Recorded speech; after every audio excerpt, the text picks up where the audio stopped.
I'd like to call this meeting of the Colerain Township Board of Trustees to order at 6 o'clock in the evening on Tuesday, January 14th, 2020.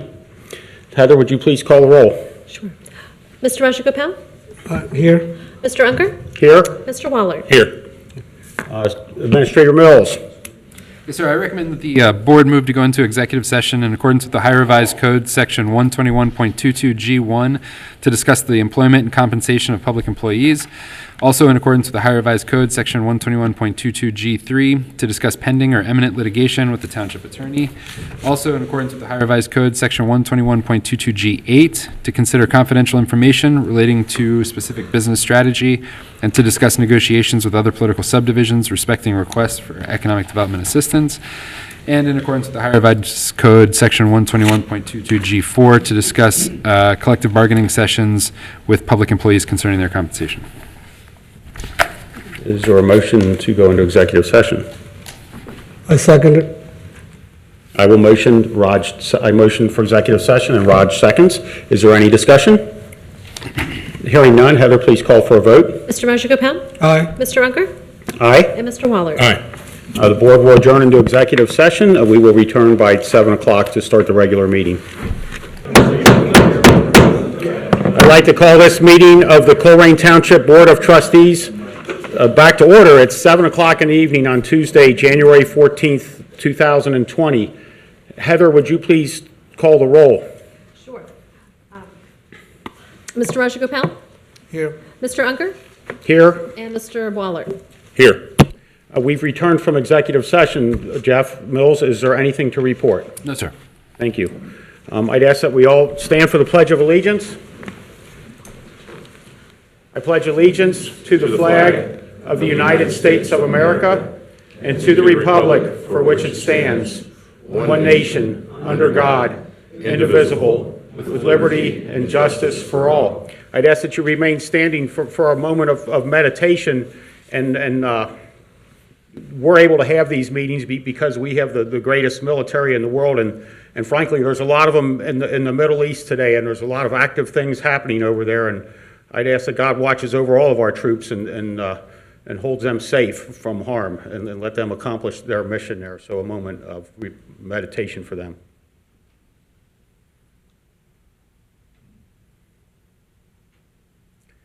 Thank you. Mr. Mills? I believe the next item on the agenda is the fiscal office report.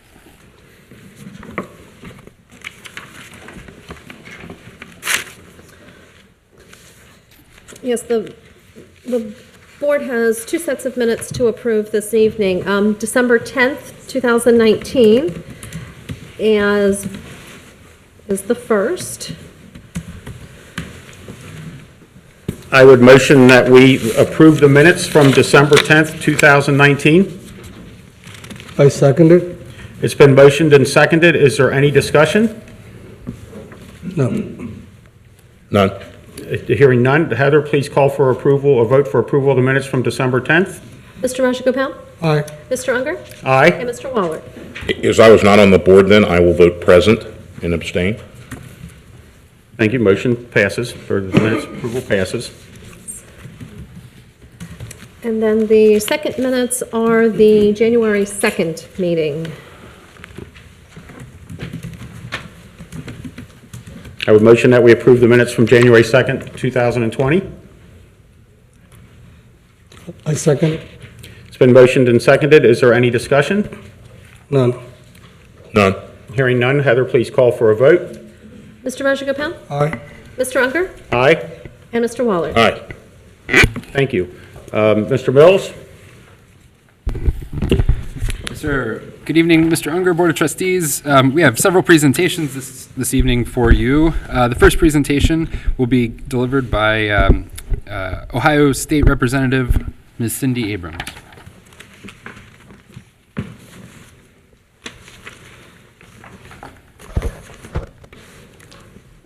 Hello, everyone. My name is Cindy Abrams, and I serve as State Representative for Ohio's 29th House District, which includes the western portion of Hamilton County. Thank you for allowing me to take the time to introduce myself, even though Obviously, all of you already know me, but introduce myself to everyone here and everyone watching. I'm excited to be here and stay updated on what's going on here in our district. Before my recent appointment to the 29th District seat, I served on Harrison City Council, and prior to that, I served as a police officer for the city of Cincinnati. Because of my background, I offer a unique perspective at the Statehouse. My top priority is public safety. I firmly believe that keeping people safe is of the utmost importance, and that is reflected in the legislation that I sponsor and support. I am also focused on economic development and keeping jobs here in our region. I was appointed to serve on the House Commerce and Labor Committee, which allows me to do just that. I was also appointed to the committees on public utilities, aging and long-term care, and higher education.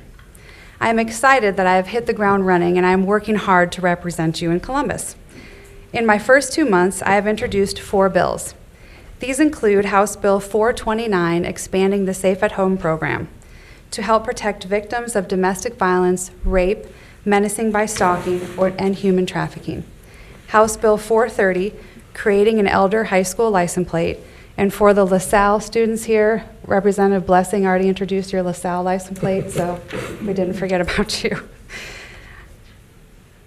House Bill 431, creating a sexual exploitation database. This will be a database of individuals who have been convicted of soliciting or promoting prostitution. And House Bill 444, which revises the township laws. I'd like to touch on House Bill 444 a bit as it concerns all of you. This was brought to myself and Representative Baldridge by the Ohio Township Association.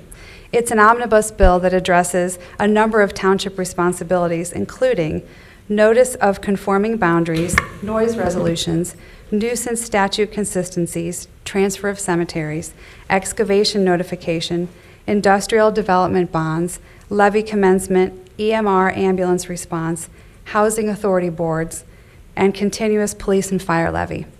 Remember, this is a fluid document that might change several times from start to finish. I brought information for your, bless you, I brought information for your review, and I welcome your feedback on this bill. I'm happy to answer any questions about these pieces of legislation. However, my main goal today was to introduce myself and to hear what's concerning you here in the township. And of course, I'm happy to assist in any way that I can. And on a side note, if you're ever in Columbus and you've never visited our State House, I strongly suggest that you take a tour, come on up, call my office, we can set that up. It's a beautiful building full of history. Thank you for this opportunity, and I look forward to working with all of you. Thank you, Cindy. How would someone get a hold of you if they had any questions for the folks that are here? That's a great question.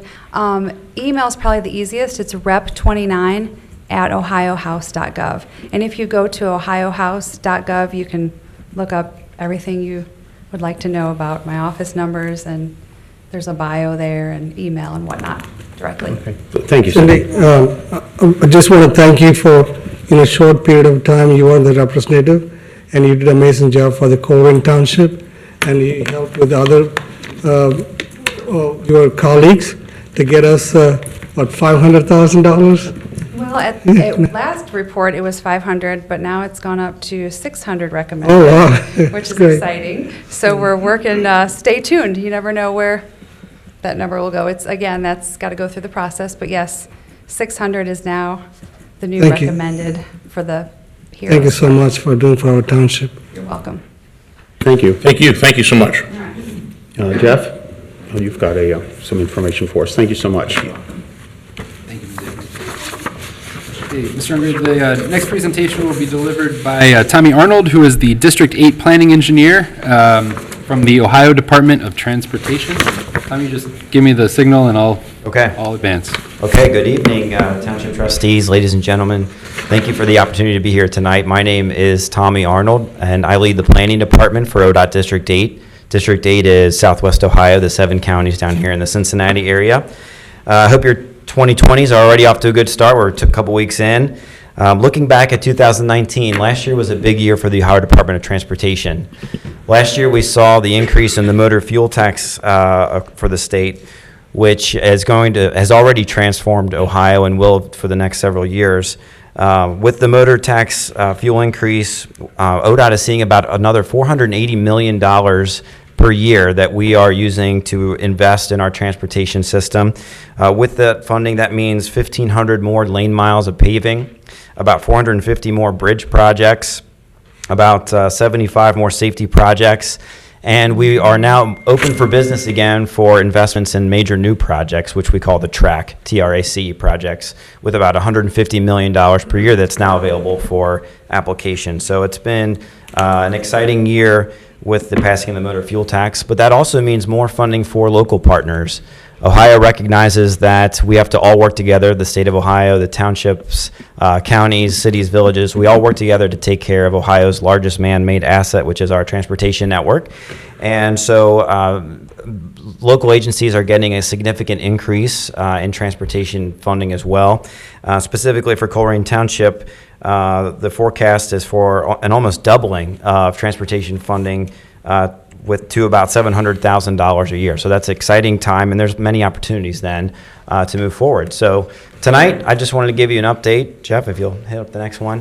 I wanted to kind of first show you ODOT'S mission statement and talk about the 4 aspects, which are to take care of what we have, make our system work better, improve safety, and enhance capacity. So tonight, the main takeaways from what I plan to share here is just how we're doing those and fulfilling that mission within the township and projects that touch the township. And then also I have some funding opportunities that are out there. ODOT has a variety of programs that are available for local governments, and I just wanted to kind of highlight a few of those opportunities that are out there for the township. So thank you very much. So next one, Jeff. So first, improving safety. Everything that ODOT does is about safety. And our vision is towards 0 deaths. That is our goal. We're trying to get to a point where there are no fatalities on our highways, and we know that we have a long way to go. And this number, unfortunately, is the number of Ohio folks that passed away on our roadways in 2018, 1,068. As I was putting these slides together, the 2019 number started to come in, and unfortunately, we're about 7% up from 2018. So the number that's currently out there is 1,159. So we can do better, and this is a huge priority for the state of Ohio. And with the motor fuel tax I'm going to talk about tonight, we are making an even higher priority on investments in safety. If you look at the next slide here, the unfortunate thing is that this trend has been going up. So 2013 was the safest year in Ohio history. That was the first year that we dipped below 1,000 fatalities across our highways. And unfortunately, fatalities have gone up every year. 2018 actually did go down, but now 2019, as I mentioned, is back up. What's remarkable about this trend is that we're seeing this increase despite safer vehicles and all kinds of advancement in vehicle technology and safer roads. So, there's a lot more than just engineering solutions, but there's also driver behavior that's a factor in many of these. The next slide, another staggering number is that there's about 300,000 crashes on Ohio highways, on Ohio roads every year. So that's a huge number, and it's been consistent that way for about a decade. And as I mentioned before, if you go to the next slide, Jeff, about 94% of those crashes could be preventable or are preventable, as many are related to human error, and I'm a human too, so I don't say that to sound like a third party. I mean, we all have a responsibility when we're driving. One interesting stat to share with you is that we looked at the data recently, and if you take out all the crashes that could have been, that didn't involve a seatbelt, so pedestrians, bicycles, motorcycles, if you take those out, half of all of the remaining fatalities that occur in our network involves folks not wearing seatbelts. So we obviously just take the chance to put a plug in for all of us to wear seatbelts and remind our family and friends to do so when we're out on the road. So anyway, just kind of the general picture of crashes across Ohio. The rest of the presentation, I'm going to focus on what's going on in Coleraine Township. With the passing of the motor fuel tax, one thing that the state of Ohio did was say, let's pick the top 150 intersections and get very aggressive about making safety improvements at those locations. Unfortunately, District 8 has 33 of those 150 locations, and we have been very aggressive at advancing projects to address those. There are 3 that were ranked on Coleraine Avenue, and I will say I've been with ODOT for about 16 years and doing safety studies throughout that whole time, and Coleraine always shows up on the list. We definitely, over that time, have made significant improvements working with the township, and we've been going in the right direction, but we still have more work to do. And I'm very excited for the opportunity to continue to do that with the township. So these are 3 intersections that are on the list that we're working on right now. US 27 in Struble. We're going to be changing the left turns that are on Coleraine to protected only. If that hasn't happened yet, I didn't get a chance to drive through on the way down, but that's imminent. That will be a significant change. At 27 in Round Top, we are going to be adding back plates, which are the black plates behind the signals with the yellow border. So we'll be doing that in 2022, along with several other signals on that project. And then at 27 in Redskin, we just finished a preliminary study that looked at the viability of adding a 3rd northbound lane up to 275. It has some benefit, but not significant, so we're not recommending moving forward with that particular recommendation at this time. But again, we're looking forward to continue to work together to find solutions with the township. Next slide here talks about what locations we're studying next. So that previous list of 150 intersections, that was based on our previous rankings. Our new rankings came out this fall in the fall of 2019, and we're going to be looking at these 2 locations over the next 6 months or so. 27 and 275, we'll be looking at the interchange there, and then 27 from Galbraith up to Bower Wood. So that includes the Ronald Reagan interchange. One thing to note there is that 27 in Galbraith was ranked number 15 among suburban intersections. So let's say the governor wanted to do another 150 intersections, Galbraith would absolutely be on that list. So we'll be looking at that location and looking for potential improvements. Next slide, Jeff. One of the great things is that the township has taken a lot of leadership in working to identify your vision for the corridor. And so we'll be looking to work together closely with our studies to make sure we're in line with the vision's plans, or the township's vision for the corridor as well. So looking forward to those opportunities. As we dig into the data, one trend that we've seen is an increase in pedestrian crashes across the state. And unfortunately, that's coincided with that 2013 and beyond increase. And so looking at the next slide, ODOT is investing more in pedestrian safety than in the past. We have a safety project that's in design currently that will add sidewalk on Coleraine from Banning to Burnside. And then we also worked with Coleraine Police, and Officer Quinn especially, who's been very helpful, a great resource for ODOT, and identified a mid-block crossing where we have a lot of, we've had some crashes, but also the near misses that we're wary of, and that's going to be placed north of Banning. So we are on track right now for a spring of 2021 construction. The second project, actually, the township proactively pursued and is the sponsor of, so we're looking forward to working together on that, and that's scheduled for 2023. One last project to share with you is on Ronald Reagan on State Route, well, actually on Ronald Reagan the whole way, from 275 all the way to 75, we're going to be adding median cable barrier. So that's going to be another great safety enhancement for the area. So that's a summary of all the safety projects. Certainly I'll take questions too if there are any along the way or at the end. But another important aspect of ODOT's mission is enhancing capacity and making our system work better. We recognize that we can't build our way out of congestion, so we're putting a heavy emphasis on just making what we have work as great as it can. And we call that program TSMO, which stands for Transportation Systems Management and Operations. We actually have, this is the first year where we actually have a TSMO program with funding associated with it. It is an ODOT internal program right now, but it could be an opportunity for locals down the road. But District 8 is very aggressive about pursuing funding for our area. And in fact, we secured almost $500,000 to pilot a new type of technology on Coleraine. We're picking Coleraine. The technology is a computer software that goes into our signal systems, and it constantly evaluates the signal timing and traffic counts and makes recommendations for revisions to signal timing to basically give us the best picture continuously. So this is a pilot that we're pursuing, and we hope to see some successes. And if we do, then we'll deploy that at other locations. One thing, a little plug too on the next slide is ODOT has a really handy smartphone app, which it's called the OGO app. Obviously, please don't use it while you're driving, but before you go, OGO is the catchphrase. And it's a really great app. You can actually put your commute into it. So if you have a consistent commute on weekdays from this point to that point, you can put that in the app, and it'll send you notifications if there's any issues along the way. Just want to let you know, you also can see cameras for Coleraine Avenue, so those are out there, and they provide a live feed. So that's another thing that's out there. Next is taking care of what we have. So every year, ODOT puts together a 6-year capital work plan. We are just kicking that process off right now. If you go to the next slide, again, District 8's in Southwest Ohio.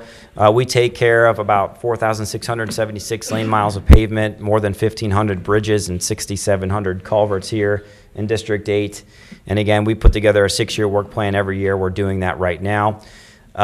So on the next slide, we just paved Coleraine just a couple years ago, so we don't have a project, preservation-wise slated for Coleraine, except for north of Struble up to Butler County. We currently have a project slated to do some paving there in 2023, but that's subject to change here as we do our work plan update, so that will wrap up in March. So if you ask me March 13th, I'll have a better idea if we have any other changes to that. Finally, I just wanted to share a few funding opportunities with you. Again, we all work together to take care of Ohio's transportation system, which is our largest man-made asset, valued at $115 billion across the state. So we continue to invest in it and make it work as well as it can. On the next slide, the biggest program that ODOT maintains is the Highway Safety Improvement Program. There's $150 million available annually. These are available for any public road. So it doesn't have to be a state or U.S. route, and can be any public road. We take formal applications in April and September. Formal applications would be like for those bigger projects. So those are projects over $500,000. Can be the max is normally $5 million, but you can go higher depending on the project.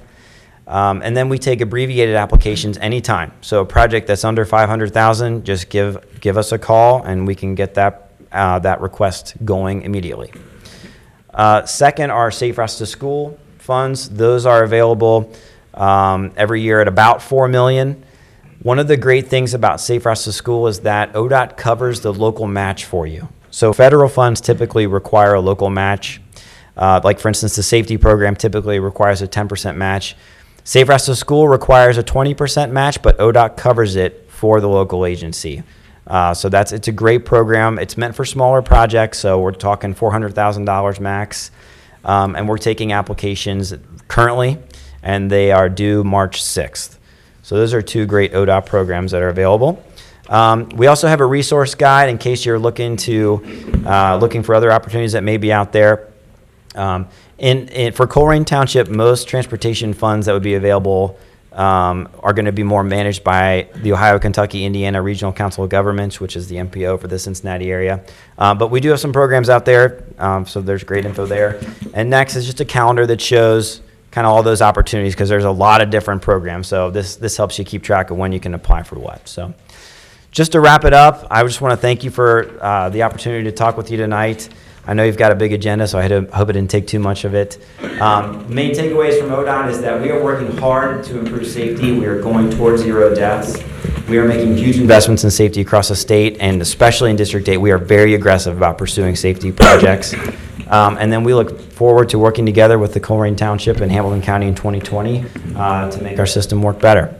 Last slide has my contact info if you have questions, or feel free to visit our website as well. So thank you very much. Appreciate it. Thank you so much. I realize that one comment that I hear, which is not your department, I guess you're up in Lebanon, Yes. and I guess what I have to do with Paddock Road is we get questions on that end of it, of how often does ODOT sweep Coleraine 27, Coleraine Avenue. Okay. Which is not you, I get that, but Yeah. if you just pass that along, that Okay. would be How often do some we feedback. sweep Coleraine? Yes. Okay. I'll look into that. Get an answer Could be back. more often. More often would be Yeah, good. that would be Okay. good, yeah. I know our maintenance forces work very hard to juggle all the priorities out there, but definitely I'll share That's that with fine. you. I get that a lot. We get it a lot here between the three of us, so, thank you. Yes. Thank you.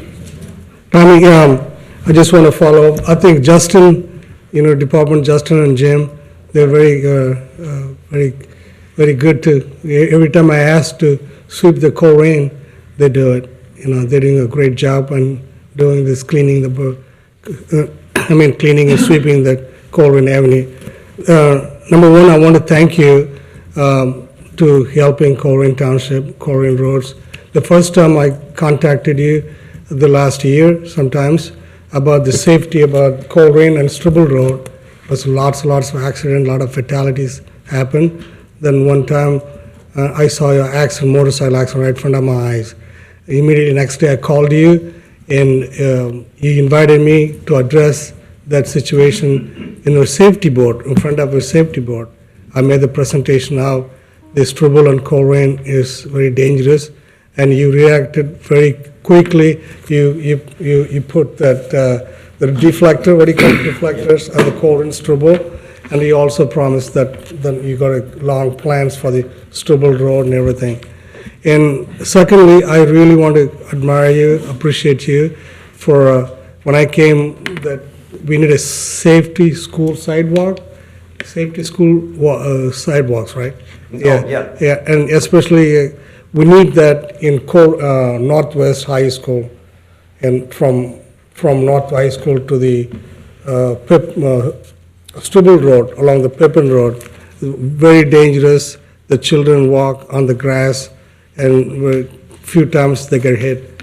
And you said, we got a fund, we'll do it, and submit the application, we'll do it for you.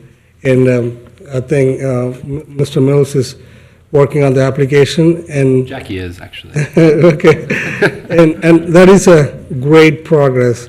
And every time I ask you something you do for the township, you're always willing to do it. I sincerely appreciate your hard work. Thank you, sir. Absolutely. Thank you, Mr. Arnold. Thanks for coming out. Okay, gentlemen, the next item on the agenda is another presentation. This is our monthly presentation by crime analyst Brandon Kyle. Hello, Brandon. How are you? Fabulous, how are you? Good. All right. Pulling that up right now. I'll wait for that.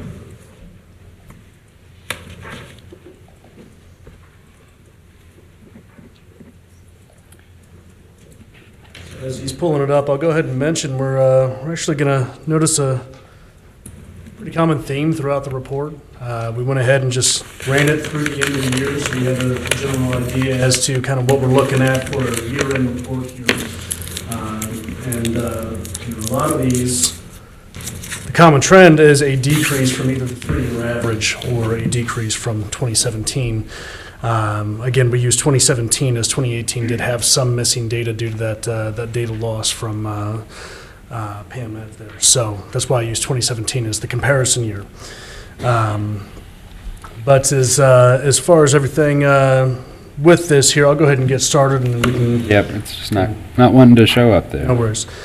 So taking a look here, again, I'll just kind of focus on the end of year numbers. So when we get an idea as far as our Part 1 violent crime, again, our violent crime being homicide, rape, robbery, and aggravated assault. This is for the township. So decreases in every category across the board.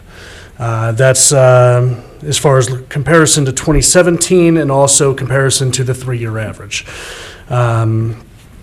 Total Part 1 crime compared to the 3-year average down 30.6%.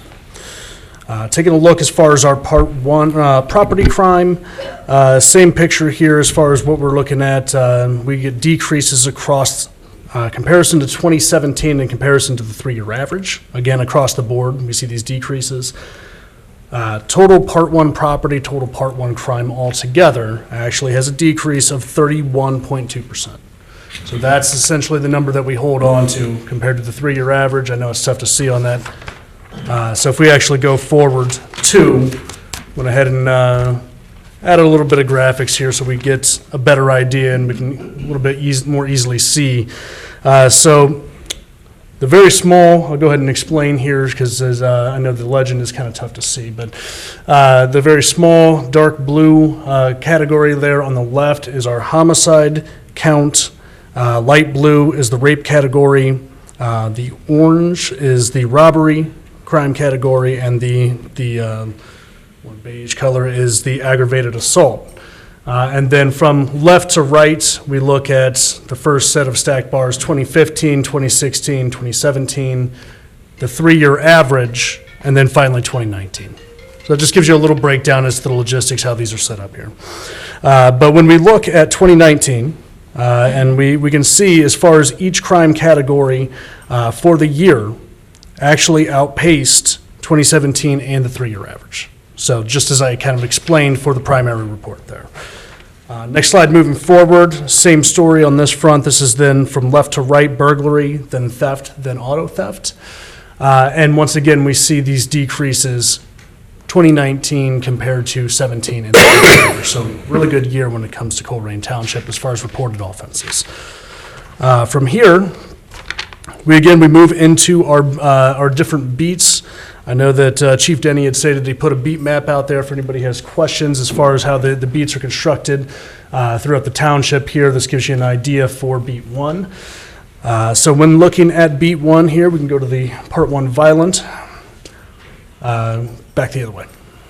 There we go. So just taking a look here as far as these categories. The only category that we actually did see an increase is our aggravated assaults for this beat.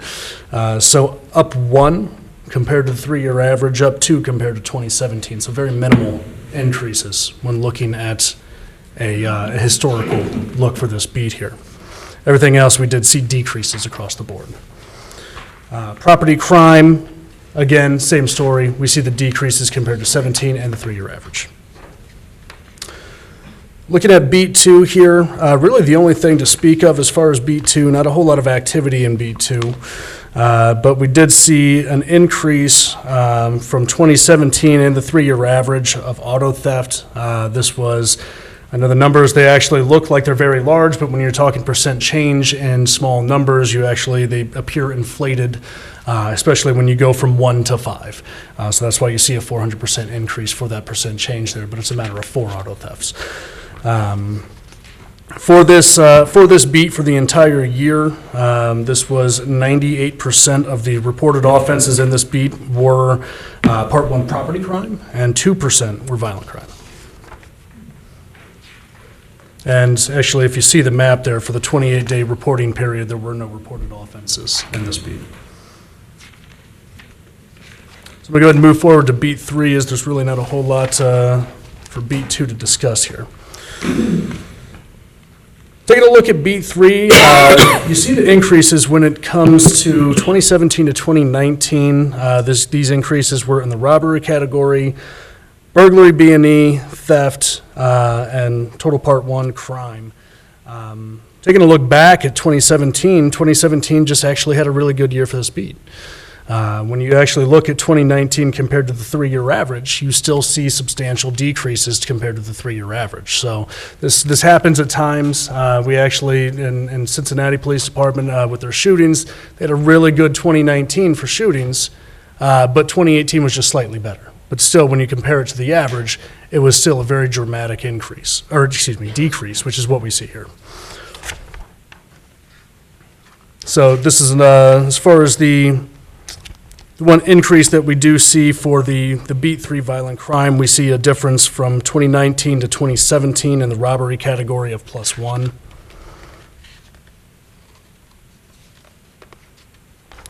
And then when we look at the property crime, so +32 when compared to 2017, so 430 thefts compared to 398 in 2017, +3 for burglary and B&E from 14 to 17. As far as beat 4 here, we did see decreases in every category compared to 2017, compared to the 3-year average. So really what I'd like to call to the attention is just the difference as far as Part 1 property crime versus Part 1 violent. So for this beat here, 91% of reported offenses were property crime and only 9% were violent crime. Getting a look at your violent beat 4 violent crime bar chart here. So we take a look, and again, we just kind of reemphasize here the decreases for 2019 when comparing to 17 and the 3-year average. And of course, the same story for your property crime there. Finally, beat 5. It's going to be quite similar as far as beat 4. We see the decreases across the board for the year. 94% of the reported offenses in beat 5 were property crime, so 6% violent.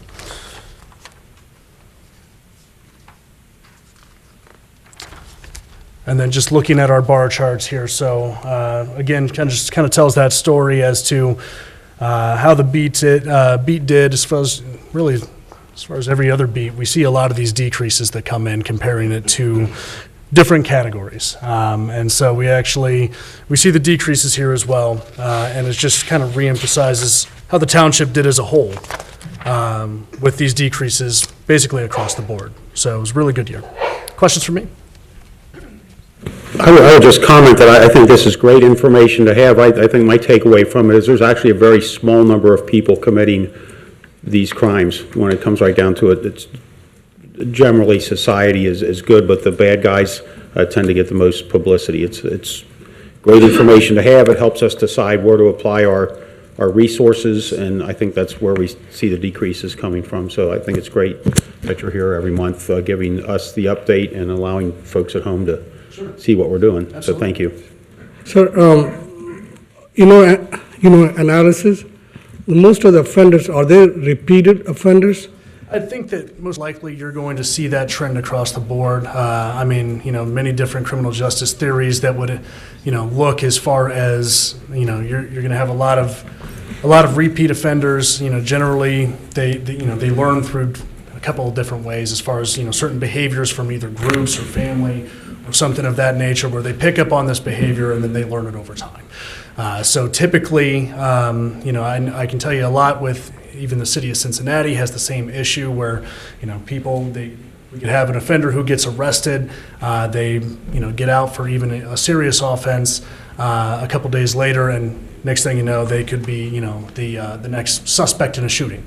So it wouldn't be anything that would be unique to Colerain Township. I think that, it'd be the same story across the board here as far as most townships, cities, things like that. Even whether it be urban or rural areas, you're going to have those repeat offenders that are driving the majority of the crime.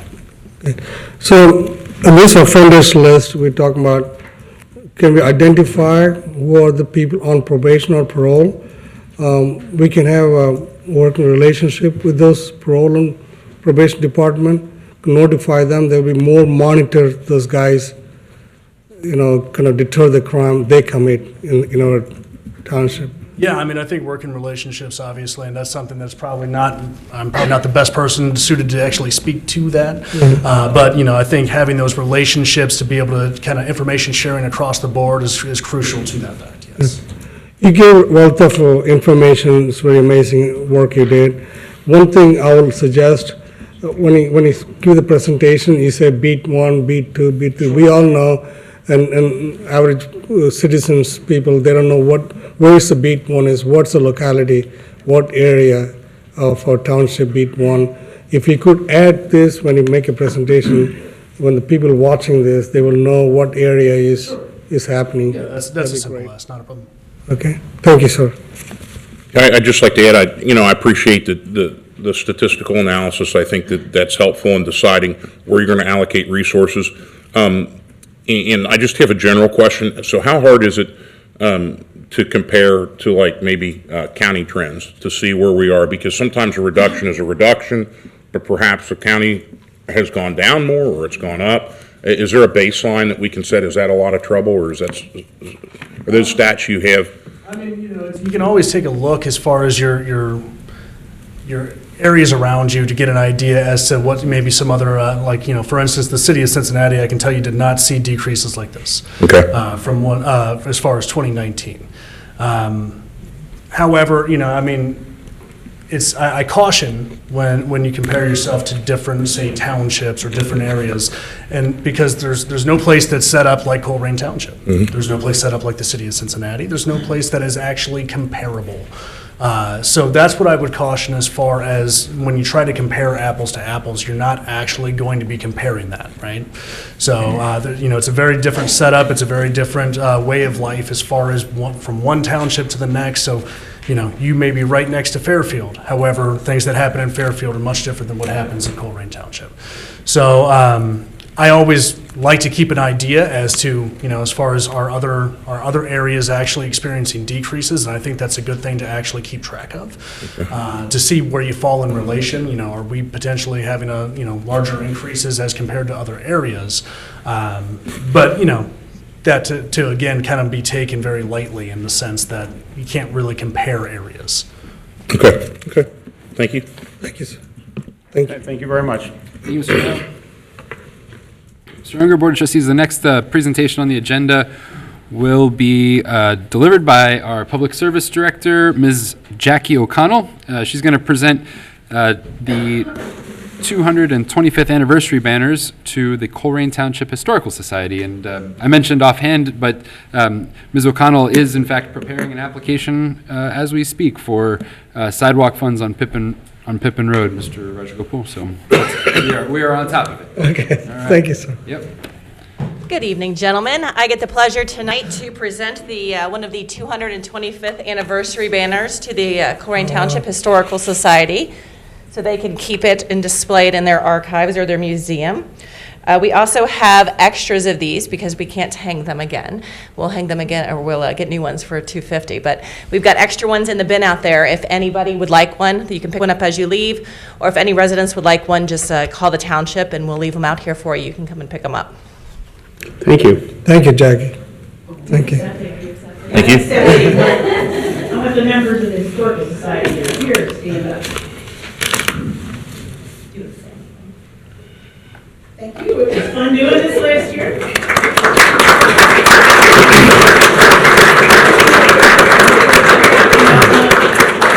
And Jackie, you can stand with us. You see Lisa here? I'm good. No, it just, I don't know which one she goes. You could just ask. All right, ready? But 1, 2, 3. Thank you. Okay, we're there has to be a motion and a second to accept it.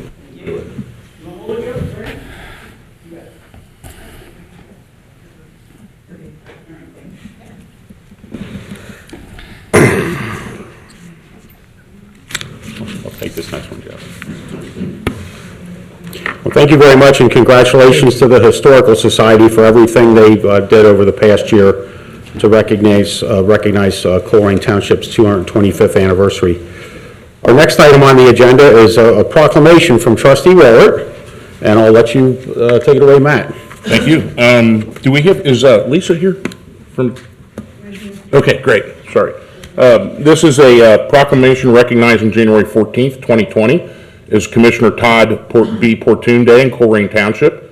It reads, be it proclaimed by the Township Trustees of Coleraine Township, whereas the Trustees of Coleraine Township, Ohio desire to honor the contributions of County Commissioner Todd Portune, whereas Mr. Portune graduated Coleraine High School in 1976 and is a native of our township, and whereas Mr. Portune has faithfully served our region as a member of City of Cincinnati City Council from 1993 to 2000, and whereas Mr. Portune also represented Hamilton County as a county commissioner from 2000 to present, and whereas the Township of Coleraine desires to recognize Mr. Portune for his hard work, effort, and dedication to our community, be it proclaimed the Coleraine Township Board of Trustees does hereby recognize January 14th, 2020 as Commissioner Todd B. Portune Day in Coleraine Township.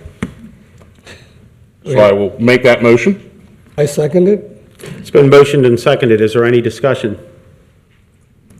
I think Todd served his life just for the community, and I always admired Todd, even though he had some handicap issue, but he's a very strong man.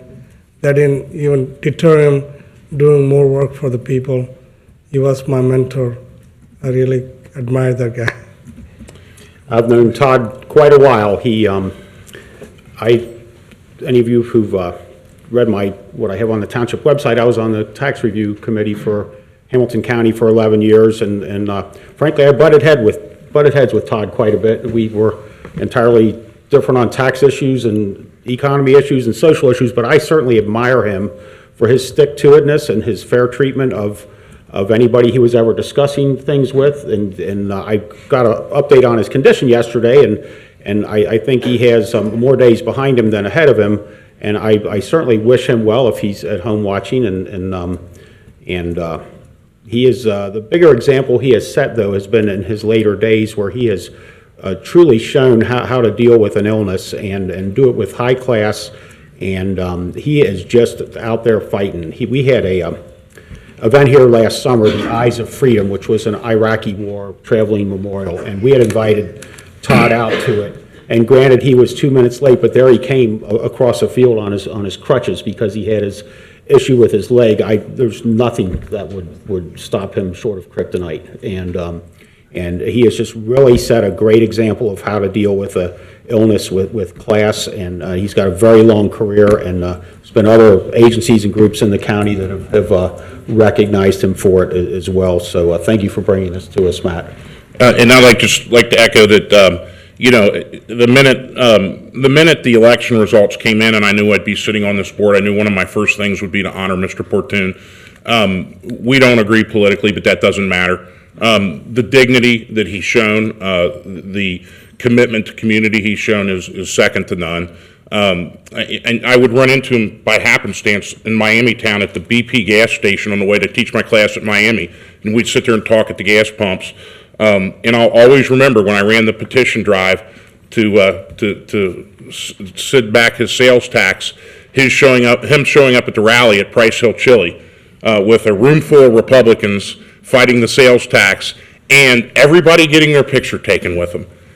He's just that kind of guy. He just lights up the room, and everybody loved it. It was an incredible thing, and I respect the man so much for what he's done, and that's the genesis of this. So I'm proud to present this. I think we all probably need to sign it. Well, we'll vote first. Yeah, we'll vote, right. So if there's no other discussion, Heather, please call for a vote to approve Todd Portune Day. Mr. Roscoe? Aye. Mr. Unger? Aye. Mr. Waller? Absolutely aye. Okay, thank you, Matt. Thank you, Matt. And Todd's out there watching, and his family is. We wish you the very best in the days ahead. And the next item is another proclamation from Trustee Wallert, and I'll let you take that, Matt. In this proclamation with us today, we have, if I could recognize, we have Brian Heidorn, coaches scpecial teams, tight ends, and running backs at LaSalle High School. Pat McLaughlin, who's the head coach. Brett Schneider, the quarterback coach, and senior captain Cam Porter, who played running back and linebacker, and is headed to Northwestern to play football. You guys have you have a kind of a one-way trip with Northwestern. You send a lot of athletes there. So a friend of mine joked, wait a second, your first two things are going to be to recognize Todd Portune and LaSalle. I'm a teach at Elder, I'm a St. X grad. What you did, the season you had was incredible. And the game against Elder was incredible. What was the score on that? If there were 5 quarters, it may ended up differently. I don't know. The refereeing was terrible, right? Yeah, I guess, That's yeah. what I thought. And it's just the tradition that's built at LaSalle High School is incredible, and I admire the way that you guys turn out leaders. But this proclamation reads, be it proclaimed by the Township Trustees of Coleraine Township that whereas the Trustees of Coleraine Township, Ohio desire to honor the outstanding season by the LaSalle High School Lancer football team, and whereas LaSalle High School is a school many residents in Coleraine Township have prominent ties to, and whereas the Lancer football team won the Division II Ohio State Championship, whereas the Lancers completed the season with a record of 13 wins and 2 losses, and whereas the Lancers also completed the season ranked 6th in the state of Ohio and 68th in the United States. That's not changed, has it? Is that still there? All right. Whereas the Township of Coleraine desires to recognize the LaSalle Lancers for their incredible season and hard work and dedication. Those of you that don't know, these high school teams start out in the summer doing two-a-days in about 1,000 degrees, and put a lot of time and effort into it, in addition to being students and in addition to many of them working too. It's a very difficult grind, and it's quite an impressive feat. So with that, I will motion to accept this proclamation. And I would second that motion. Is there any discussion? We are so proud of LaSalle High School and their accomplishment, and raise these children's great athletes. I really admire you guys. And congratulations to LaSalle High School on their state championship. And I know an awful lot of people that went to school there. I'm a 1980 graduate myself. My son is a 2014 graduate, and there's a lot of fine graduates from LaSalle High School. And all of our schools do so much to develop the next generation. And as far as the football, Southwestern Ohio is a very competitive place for all the high school teams, and it provides a lot of entertainment for a lot of folks in the fall. So with no other discussion, I'd ask Heather to call for a vote. Mr. Rajagopal? Aye. Mr. Unger? Aye. And Mr. Waller? Aye. And the motion is approved, recognizing January 15th, 2020 as LaSalle Lancer Day. LaSalle students, you can have the day off. Just kidding. Just kidding. That was not voted on or part of the discussion. And with that, we'll go right to Mr. Mills for the next item. Thank you very much. Thank you. And we were going to pass this down here, get everybody's signature, and then, no, we don't mean to keep you here all night, so you can get your proclamations. Thank you for coming. Good. Thank you, Mr. Unger. Board of Trustees, the next item on the agenda, we're moving out of the presentation phase and into public hearings. We have one public hearing tonight, which will be led by our planning director, Mr. Mike Iona. It's related to Zoning Case ZA2019-08. It's a zone map amendment for Gateway Senior Lofts. Good evening, board members. Again, my name is Mike Iona. I'll be presenting the public hearing and the staff report on behalf of the planning staff. So I had the application before you this evening. Staff report for the public hearing. Staff report for the, yes, that's what I meant. Sorry, excuse me. Staff report for the public hearing. The application before you for the site in question is at 3547 Springdale Road. The project is called the Gateway Senior Lofts Project, and the request is a rezoning on an approximate 1.7 acre site, and that would change the zone from B2, that's a general commercial district, to a PDR, that's a planned development residential district. The applicant is MV Residential Land per Pete Schweigert. Next. Before I begin, I kind of want to talk about the intent and purpose of what a PD district is. There are 5 topics I'd like to touch. The first is that the intent and purpose of a PD district is to allow for flexibility in zoning requirements to achieve a higher quality development. The second aspect of a PD district is to provide for and locate suitable facilities pertaining to recreation, open space, common space, while also preserving the existing landscape and to the greatest extent possible. The intent of a PD is to encourage sound planning principles in the arrangement of the buildings within the site design, encourage the preservation of open space and natural spaces, and to utilize the topography and other site features. Next. Additionally, the purpose of a planned development district is to allow for creativity and coordinated designs from the developer that also protect the surrounding land uses and allow for procedures supplemental to those applicable in other districts to establish development plans that are particularly designed to meet the objectives of this section. And finally, the intent of PDs is to allow for creative development that conforms to the goals and objectives set forth in the comprehensive plan. So that's the purpose of planned development districts. As it pertains to the process for a planned development district, first the application comes into the Coleraine Township Planning and Zoning. We send that application out for review by all applicable agencies. After that review comes back in and we can process a staff report, we then send that staff report out along with the application materials to the Zoning Commission. The Zoning Commission then holds a public hearing. They then take action after the public hearing to make a recommendation to you all, the Board of Trustees, at which point we hold a public hearing with the trustees, and you will take final action on the preliminary development plan. Subsequent to the approval of the preliminary development plan, which really acts as kind of the concept of approval for the plan, we then go into the second phase of the plan development process, which is approval of the final development plan. And the final development plan is the part where we really get into the nuts and bolts of figuring out how that plan works and the specifics of addressing in detail some of the comments and conditions that came out of that kind of concept phase in the preliminary development plan. So here you can see the site in question. It's located on the northwest side of Springdale Road, between Niagara Street and Coleraine Avenue. Again, the site in question contains an area of approximately 1.7 acres. You can see the site in question is currently occupied by vacant land. It's an existing off-street parking area located on the site. It was the site of a former restaurant. The immediate areas to the north are currently occupied by offices. The immediate areas to the south is currently occupied by offices. The area to the west is currently occupied by a church as well as residential land uses. The area to the northwest is currently occupied by a bank as well as restaurants, which are also located within the peripheral areas to the southwest and to the west of the site in question. Here you can see on this slide, you can see the location of the former restaurant. It was a Mexican restaurant located on the site in question.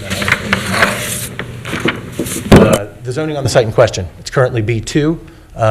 The areas to the north, as well as the immediate areas to the west, are currently also zone B2. That's shown in that kind of like salmon pinkish color on the zoning map here. The B2 zone permits a variety of commercial retail service uses oriented at serving general retail purposes for the community.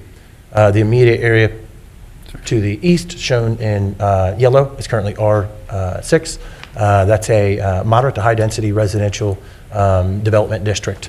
The immediate area to the south is currently B3. That's a very wide variety, higher intensity commercial district that permits a variety of uses. The peripheral area to the north, you will notice that there's a PDB, that's a Plan Development District business. That's a plan development that conforms to the same principles that I previously talked about with the intent and purpose of what PD districts are, and that's a business district. So we can go to the next one. As it pertains to the Coleraine Township Comprehensive Plan, the proposed project area is currently located within the commercial corridor, which has specific recommendations, which are as follows. Here you can see the specific recommendations identified for this area. If you go one more slide, I'll kind of list out some of the recommendations that are pertinent to this development. The first being, as part of the land use guidelines under number 1, you're going to see that the density of any new residential uses should reflect developments of similar uses within the character area. Number 5, that land uses should encourage the development of mixed-use development or town center along Coleraine Avenue corridor that will incorporate a pedestrian scale environment with a mixture of commercial, office, and high-density residential uses.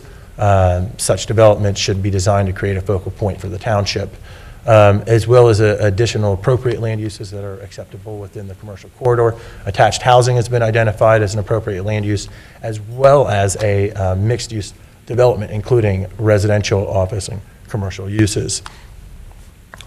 Next. Again, here you can see the site in question. This is a photo taken from Google Street View of the previous Mexican restaurant site in question. And again, here you can see the street view looking towards the site from Springdale Road. This is a picture of the church that borders the site in question to the south. This is a picture of the residences bordering the property to the south. The applicants indicated in their submitted development plan that they would remove some of the invasive species and scrub brush in here, and then plant supplemental plantings to make sure that there is appropriate screening from that portion of the area to the south that's occupied by residential land uses. And this is a picture of the offices bordering the site in question to the west. Again, as you can see, it's a very highly built-up commercial form, and it's got a variety of uses within the peripheral areas of the site. Again, here you can see more of the offices bordering the site immediate to the east, to the west. And again, here you can see the neighboring properties. And so as it pertains to the submitted development plan, the applicant proposes the construction of a new multifamily housing complex that would house up to 60 dwelling units. Here you can see the site plan for the project. You can see the applicant is proposing landscape to be located along the peripheral area of the site in question. The applicant is pushing the building up to Springdale Road in an effort to make it a very pedestrian-friendly environment, consistent with what we're looking for with the comp plan. Next. Here you can see a zoomed-in version, a zoomed-in view of the submitted development plan. The applicant provides some community space in the form of a community garden. They have a gazebo.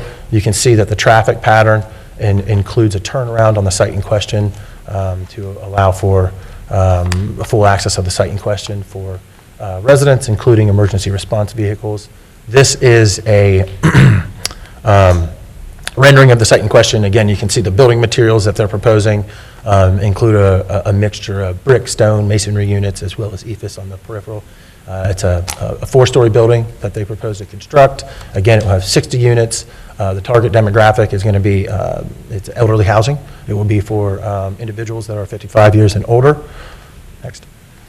It will contain a complete mix of 2-bedroom units. So it will contain all 2-bedroom units. Each 2-bedroom unit will have, full amenities. So they'll have a kitchen, bathroom, laundry room, closets, etc. I think it's ones and twos. Ones and twos? Yep. Let me make sure that. I apologize. Maybe it is ones and twos. Okay, yes, sorry about that. The next development. So as it pertains to the findings for a planned development district, there's 7 findings. I'm going to go over what the findings are in bold on these slides, and then I'll go over what staff has to say pertaining to these findings, and then I'll finish up with the recommendation and answer any questions you have. So the first finding is that the PD district proposed and the preliminary development plan are consistent with the recommended land use plan as well as the Coleraine Township comprehensive plan. And staff finds that yes, it falls within the Coleraine Avenue character area, and we find it to be consistent with those items that I identified previously. Number 2, that the proposed uses will have a beneficial impact on the community. Coleraine Township has an aging population. Providing this type of development is going to be consistent with the increased demand for independent living and housing within close walking distance to support services like the mall, retail, and service uses. Next slide. Number 3, the internal streets and primary and secondary roads that are proposed properly connect and interconnect with the surrounding existing road network. While there are no internal public streets within this, and it is a rather small development, the parking and access driveway is designed to meet Coleraine zoning requirements. Number 4, the site will be accessible from public roads, and those roads shall be generally adequate to carry the traffic that will be imposed by the new development. So the site development's located, has direct access to Springdale Road. That's a county highway. It's got plenty of capacity to serve the development. We forwarded the development over to the county engineer for comment. And any comments will be addressed by the final development plan. Number 5, the minimum common open space areas shall be designated and shall be duly transferred to a legally established homeowners association where applicable, or have been dedicated or accepted to Coleraine Township. This is a very small size development. It's only got 1 residential unit on it, so the need for shared common open space really isn't necessary to be deeded. I would like to note, as it pertains to common space or open space, they do preserve a significant amount of the site. About 40% of the site is preserved in this high density area of the township for lawn and landscaping and green features, as well as buffering. Number 6, the preliminary development plan is consistent with the intent and purpose of the resolution of the zoning ordinance and the furtherance of the purpose of the PD district. Again, staff's reviewed this, and we find it to be consistent with the intent and purpose of, slide please, of a PD district, as well as the intent and purpose of the zoning ordinance or resolution. Number 7, the preliminary development plan shall be transmitted to all agencies and departments charged with the responsibility of review. After we submitted the development plan, we received comments back. There was nothing that was so alarming that we didn't feel comfortable moving forward with this project and submitting it to you all for recommendation, review and recommendation and action on the proposal. So based on all of this, staff is recommending approval of the preliminary development plan and zone change from B2 to PDR, subject to the following conditions: that the final development plan includes some buffering and landscape on the side of the property lines to provide a separation from the adjacent parking lot to the greatest extent possible. And number 2, that the final building elevations that we have, which are typicals, be in keeping with the designs that they submit for the final development plan. Staff presented this recommendation to the Planning Commission, and the Planning Commission voted to accept that recommendation and provide you all with a favorable recommendation to approve the resolution. Due to the way that the meetings fall, so we have 2 meetings a month, we will do a public hearing, and then we'll do the resolution at the following meeting. We're going to do the resolution tonight. So in order to keep up with all the timelines that are in the zoning ordinance. So later on, there will be a resolution to approve, subject to the conditions that we have, as well as a resolution to deny, based on your all criteria for denial, if you choose to do so. So that's it for the staff report. I'd be happy to answer any questions. Thank you, Mike. Thank you. I had a quick question. At first, I thought it was maybe this is for Mr. Mills, my user error. Fire and soil and water, the letter was in PDF or something. It didn't come up, and my home computer's having issues with PDF, and I noticed on here it's not coming up either. Were there any objections from fire department, soil and water with regard to this? No, there were comments. There were no objections. So there were comments, but there was nothing that was significant enough to. Okay, would you have a remembrance of the nature of the comments, especially with regard to fire? I think is my major concern. I have to do a full file on that, and I can I don't have it in here. Maybe we can grab that, maybe at the end of public comment, we can have Okay. that. Bring it back. Maybe make copies for the 3 trustees. Thank you. Thank you. And should I, Very good. So the next step is to have a public hearing, and typically, law director will swear everybody in, and then you'll call everybody forward. So we need a motion to open the public hearing. I have a motion that we open a public hearing for zoning case ZA2019-08, zoning map amendment for Gateway Senior Lofts. I'll second that motion. It's been motioned and seconded. Is there any discussion? Hearing none, Heather, please call for a vote to open the zoning map amendment hearing. Mr. Rajagopal? Aye. Mr. Unger? Aye. Mr. Waller? Aye. Anyone who wants to testify in this upcoming hearing, please stand and raise your right hand. Do you swear that the testimony you're about to give in the upcoming hearing will be the truth, the whole truth, and nothing but the truth, so help you God? That was 3 folks. Sir, do you want to come up first? Sure. And please introduce yourself so Heather can record your name. Good evening, trustees. Thanks for your time tonight. My name is Pete Schwigarat, and I'm with MVAH Partners, developer, 9100 Center Point Drive, Westchester, Ohio 45069. Thank you. I know some of you have heard some of our presentations, whether it be at public meetings here with the Planning Commission, Zoning Commission, or some neighborhood meetings we had over at Northgate Mall over the past few months. We're excited about being here in the community. We recognize the need for housing, in particular senior housing in the community. It is your fastest growing demographic. And there is not a whole lot of options out there for senior housing in your community, and we really hope we can serve that need. The housing study that the county had done and had represented as many as 3,000 households, senior households, within a 3-mile area of here that meet the definition for what we're trying to do here. And we are age restricted, 55 plus. We are senior independent living, the first step in a continuum of care. We're not assisted care, we're not nursing care. Our goal is to keep seniors independent and out of those types of care facilities as long as we can, through a quality unit, amenities and services and programs at their fingertips, door-to-door transportation, in-home meals, light housekeeping, a full spectrum of community activities on a daily basis. So we're excited about help keep seniors in your community. This allows for an opportunity to age in place. Seniors who've grown up here, if they can't find access to housing like this, they need to look outside the community, and we're hopeful this can give them an opportunity to stay in the community. We also know how important the corridor is and how important growth around the mall and redevelopment of the mall is, and we're excited about bringing some intensity and population to the area.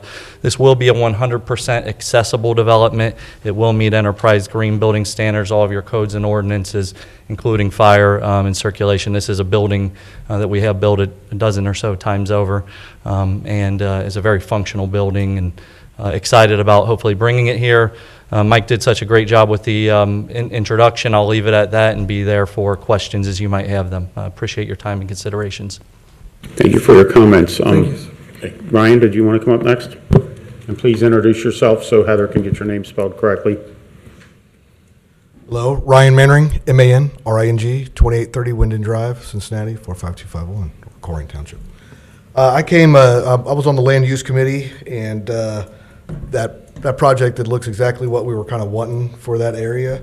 But I got some questions I wanted to make sure we were looking into. This is the water and sewage limitations on the Coleraine corridor. I just want to make sure we're not going to have issues with that, because that was one of the things that we brought up early and often in the Land Use Committee was our credits, our water and sewage credits. That provides a huge limitation for anything down the corridor. Especially further down, we're already taxed out. So, and then I was thinking about the sidewalks on the frontage, making sure that whole area be able to walk towards Coleraine. I didn't really see that on the design, and maybe I missed it. And the last thing was being able to turn left out of that property towards Coleraine. Can get it kind of congested through there with the light just further down right before you get to Coleraine, where the old Kroger exit was. I figure that might be a limitation, especially of our seniors getting out of there. So I just wanted to bring that to the table. Otherwise, I'm wholeheartedly like the landscaping, and it fits exactly what we were looking for in the Land Use Committee.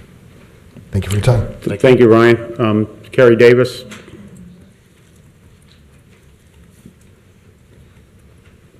We all know you. Please state your name and address so for the record. Carrie Davis, 8364 Royal Heights Drive.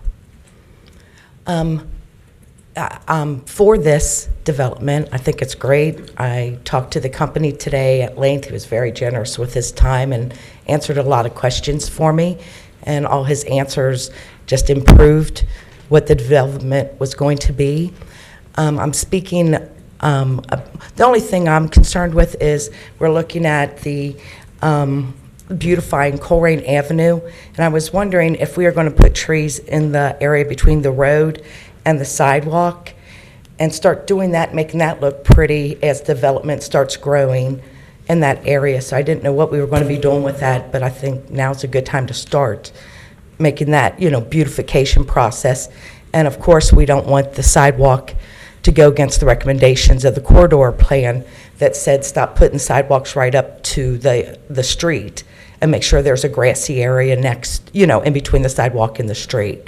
So I'm hoping those are incorporated. But it looks like a pretty great plan. My only concern has nothing to do with the development. I think it should be approved, but I don't think you're approving it under the proper language. And I know you're not going to fix this tonight, but I feel we're really misinterpreting and misusing planned developments. When he read the planned development, a planned development, my understanding as a layperson is a planned development has multiple components to it. And this seems to me that it would be more straightforward, especially since the common space is going to be maintained in the same ownership of an individual of the apartment complex and not the residents. It's not really a common space any different than from any other apartment complex or, going down the strip. So I don't see where this is any different than an apartment complex with a playground and that kind of thing. So it's not I think we're misusing the term common space, and I think we're misusing that term for the purpose of calling it a PD. And a PD is when multiple themes are on one property. And when we're selling this to the community, we're talking about the characters of neighboring properties instead of this property. This is a residential, and it should be changed as to a high-density residential apartments zoning code, not to a PD, because it does not meet the definition for a PD. Although the area, if he owned all the property adjacent to it, and you had housing on one side and a B2 building next to it and one next to it, that would be an appropriate PD. This is not a PD. We're abusing the language of a development, in my opinion, but I don't know nothing. But that's all I wanted to share. But it looks great to me. Thank you, Carrie. There were 3 people that swore in, and did anyone else want to comment on that while the public hearing is still open? Seeing no one, it would be appropriate to then ask for a motion to close the public hearing on zoning case ZA2019-08 zoning map amendment for Gateway Senior Lofts. So I would motion that we close that public hearing. I will second that motion. It's been motioned and seconded. Is there any discussion? Hearing none, Heather, please call for a vote to close the public hearing. Mr. Reshikopow? Aye. Mr. Unger? Aye. Mr. Waller? Aye.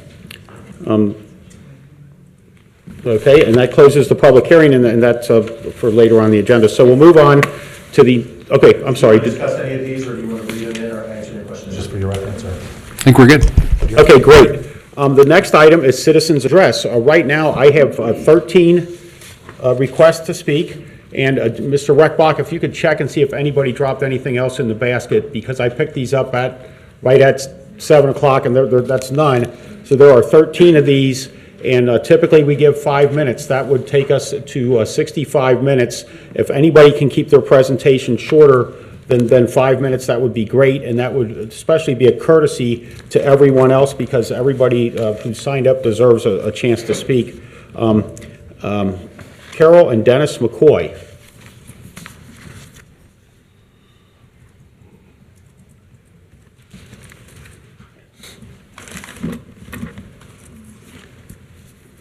And hopefully I have that correct. Yes. Here at 2451 Lawrence Court, we have a landslide issue. And some of you have been there and looked at it and took pictures already. And we just need you guys' help somewhere along the line just to stop the storm drain is clogged up. We're losing like 15 mature trees already. Every time it rains, we go nuts because it's just encroaching our house. And we really appreciate that you guys look into it. And this has been going on for a year. Coleraine Township was notified Last December. last December. And Of 18. to no avail yet. And we're at wit's end. We lived there for 50 years, paid taxes, voted for everything, and we just don't have any help yet.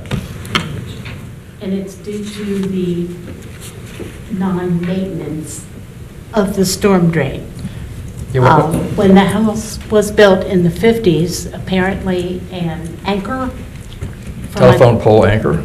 Yes, telephone, well, an electric. Yeah, A guide wire anchor. Yes, guide wire anchor was Went right through the storm door. mistakenly went through the storm drain and therefore was unable to be scoped. We were there when it was tried to be scoped many, many, many years ago.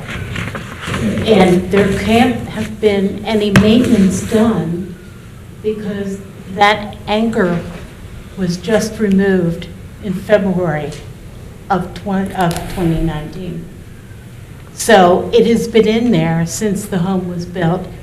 Duke Energy came out, removed it, and we did have a gentleman helping us for this past year, The landslide has gotten a lot worse. We couldn't possibly sell our house.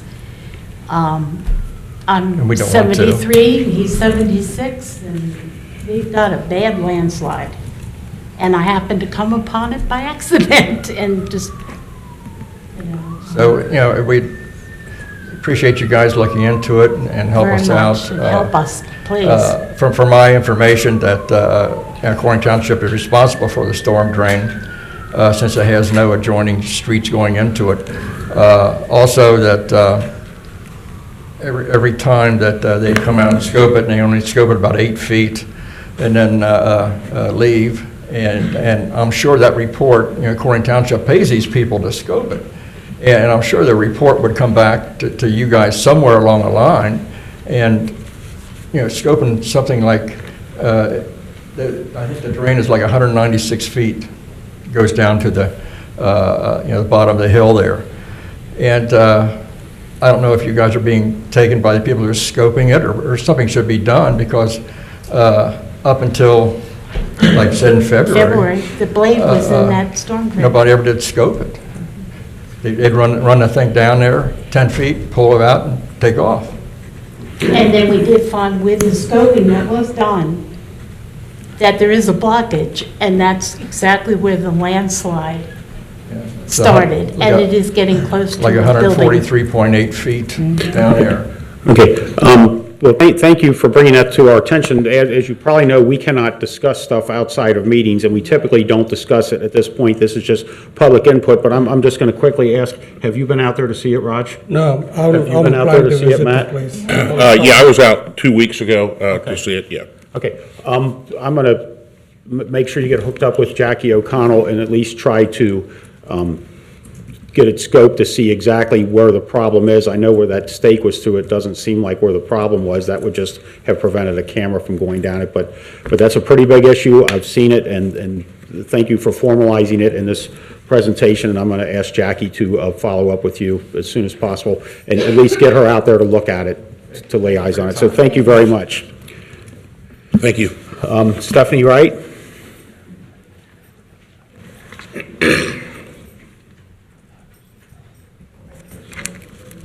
Good evening. I will be brief this evening. One of the questions I have is, or a request that I have is, will this new board please consider bringing back the department heads? The vacant seats have been up here for over a year. I believe residents come to the meeting not only to interact with our trustees, but as well to get in touch and ask questions from our department heads. So I'm just asking if you all would please reconsider having them attend our trustee meetings again. The second thing I have is, I was looking over some contracts that the township has, and I was wondering if we have renewed the contract with the Community Commencement Church that rents our senior center on Sundays. That contract expires on January 31st of this year. And I know that's an additional source of income for our township. So I was wondering if we have renewed that contract or we are in negotiations with them. And then there is a police officer here this evening. I would like to ask why the trustees feel that it is necessary to have police presence at our trustee meetings. I don't have any issues. So you're in favor of having it for what reason? Not, it's been there. Engage in discussion, but there's, and not to reveal any security concerns, but there's forces outside of the township that tend to target government meetings these days, so that might be a reason. So it's for public safety is what you're saying? I'm not going to reveal any security issues that go beyond our township, so. Okay, well, the request I have is that not only for our resident safety as well as your safety, I would request that a police officer is now in attendance at all township meetings. That would include our ZOTA boarding commissions, Anything that's held in this chamber as a resident, makes me feel safer if there is a on-duty police officer. Thank you. Thank you. Thank you.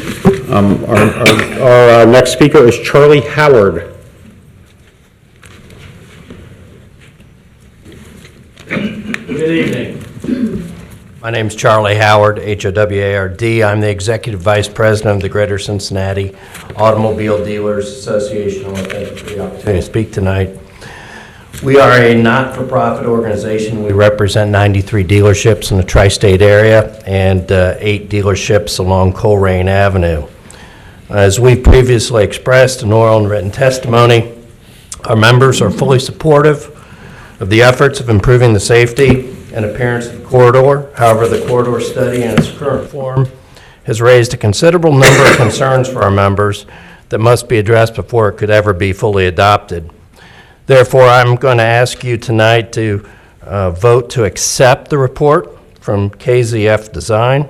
We also request that a task force comprised of stakeholders and their representatives be provided seats at the table to discuss any and all proposals for improving the corridor. Those recommendations that make logistical and economic sense could then be considered for full implementation based on their own merits. Thank you very much for your time tonight. Thank you. Thank you, sir. Thank you, Charlie. And the next one just says Kathy on it. I don't know, is that Kathy Moore? Thank you, Kathy.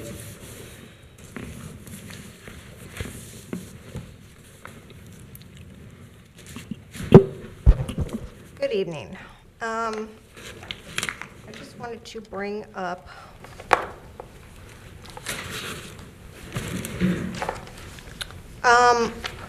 in the information that was in the agenda packet, it was talking about the purchasing card, and it says the following purchasing cards shall exist, and it says Coleraine Township Cincinnati Bell, Coleraine Township Duke Energy, Coleraine Township Waterworks, Coleraine Township Rumpke.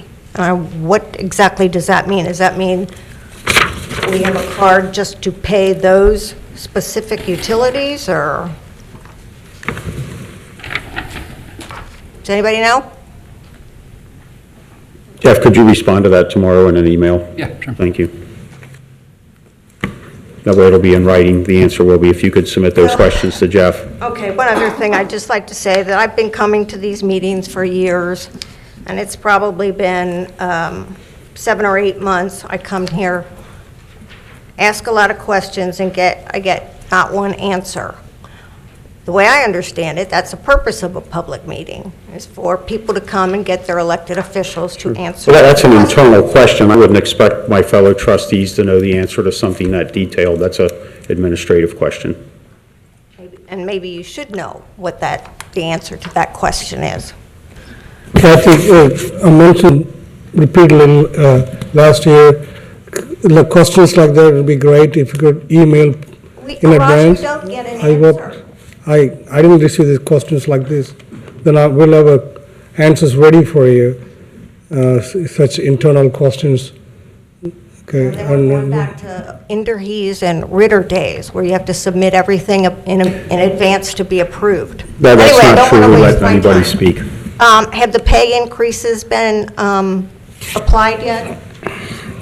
That's a human resources question. Could you respond to that tomorrow also, Jeff? In 2019, the board did something unprecedented by evaluating the administrator in a public meeting to offer him a 3% increase. Will we be doing this for all the employees? The administrator is our employee of this board, and everybody else works for him, so that's the one that this board evaluates, so that's what we did last year, yes. And that had never been done before. I mean, And that is I one thing. think that's a great, that is transparent thing to do. That is one thing you can do in executive session. As I stand here, I am making a Freedom of Information Act for those pay increases. As I've stated previously, the township is in violation of the Public Records Act, ignoring many requests since August. Freedom of Information requests have been intentionally denied. I read where the state auditor is going to grade communities on how they handle Freedom of Information requests. Also, I see we have road repair bills and a whole scope of what is desired for the bids. And is this a new practice? Because I've never seen that before in an agenda. I think we had the road bid document on the agenda last year. It's a long document, but it's being transparent, letting people look at it, so. Well, I see it's on there now, and I'm glad to see that. What is the status of the Schuster Court property? I stopped back there the other day, and the house is down, and the site is graded. He didn't have the seed and straw on it yet. Okay, so, I mean, what is the ongoing program? What do we have in store for this I now? don't know that we've paid the contractor yet, because I don't know that we've signed off on it yet, but that's a particular detailed thing I'd have to get from Jeff tomorrow. So it has been demolished, but as of yet, it still remains in the deceased owner's name. For the park program, because it was approved last year, does that mean that we are automatically going to do the Coleraine Township Park program? Is there any research into outsourcing that, possibly with the Y? I know we would rather go with what's the best financially for the township. We do this, we outsource for the community center. So if it was more reasonable, I don't know why we wouldn't outsource it for the parks program. I think when you are presented these bundles, like the whole strategic thing and the org charts, I don't think it's a good idea to approve bundles like that. I think when an item comes up, needs to be brought to the board and the residents in attendance, and it needs to be approved at that time. Are we hiring a transparency manager or a communications director? It seems it doesn't matter what the position is, Mr. Mills wants another full-time employee. If the township decides to go with a newsletter, you can do what we did back in the 90s, and we outsourced it.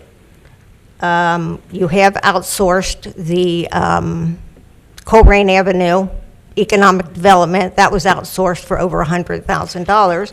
So if you want a newsletter that takes a couple of months to get together, I don't know why you would hire a full-time employee to do that.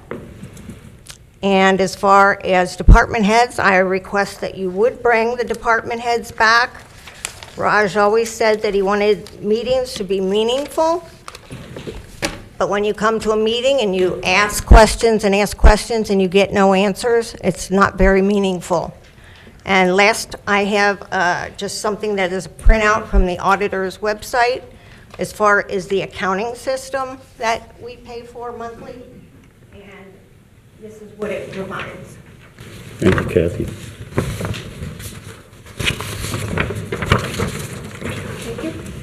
Thank you, Kathy.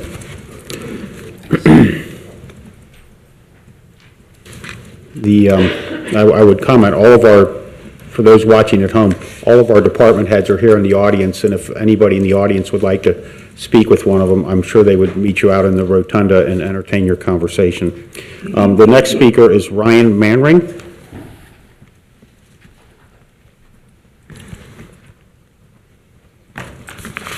Hello again. I came here tonight to talk about the Abbeytown subdivision. I just have some questions. As far as the land use committee, or as far as I was concerned on it, we did not want subdivisions in that area. But with that said, kind of questions I have are, will there be sidewalks to PRE and PRMS? Will there be a crosswalk across Pippin and Kemper? Will there be sidewalks on Pippin going from Kemper to PRMS? I also think that, from what I understand, Hamilton County may want a second connection into the subdivision, and will that mean a connection to Birch Hill? And if so, will that cause a lot more people to make a cut through between John Gray and Kemper Road? And will that further impact children's lives with people cutting through instead of going down Pippin? Thank you. Our next speaker is Bruce Toronto. Board. Happy New Year. A number of items here. First, dealing with the resolution to establish rules and procedures for the township meetings. Matt, very good job. Glad to see it. Also, I'd like to see that when you did revisions, you did them highlighted, so I can just go through and look at the highlighted changes, something we did in federal government, and I suggest that where it can be done in the township agendas, packages, to do that, because it makes it easier when you got 877 pages to read. The next deals with the motion to accept the Coleraine Avenue corridor study. Yes, we need to accept it. We paid $100,000 for it. I don't agree with lots that's in there, even though my name's on a number of the sheets saying I attended the meetings. I don't agree with a number of things that are there. There are some good things there, but some of it's pipe dream. And realize that's what it is. The Northgate Mall is a pipe dream, all the stuff they plan on doing. And last two deal with the new business items, which Matt's brought up. One is the motion to direct the administration to research grant opportunities for traffic study for Coleraine Avenue. Anytime you can get, grants to look at things that we need to be done for safety, et cetera, and maybe some of the corridor study work, that's good. The second dealing with the motion to direct the administration to initiate discussions with SORTA, ODOT, and others to commence consolidate the bus stops in Coleraine Avenue, construct bus turnouts, et cetera. I mean, it's a nice idea, but one of the things I want to caution us all doing right now is we're into an election season where SORTA is looking for a 0.8% increase in our sales tax. Most of it's going to be used for them, maybe a little bit of traffic stuff, but mostly in Cincinnati. And Dan, I don't know if you're still of the opinion of not supporting that. I, as a resident, do not support this levy. So just be cautious when you start asking people to do things. They're going to say, hey, support my 0.8%. Thanks. Thank you. And to be clear, Bruce, I do not support that sales tax increase. I don't know if that came out correctly. Thank you. The next one is Ruth Janikowski, or I'm sorry, Roddy Janikowski.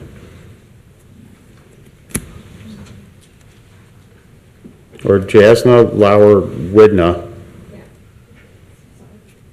which this needs to say your name on it and not hers because we can't have you, you're here speaking for yourself. I'm speaking on behalf of my dad, Roddy Janikowski. Roddy, okay, sorry for the mispronunciation. No, that's okay, that's fine. Let's see, I'm here, like I said, on behalf of my father, to formally request that Coleraine Township Trustees begin the process of notifying the Ohio Liquor Commission to revoke the liquor license of McDog's Tavern, located at 3611 Beavis Lane. There have been multiple accidents that have resulted in property damage, and it's only a matter of time that this will lead to loss of life. Last month, on December 11th, someone leaving McDog's Bar barely made it around the corner from the bar before crashing their car into a fire hydrant and fleeing the scene of the accident. This is not the first, this is not the second, this has happened numerous times. The common theme of these accidents is the person flees the scene. One can only assume the driver was under the influence. In the case of the person fleeing after hitting the hydrant, I don't have to assume.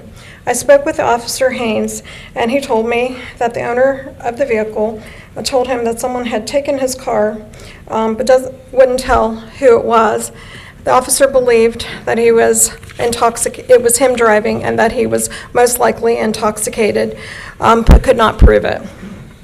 So the three common themes of these accidents is, one, the person is leaving McDog's Bar, the crash is causing property damage, and the person is fleeing the scene of the accident. I have serious concerns as to the amount of alcohol that is being served to patrons at McDog's. Ohio Revised Code Section 430122B states that no sales should be made to an intoxicated person. Any reasonable person would conclude that a person leaving a bar and crashing their car less than 500 feet from the bar has been served too much alcohol in violation of the Ohio Revised Code. But I don't want to speculate, and I don't want to have, and I don't have to. McDonald's has video cameras, and Officer Faines would have only had to review the film. On top of that, having ours and our neighbors' mailboxes run over multiple times, having multiple drunk people wander onto our yard, having a telephone pole split in half, leaving us without power for hours.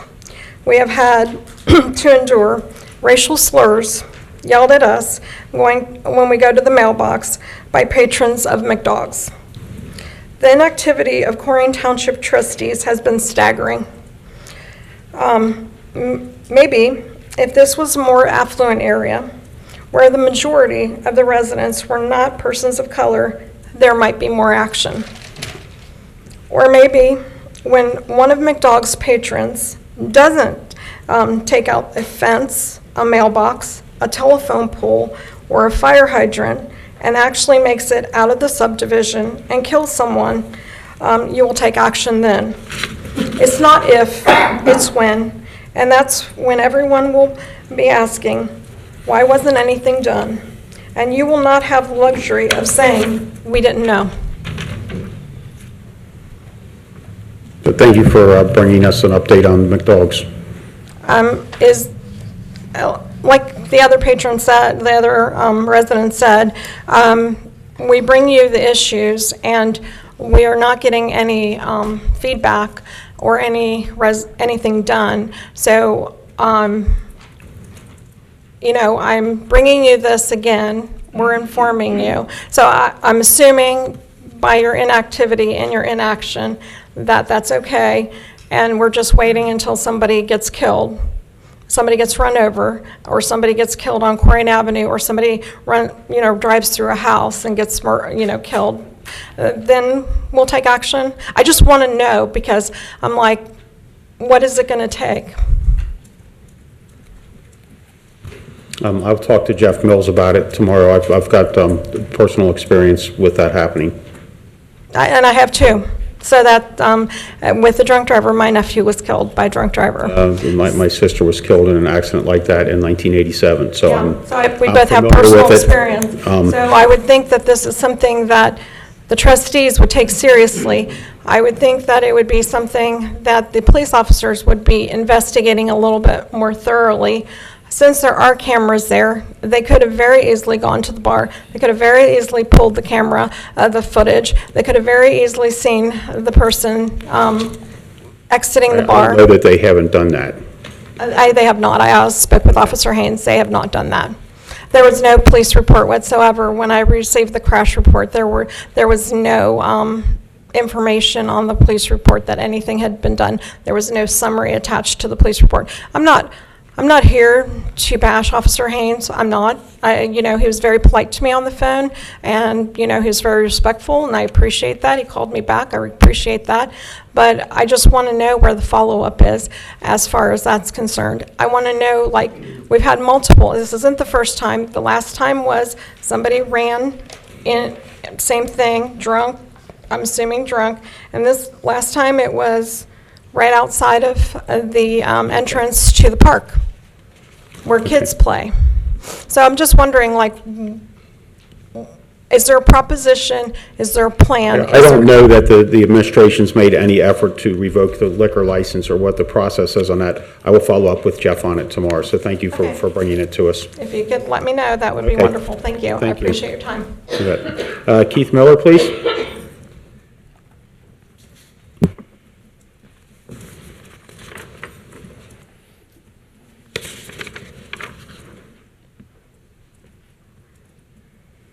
Hello, Keith.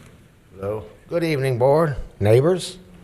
Glad to see we're good turnout tonight. We ever going to get a change in this room? I mean, I see no changes. The only thing redundant in this room is the fact that my funds and my money's being misused. I mean, what do you want to call it? I called it theft, and I got criticized for that, so we'll just call it misused. I mean, when we're handing out $4 million to Duke, I'm disgusted. Duke's a multi-billion-dollar business, Dan, and you voted for that, didn't you? I don't think we handed out $4 million to him, but go on. Well, you know what I'm saying? You handed out more $1 million than handed out to Rumpke even. That's misuse of our funds. I mean, school money for one, our property money for the other. We just keep going at it. $5 more for license plates. I'm getting nickeled and dimed to death while we're handing out money to Duke, a multi-billion-dollar business, or Rumpke, a $500 million business. This is not right. This is misuse of my public funds and my tax dollar. I'm tired and I'm fed up with it, and I can always see one cure, and that's to turn this township over to the county, and that'll solve the problem. The thieving will be done. Thank you. Good night. Thank you, Keith. Randy Chenault?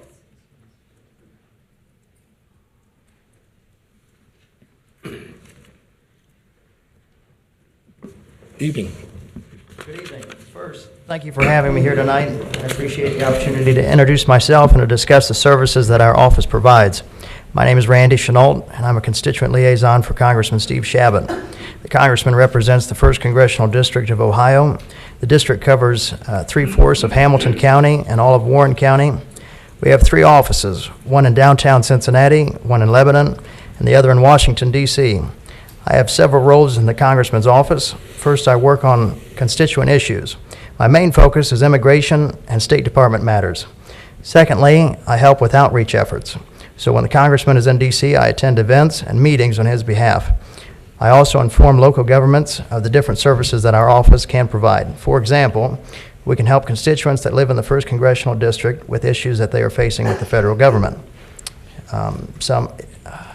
For example, if they are having a hard time getting a response from the Social Security Administration, IRS, or Veteran Affairs, we can send an inquiry to help speed up the process. We can also expedite passports. We can assist in setting up tours at the White House, the Capitol Building, and other monuments. Our office can write letters of support for programs that are seeking grants. We can also help you order a flag that has been flown over the Capitol Building. Another role of mine is to oversee the Congressional Art Competition. This is a national program where each congressional district sends a high school student's artwork to D.C. to be displayed in the Capitol Building for 1 year. We are currently in the process of starting this competition. It is a great opportunity for the community and for the students to get involved. If you would like more information, I would be happy to discuss this with you after the meeting. In closing, as you can see, there are many services that our office can provide you and your constituents with. We are always happy to help in any way. Please feel free to call our Cincinnati office at 513-684-2723. Again, thank you for allowing me to speak tonight. Thank you. Thank you, Randy. Thank you, Randy. If I could just add to what he said. Mr. Chenault solved a problem. My sister is adopted from South Korea, and her naturalization papers were lost or destroyed, and that's about a $500 fee and a 5-year process, and Mr. Chenault walked us through it and got it done for us. So if you ever need the congressman's help, Mr. Chenault's the one to contact. Fantastic outreach program. Thanks. Thank you, Matt. Next speaker, Brad Austin.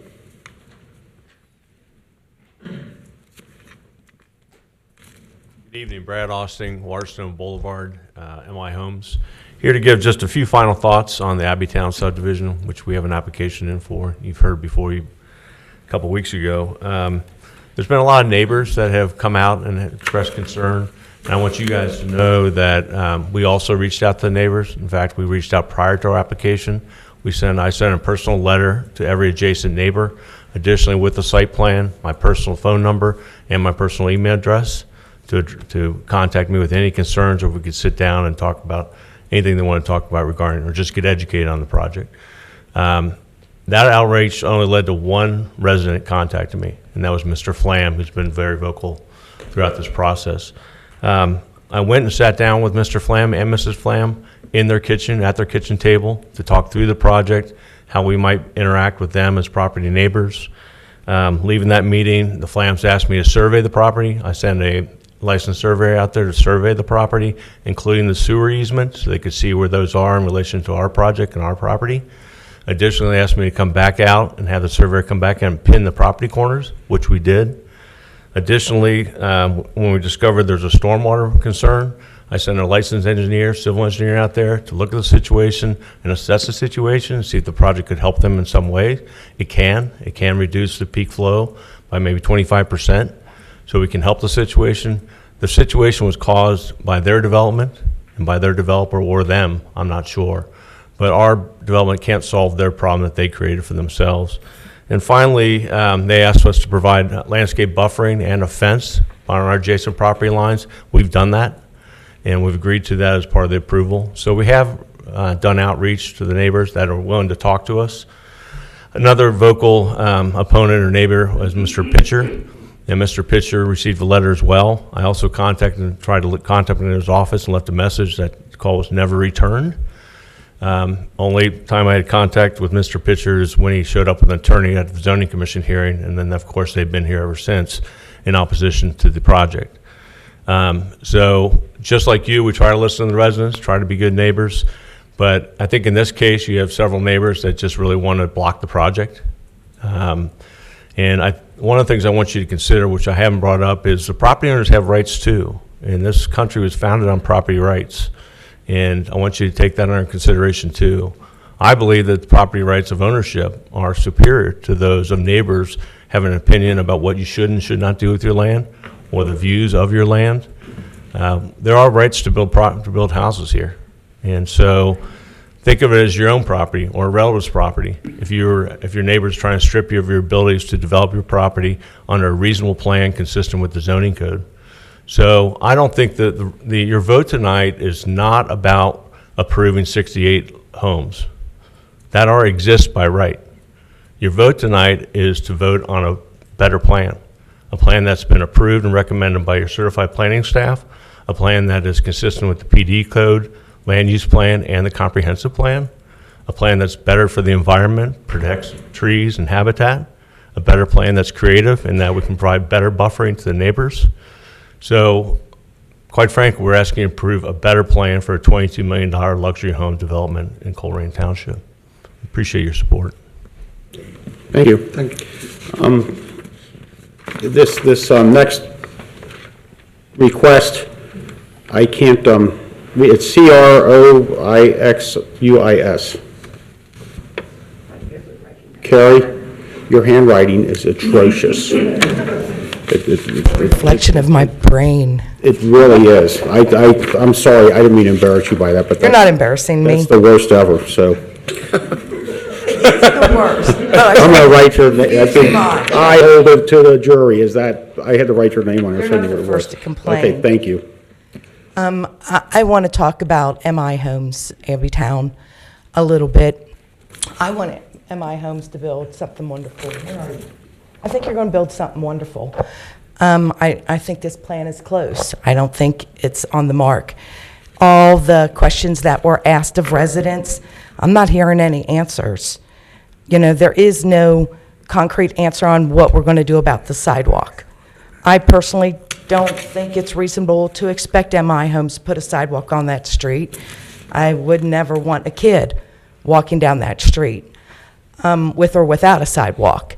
I don't think that's reasonable, but I do think the panhandle could be used to connect to the subdivision behind you, and that has a great pathway to the school, and we could use your money instead of for the sidewalk there and use it to complete the sidewalk on Pippin Road up to Kemper Road.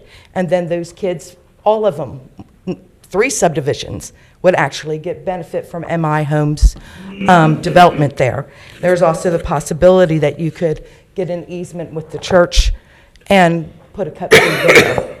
And I wouldn't want to put a sidewalk in. I'd put a trail to that gets to the sidewalked areas. But I want to say that both the Sovereign neighborhood and the Abbeytown communities, I think, are suffering from the same ills. First and foremost is, I believe our administrator is making promises to developers that gets their hopes up in their plans and alters their plans, and then when it finally, comes to the table, the developers are realizing what Mr. Mills is promising them is not, it's not his job to make those promises. For example, with the TIF, we should never have offered them a TIF. They should have at least asked us for one. So I think in our zeal for economic development, we are overstepping our boundaries and becoming an advocate of development or developers instead of for the township as a whole. But I also am seeing, when I tried to understand these planned developments, the definitions vary, whether you go from a general definition to the state ORC definition, to the county definition, to the township definition. And I think that it's become arbitrary that people don't know what to expect. So when I buy a piece of property next to land that, you know, is zoned one way, I don't know what Coleraine means by a planned development, because it apparently means anything you want it to mean. And it throws all the rules out to the benefit of the developer and not to the benefit of the neighbors, either in the sovereign neighborhood or to the ones in Abbeytown. I'm also seeing we're having big problems, and this is another way our administrator is advocating, acting as an advocate for developers instead of for a neutral party as the township. I spoke to you guys when you passed that text amendment, changing the Regional Planning Commission to be an optional service to the township in our planning. And I said, I sure hope you guys are only going to waive that benefit we get as taxpayers. We pay for that. We're paying for that service, whether we use it or not. And I said, let's, you know, not just waive it. We need that information. And the more I work with them and talk to them, I feel we are really harming ourselves to the point where, and I'll say this word really strongly, negligently approving planned developments without having critical data from all the sources that we have available. And I think this is negligent for us to approve this until it goes through this process, except where an emergency is occurring. And the illegal taking of land, he's absolutely right. He has a right to benefit from his purchase fairly, and nobody would dispute that. But also the neighbors who bought homes next to it, it's an illegal taking of their property rights too when we take the value of their property and bring it down a couple notches. I don't know if I'm making sense. I discussed the abuse of these planned developments. The rules, when you read them, number one, in the planned development, is only to be approved if not to the detriment of neighboring properties. And you have had tons of people come and tell you how this is going to be a detriment. And since I'm on time, my thing that I was most appalled by at the last meeting was Mr. Mills and the law director advising you all that you could not consider the water runoff problems. And I sent to Mr. Waller pages from the Ohio Township Handbook, page H1 and H2, questions 5 and 6. And it speaks about the township's liability for runoff waters. Section ORC 5589.06 is a criminal statute about how if a developer develops land and the water increases and it flows onto a county road, then the township has to pay to fix it. And then you are to sue whoever caused the problem. So I don't know if that relates to what's going on with this. So what I'm saying, so when he told you you were not allowed to consider the water runoff problems, that was, to the best of my understanding and what I'm reading, was just untrue. You have a responsibility to consider all factors that are for the general welfare of the community and the values of the neighboring properties. Carrie, I can't see the clock, but I've got you starting at 8:52. Okay, Yeah, that's just fine. too much No, time. I'm not trying to stop you, it's just, I want to be fair to everybody, so. I want the MI to build back there. I think that community, I want to see them build. I don't think you should approve this. I think we need to step back and submit it to the Planning Commission and cover our butts before we are held liable for negligence. Thank you, Carrie. The next speaker is Mike Flam. And please try to keep it under 5 minutes, please. Certainly. I'll keep my comment short. My name is Mike Flam. I reside at 3120 West Kemper Road. Everyone here's heard me talk over the past 3 months. There's no doubt as to my position on the approval process of MI's request for the Abbeytown subdivision for the zoning change. I am going to say a few points. What Mr. Austin said, he was kind enough, he did come meet with us. There's absolute truth, no doubt about it. Had a very cordial meeting with him, showed us the plans, showed us what they're going to do. We had questions as to where the property lines were, where the easement was. Absolutely. Came out and surveyed the property, no doubt to it. However, after much reflection and thought, looking at the plans, a number of concerns did come up. And if you remember, I approached Mr. Rajgopal and Mr. Unger at the November meeting. Mr. Waller, you were not in yet. Mr. Insko is still in. And I said that we have lots of concerns. Those concerns did come up, and we have raised them. With that being said, you have heard an abundance of evidence, an abundance of sworn testimony. You've heard an abundance and seen PowerPoint presentations. You've seen from both sides. You've seen an abundance of evidence showing that this does not fall in line with your comprehensive zoning plan. It just doesn't. As Mr. Austin pointed out, my wife and I, we signed the agreement to have the sewer easement in. We know there's a subdivision that's going to go in. No one here is saying no to that. What we're saying is you don't need to change the zoning. It just doesn't need to happen the way they're presenting it now. If MI Homes is a builder back there someday, great, we welcome them. They can follow the rules that exist today. We don't need to change the zoning. There's a whole abundance of reasons why this does not fit the comprehensive zoning plan. So much, in fact, your zoning board even agreed with us. 4-1, they agreed to deny this request. I'm asking you to listen to your zoning board. And one thing else I want to point out. 13 years, I've got to meet all my neighbors. I spent more time here in the Coleraine Township within the meeting hall here than I ever anticipated. I got to meet my trustees. I got to meet the folks that represent me as a citizen here in Coleraine Township. And if not for this process, I wouldn't have had the opportunity to meet all of my neighbors. And one thing I've learned as I listen to these public addresses, there's a whole lot of people that come up and complain about things. That's something that's spectacular, being able to come in and meet all these people and see how your government works. I've had the opportunity to work with Chief Denny. They've done a fantastic job. Mr. Waller, I know you had questions of Mr. Kyle earlier. A 31% drop in Part 1 crimes is outstanding. It's unheard of. I mean, these are all fantastic things going on in Coleraine Township. I know you'll take care of the money the best way it can be, and no one's here pounding our fists saying, don't build a subdivision, just don't build the one that's been planned. They can do better. I expect better out of them. I expect better out of the design. They can do this. I'm asking you for support. I'm praying for your support tonight and denying this zoning request.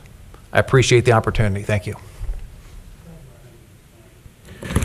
Scott Huber.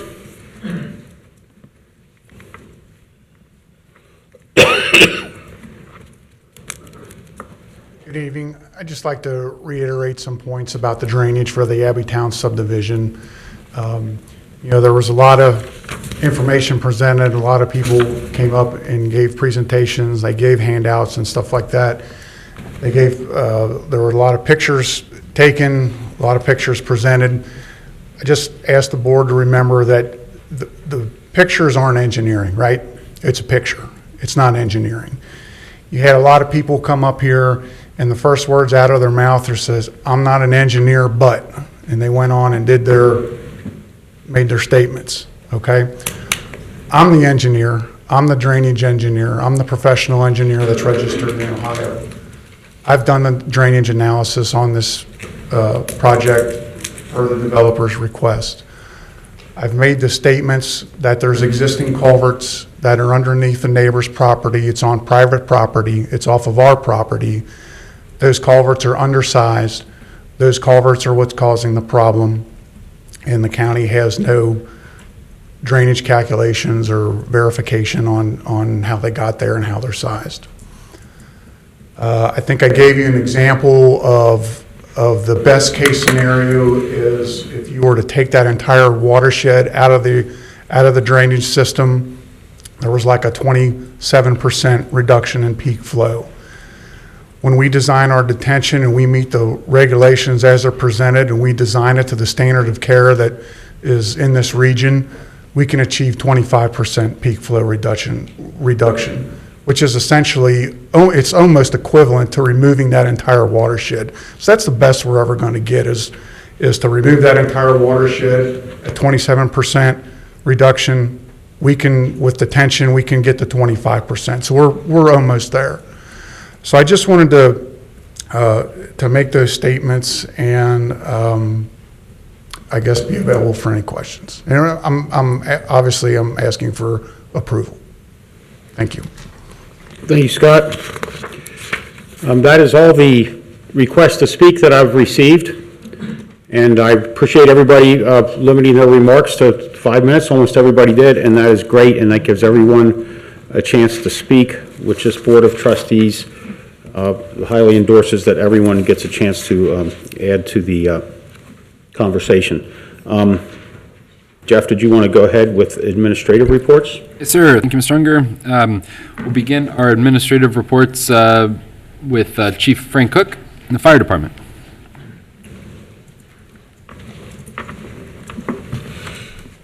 Evening, Chief. Good evening, Board. The first element of my administrative report tonight is to report the emergency incident activity for the month of December 2019. There were 747 emergency medical service requests answered by our units. There were 176 fire and service requests in the township, and then we responded into Springfield Township, the Pleasant Run Farms neighborhood 31 times for emergency medical first response service. December was a busy month for us in regards to fires. A significant amount of loss was sustained throughout the township. 4 fires to mention, one being on December the 6th, which occurred in 2900 block of Commodore Lane. That was in the apartments down there. Fire was intentionally set in one of the storage units on one of the floors. December the 16th in the 10,000 block of Fernhaven Court. Significant damage to a residential dwelling there. Fire began in the garage and it extended up into the first floor of the building. December 22nd, 6700 block of Kepler. Significant structure fire, one of the larger fires in several years in the township, and I'll speak to that in just a little bit.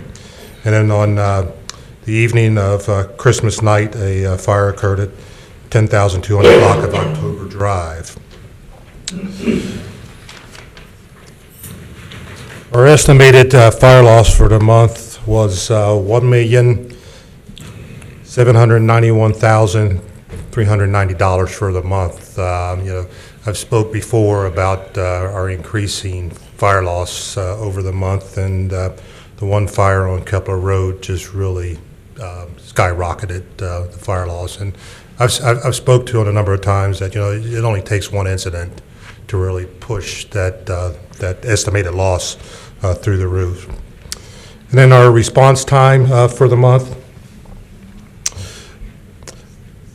First units arrived on the scene average response time anyway was 5 minutes and 13 minutes.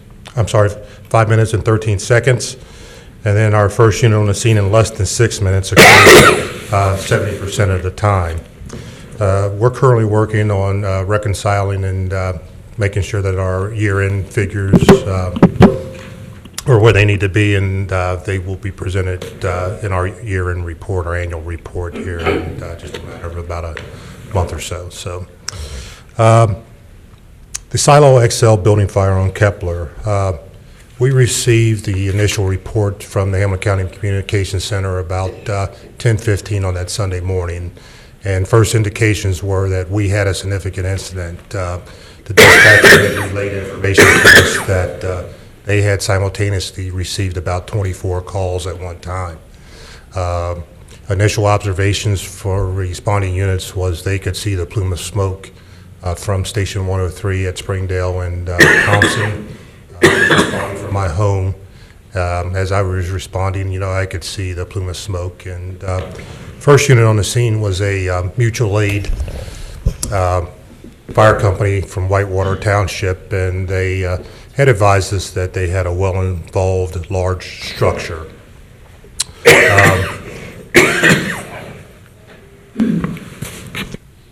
So companies went to work. We received a significant amount of assistance for this fire. Approximately 12 agencies assisted us. That includes local, regional, and state. Regionally, we had a unit from as far away as Milford. Statewide, the EPA, the State Fire Marshal assist us with environmental concerns, and also assisted us with the cause and origin and determination. Right now, the cause is being carried as undetermined. The damage was just too extensive. To our advantage was that there were heavy equipment operators on scene from Wayne, it used to be Wayne Pole Buildings, but there was heavy equipment operators there to assist us in surgically, if you will. If you watch this 19-year-old man dismantle this building with that excavator, like I said, he surgically, piece by piece, dismantled that building and removed the burned out vehicles. Our risk management policy is we will risk a lot to save a lot, and we will risk little to save little. The building was full of vehicles. It was full of equipment and supplies that people's livelihoods depend upon. And we did take some calculated risks to remove vehicles where we could. That fire was so extensive upon our arrival, we had to fight it in what we consider a defensive operation, and that's applying fire streams from the exterior. And as we prioritize our duties on the fire ground, life safety or rescue is our primary concern, but exposure protection is the second step. And there were buildings in close proximity to this building, and each one of those buildings on either side of that sustained absolutely zero damage. And I commend the efforts of not only our personnel, but also the departments and agencies that assisted us that morning. The fire was not declared out, and it took several hours to actually sift through all of the building components and remove the vehicles from the vehicle before we could declare the fire out. So, on that Sunday, we remained on the scene for approximately 12 hours, and then the investigation started the next day. But as of right now, the fire is being classified as undetermined, just because of the extent of damage and the evidence. I don't want to say was destroyed, but once you start taking that building apart, it's hard for us to determine or observe any patterns to determine a cause. I can say, as of help to us, was the surveillance cameras that were on property, and also the cameras that were out on the expressway to help us at least pinpoint an area of origin in one of the storage bins. Like I said, the loss was estimated to be $1.67 million. And it's one of the larger lost fires that we've experienced in several years here in the township. So that concludes my It was a report. pretty big fire. I think Jeff contacted me, was that on Sunday morning? Yes. For those who don't know, on westbound 74, the Wayne Pole Building's structure is mostly not there anymore. Yeah, there's still several buildings left on site, but that particular building, unfortunately, was a total loss. And, you know, one of the challenges that we were faced with that morning was water supply. But our people were very, very resourceful and worked very hard and efficiently and effectively to establish a water supply.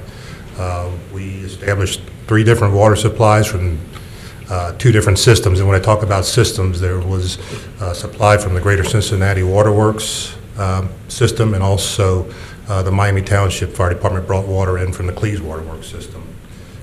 Access to the building was somewhat limited. We weren't able to get to the back side of the building, which is the expressway side, so we set up what we call water tanker or water shuttle operations out there on that side of the building. But again, you know, I compliment the crews, and There were no injuries. So please. No injuries on that. No, absolutely. That's the most important thing, so. There was a point in time that, you know, we weren't able to account for an individual, but, you know, it was later found out that everybody was accountable. But That's the best news. Thank you, Frank. You're welcome. And then the last item I have for you this evening was that a couple of our fire officers have been the recipient of some scholarships. Lieutenant Ryan Frank and Eric Dower both received a $3,000 scholarship towards their education in the Ohio Fire Executive Training Program. The Ohio Fire Executive Program is a 2.5-year-long program designed to promote executive leadership development in those individuals who are either or will be in the future in decision-making positions within our agency. The process to be accepted into the program is competitive, as well as the recipients receiving of the scholarships. Both Lieutenant Dower and Lieutenant Frank should be recognized for their successes. And you know, we've identified these 2 fire officers, their first-level supervisors, as future leaders in our department, and it's all part of our succession management and our professional development that we conduct within the department. That concludes my report. Chief, I just want to thank our officers for the sacrificial bravery work. I personally saw that. I witnessed how they work hard to put the fire out. And this big ladder engine you got is a great asset for our township. It really minimizes the injury of our firefighters. And you did a great coordination work with all the surrounding township. You did a very good commanding job in putting the fire out, and also completely no injuries. That's remarkable. I certainly appreciate your comments, and, you know, the our ability to be able to fight a fire of that magnitude, if you will. It's only, you know, the equipment that you supported, you know, over the years. And, you know, again, I appreciate your support in providing us with tools and equipment and resources to do our job the most effective and efficient way that we can. Thank you, Chief. I appreciate your strategic vision, too, in the way you've kind of led the fire department. I had a chance yesterday to meet with Chief Cook and his 2 assistant chiefs, and it's an impressive, when he talks about building leaders, it's an impressive group of leaders in that department, and I think that's commendable. Thank you so much. Very welcome. Thank you. Thank you, Chief. Thanks, Chief. Next, we have the Police Chief, Mark Denny.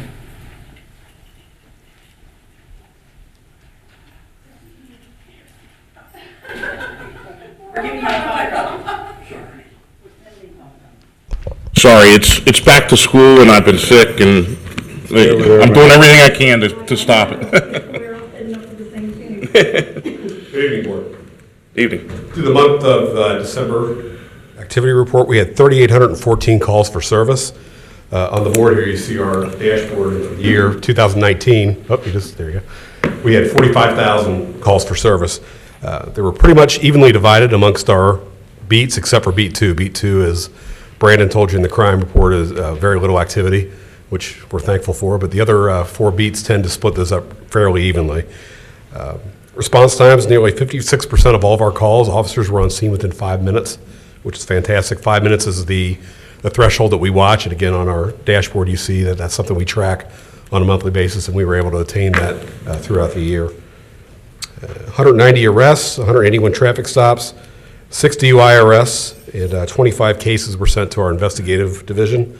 In 2019, they had 521 cases assigned to them, so they have a pretty heavy caseload. Our civilian staff answered 31,000 phone calls last year. I've talked about that before. Our 321 COPS number helps us reduce our dispatch fees. And obviously, not every one of those 31,000 calls would have become a dispatch, but we usually about half, 30 to 50% of those calls can be attributed that would have gone to the dispatch center and incurred a $16 cost from the comm center last year. So that's Is that cost still $16, Mark? 16 last year, it's 10 this year. I thought it was supposed to go down to 5 if It'll go the... 5 next year. Okay. But you should still use 321 COPS for non-emergency calls. Yeah, absolutely. It saves the township on every call if you just call us directly, and we can handle a non-emergency call to police. $5 savings is still savings. Yeah, when you've got 3,800 calls for service, yes, it is. The clerks entered 27,000 individual records last year and assisted 6,000 residents at the window. So they were just as busy as the guys on the road were, so we're really proud of the work they do. The police department successfully passed our CALEA online assessment. Traditionally, it was every 3 years that CALEA would come out and do an on-site assessment. They've changed that to once every year. They will go through 25% of your files. So in that 4-year period, you'll have 100% of your files reviewed. They come out on the last year and do the assessment. So it's a much more in-depth and aggressive approach from them to make sure you're not waiting until that last year just to show that you have met all their standards. They check every year to make sure that you're staying on task. So we've done 2 of those now. We'll have 1 more before our August 2021 on-site assessment that'll come here. And I just want to thank everyone who came out last Tuesday for our street dedication to Dale. It was amazing to see all the residents in 40-degree weather standing out there for us and supporting us. And it was very fitting, and we appreciate it very much. And thank you all for taking part in that ceremony as well. Thank you, Mark. Hey, Chief, I just want to commend you for your leadership. And that incident happened on the North Gate. So over 300 kids, practically anywhere from 11 years old, about 18. And our officers did a great job to calm the situation, control the situation. And I witnessed it. Our trustee, Matt, also was there. We walked around and saw the officers, how they did the work. I think that's the most impressive part is you both didn't see any command staff there at first. These guys knew what to do. Yeah, they independently worked, so they controlled the situation. It could have been a very bad situation, but you really minimized it. Appreciate your police officers. Thank you very much. We appreciate that. And area police also.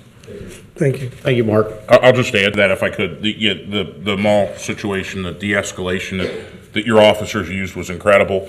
I mean, there were some really ugly situations with kids pounding on police cars and yelling at the police officers and arguments ensuing, and they were just even keel, calm, move them along. And I had an opportunity to sit in last week on a briefing, and just the professionalism, like fire, police, the professionalism of your staff is just incredible. And it just kind of makes it all real. You know what fire and police face, but until you sit in the room and hear the discussion, it becomes a lot more real. And I certainly appreciate the job that you guys are doing. So thank you so much. Thank you for support. Thank you, Chief. Next, from the Department of Public Works, Public Services, we have Ms. Jackie O'Connor.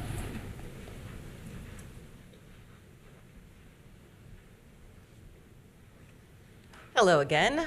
I do not have any fancy reports for you. I just have some information and a thank you tonight. First of all, our work requests. work requests are the best way to get to us now. So people have generally been able to use our CSR system or service request system that's on the website to put in a service request for a lot of zoning issues and planning issues. We would occasionally get some public service requests in there.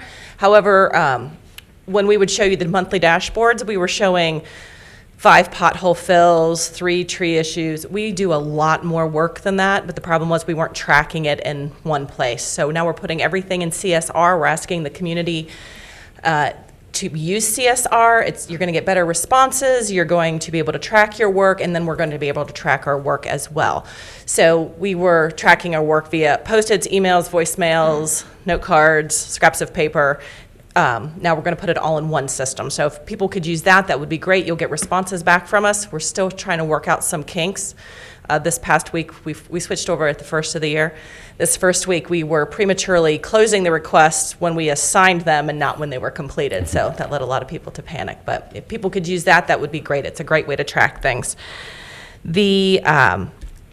A couple things, it's been decent weather, so we've been getting some calls. Yesterday, the phones rang off the hook in the office, so everybody was out doing something. One of the things that we get a lot of calls on is light poles. If your light pole's been hit, your street light's not working. We take several calls a week about this, or emails, or voicemails. So I wanted to let everybody know Duke is responsible for light poles. Duke has a website that you can report on. The website is the best way to do it. There's maps in there. They will give you a tracking number. They will give you updates. They also have a phone number. It's 1-800-544-6900. And most people don't know, but, Jeff pulled up the streetlight report. So you'll go down, you'll click on Ohio, you'll type in your address, you'll put it on, you'll pick the pin, you'll put on what's wrong with it. But the light posts have numbers on them. So if you don't have an exact address, or if you can provide the light post number, it's easier for Duke to respond to fix it. So that is a very handy tool. It doesn't even have to be your light post. It can be anybody else's light post. Ms. Wright, you had a question about the Commencement Church. They have withdrawn from their community center. We will not be renewing their agreement. They are leaving Coleraine Township. They said, unfortunately, they could not get the membership that they needed and tried to, so they are combining with another church in Hamilton. So they have moved out effective a couple weeks ago. They turned in their keys last week. So if anybody else wants to rent the community center on Sundays, we now have a vacancy. Royal Heights, we've been getting some questions about that, about the seating in Royal Heights, so I wanted to give you some information on that. Last year, we finished up the big project that we had been working on for quite a while back there, redoing the roads and the gas and electric and the sidewalks. The contractor that was doing the project was seating as they went throughout the project, so not everything was seated at the same time. And from what I understand, they had with the dry summer that we had last year, the dry hot summer, the seed wasn't taking, but the weeds were. So they had another contractor come through in the spring or the fall, September, Octoberish, and they went through and regraded and reseeded. They weeded, they pulled the weeds, they raked out the weeds, they graded, and then they seeded the areas. So that area has all been reseeded already. But the important thing to remember is also we are still in January, and you don't have proficient grass growth in January. So we see a lot of green, but that's not normal. So we're hoping in spring some of the areas that haven't yet perked up have. There were, if you drive through there, there's a lot of lawns that have that the grass has taken. So we're hoping that come spring the grass then germinates for those that haven't germinated yet.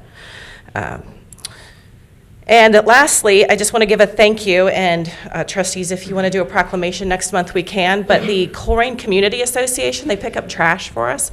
I had no idea this group existed, and I get an email letting us know that they picked up 650 bags of garbage last year on the exit entrance ramps on the interstates.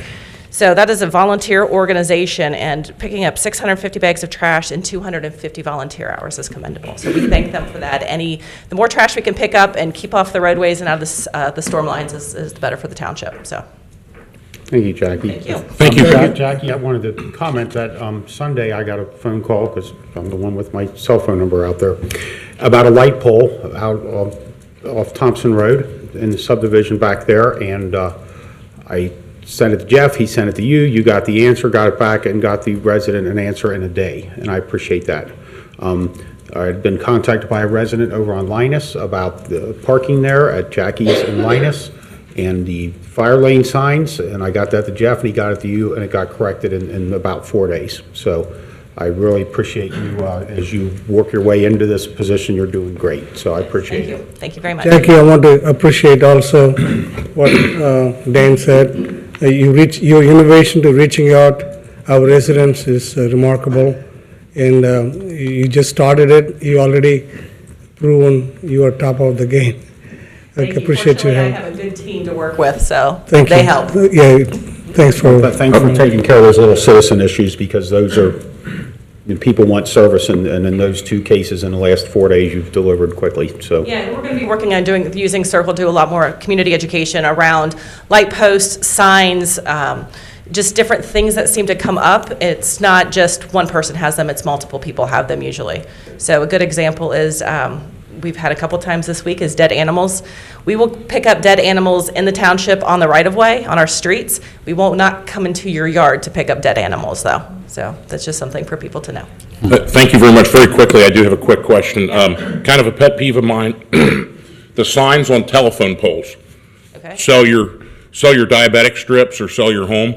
I think really cheapen up the area. Is that us, the township, or is that or Cincinnati Bell responsible since it's their pole? Code enforcement, from time to time, there have been boards that have been very much focused on those signs, and therefore our code enforcement has been very focused on it.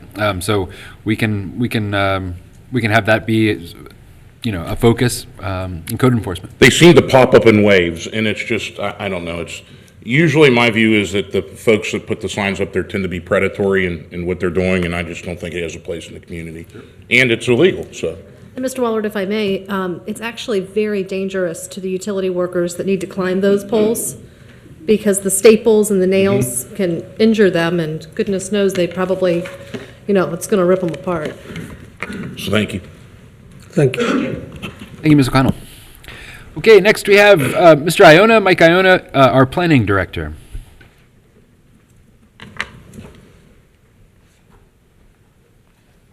Good evening, trustees.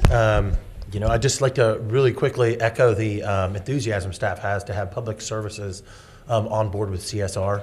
As you all know, planning and code enforcement have been utilizing that service for public records or public requests in addition to public records. So the addition of public services just makes it one excellent one-stop shop for residents to communicate to staff as well as track the requests. So very excited to have that, and kudos to Ms. O'Connell for bringing their services on board. As far as my dashboards, I'm going to do an annual look or evaluation of our numbers at the beginning of the year, every January. That'll kind of move to a more dialed-in look, for specific months like January, February, and then quarterly I'll do kind of that, broader look at our numbers. This year, if you can, looking at the dashboard up here, those lines represent approximately 8 to 10 years, depending on the dashboard you're looking at for data points. The big thing with permit volume is you can see we took a dip, somewhere around 14 and 15. That coincides with the recession and the housing bubble. As you can tell, we're, coming back up here in 2019. In fact, it might be a little higher than most years with 489 permits. As far as the board zoning appeals and the zoning commission volume, that number has gone down, over the past 10 years. However, that doesn't mean that we don't have significant cases, but that number has gone down. We had a total of 29 this year, which is consistent with, the previous, post-recession numbers, I guess you'd say. As it pertains to violation volumes, we are very focused on code enforcement outcomes, as is the board. Our violation volume is obviously up. And per capita, I'd say our staff deals with a greater volume than most jurisdictions, if not all jurisdictions in our region. Someday I'd like to get numbers for you on that. As far as abatements, abatements have dipped over the years. They're ticking back up as far as our trash and grass abatements. And, the big number here this year is we have referred 154 civil cases to court. And when we do this, this occurs when we've exhausted all options with our code enforcement process. So we go out there, we investigate the property, we send the letters, we send the violations, we try to work with property owners, they don't come into compliance, and then we have to refer those to court. This year you can see there's been a major uptick, 154 cases sent to court, which is significantly higher than previous years. So something to think about. I'll continue to dial in those numbers and provide more reports. One item I did want to touch on tonight is Schuster. I had staff go out and take a picture, and I received a picture of the site later this afternoon. And they have seeded and strawed the site. Yeah, I was out there. As I said, when that started, I was taking that on personally because it had sat so long, and that was back in mid-September, and now it's January, and the site's seeded and strawed and graded, and it's 1,000% better than it was, and that's the status of it right now. I think it's owned by the Port Authority, though, isn't it? Or isn't that property in their control? Our goal is to have it, as it sits legally today, because that question came up earlier. I don't know the answer to that. It is not. I've reached out to our contact at the port who's working on it, and I was going to provide an update on this as well. But they're working on going through the procedure to transfer the property over. Right. It was a definite serious hazard, and we have mitigated the hazard, I guess, because the very unstable building is gone. The sites, I stopped out when they were backfilling it. They're filling it properly. Yes. They're not burying debris. I stopped out and looked myself. I know I asked you to stop and look, but I've been on that one. The neighbors couldn't be happier, so. And I appreciate the diligence, as does the township and the adjacent. Right, yeah, I don't mean to be doing that, but that one, when somebody calls me, I take that stuff personally, so. Yeah, we had a thanks good for contractor. working together. We have achieved a great thing, so. Thank you. The last thing I wanted to touch on was the comp plan. So I talked briefly about this at previous meetings, but with the new trustee on board and it being a new year, I just wanted to kind of go in depth a little bit more on the comp plan. We are branding the comp plan as Imagine Coleraine. And the reason we're doing that is because we want this to be an aspirational look at what Coleraine can be. There's so many different areas of Coleraine. We have a rural area. We have kind of a more urban dense area. We have a suburban part of Coleraine. We have a corridor that bisects all of our community. But this comp plan looks at ways that our community can play together to be greater than the sum of its parts. And it focuses on, really four things. It's, where are we at now? What are the trends we have now? What are the problems we have now? And where do we want to be? What do we aspire to be? What are we looking to be? And then how do we get there? So those are the three pieces of the comp plan. I intend to provide a very robust update at the next trustee meeting where I'll go over a little bit more in detail what the comp plan is for the benefit of you as well as the residents who attend and anybody who's watching on TV, and then outline the process and what we plan to do. I have to make one more comment. I'd like to congratulate our code inspectors, and you and your predecessor, Jenna, and Jeff, and Frank, and Mark. The worst house and I think Frank mentioned this to me, the worst case he'd ever seen in his career was a house out in the 6600 block of Springdale Road. There's a beautiful home there for sale today, and for those who think, what do these trustees do? There's nothing happening up there, that we sit around, but that is not the case at all. I've got before and after pictures of the place. Rumpke took 15 loads of stuff out of there. We used legal means. We got with the bank who bought the house out of tax foreclosure. It has turned around. There is a beautiful home out there for sale. That was an absolute disaster a year and a half ago. And it takes time to go through the legal process, but I would just say congratulations to everybody in the organization, and to those who think that the enhanced code enforcement and the doubling and tripling of code enforcement versus 3 years ago isn't making a difference. I say drive out Springdale Road a couple houses past Broadmoor and you will see the impact of it. It is fabulous, and the house has a for sale sign in front, and we're going to get a couple new residents. The backyard had 8 and 9 foot high vegetation.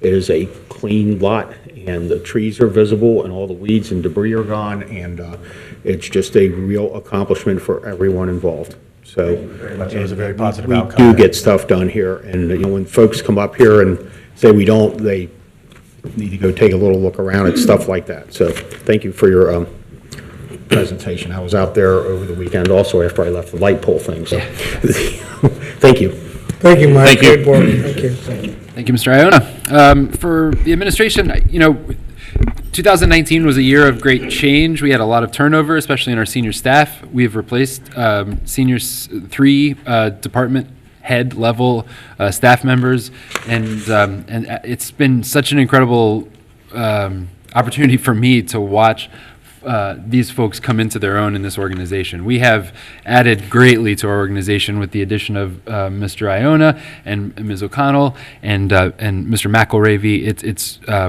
I just can't wait until we're humming on all cylinders as these guys get their feet underneath them.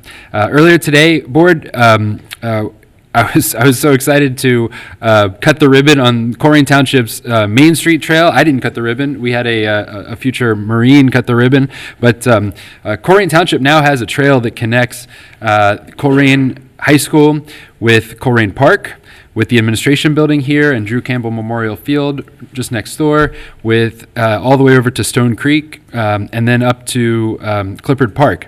In most communities, the rule of thumb is a mile of trail costs about $1 million.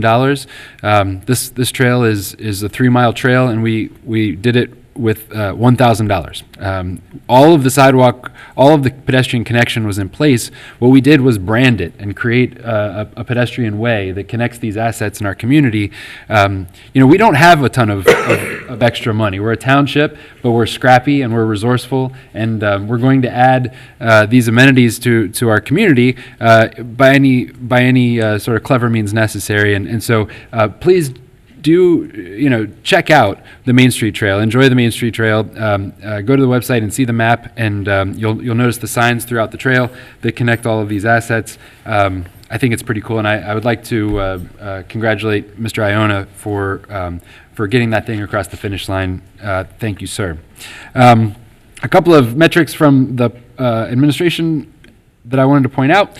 In 2019, we received 689 public records requests. Most of them were from 2 individuals, but significant increase from 2018 to 2019, 689, that's about 3 or 4 records requests per day, per workday on average. That's a lot.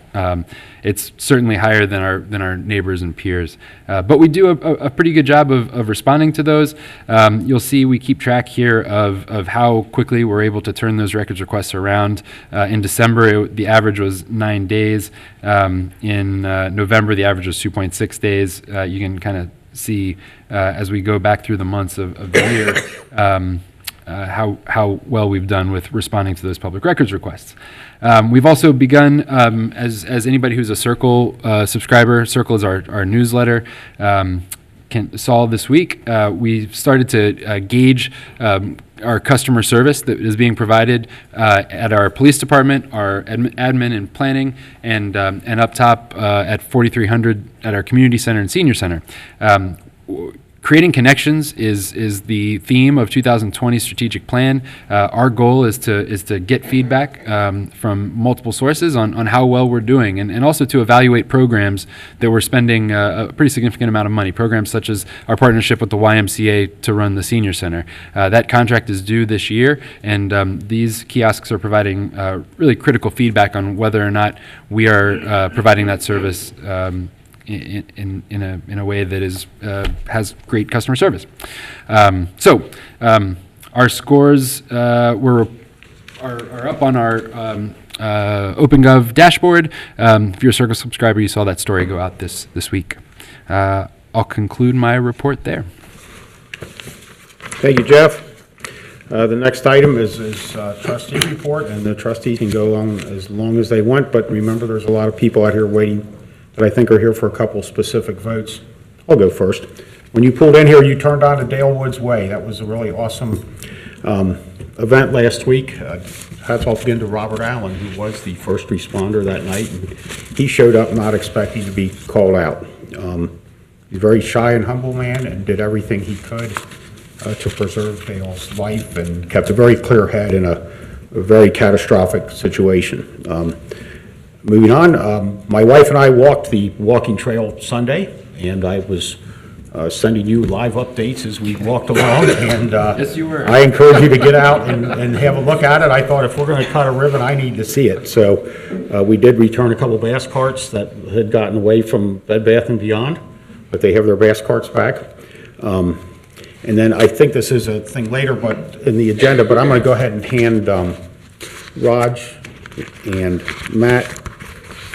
We talked about Matt's ideas for rules of procedure and conduct, and we have not had a public discussion about it, but and this is scanned in if anybody wants to see just some of my suggested amendments to it. So there's your copy, there's your copy. I've handed it out in a public meeting, and that would, one last thing, there was a question from a resident earlier about if there was sewage capacity for the development on Springdale Road, and we've been given this letter from the Metropolitan Sewer District that they have no objections to the rezoning, which I guess would tell me they think there's enough sewer capacity there, because they know what the project is. And with that, whichever one of you two wants to go next. Anyone go? I'll go. I know people are sitting waiting for the other major issues need to be worded, and I'll go really very brief on my report. I've been working since last year, have a major hospital come to the Colerain Township. If you look at the Green Township, they had a Christ Hospital, Good Samaritan Hospital, and Mercy West. I've been working one major hospital. I met with the president, CEO last week, and he seems to be very promising.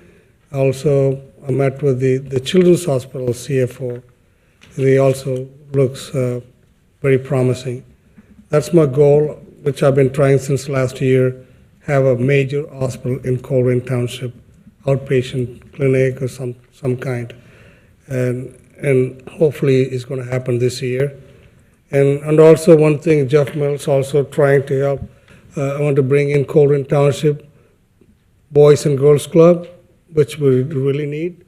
It won't cost any money for the taxpayers. I got a lot of businesses, the wealthy individuals try to donate, and I'm trying to form a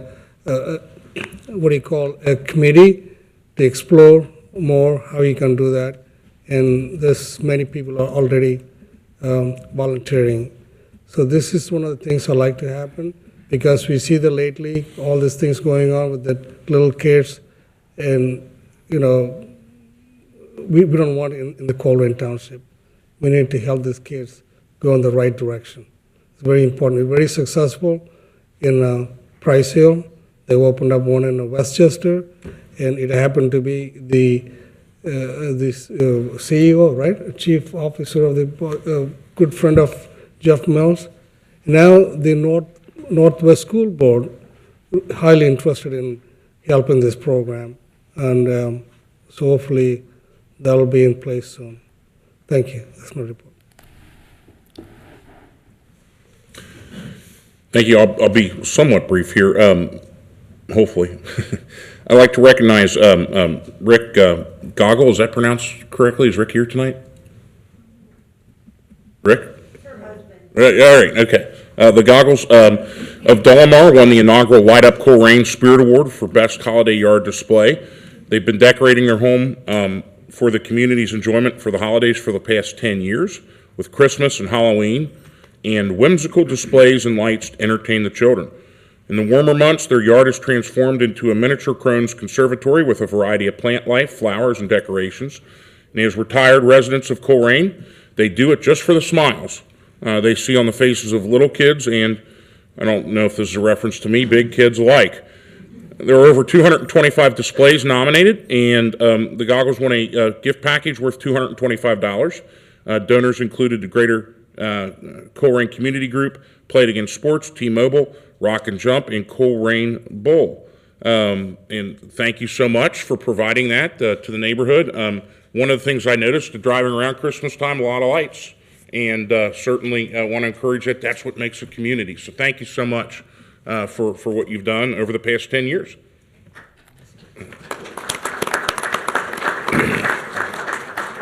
And with that, that is my report.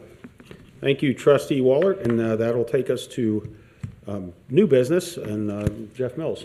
Sure.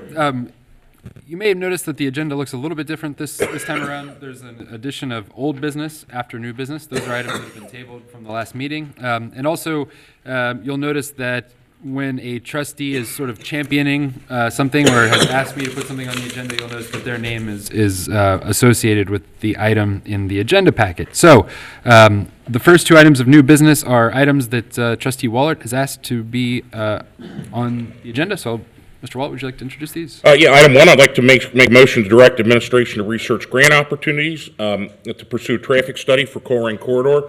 I know the word study is going to make a lot of people kind of their eyes glaze over. However, in order to change the traffic light, ODOT does require a traffic study. We can't just go out there and change it. And I think anybody that's driven Coleraine Avenue in the last, I don't know, 3 years, 4 years, realizes that there needs to be some, there might perhaps be some timing issues, especially with regards to Ronald Reagan Highway and the 3 or 4 lights on either side.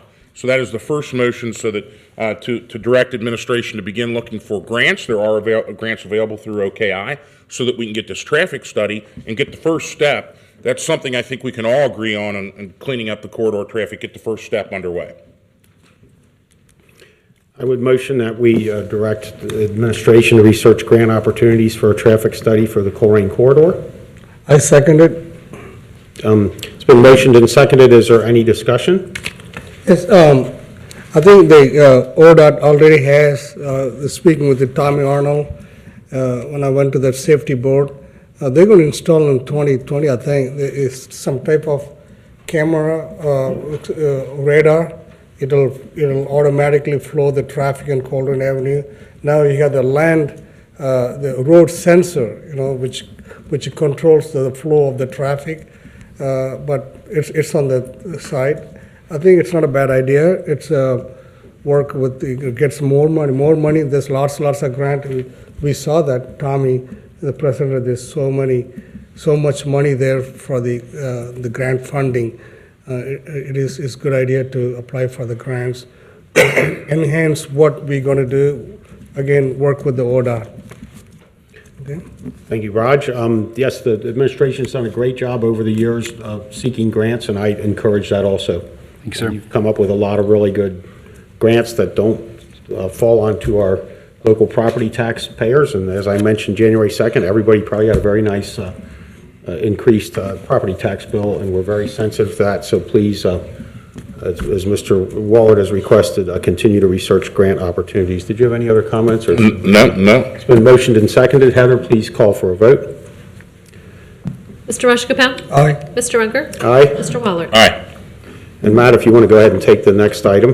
So the second is a motion to direct administration to initiate discussions with SORTA, ODOT, and other stakeholders to examine consolidation of bus stops on Coleraine Avenue, construct bus pull-offs on Coleraine Avenue, and provide better facilities. And by better facilities, that runs the gamut from shelters to trash cans, for example, something that's sadly that's really needed in those areas.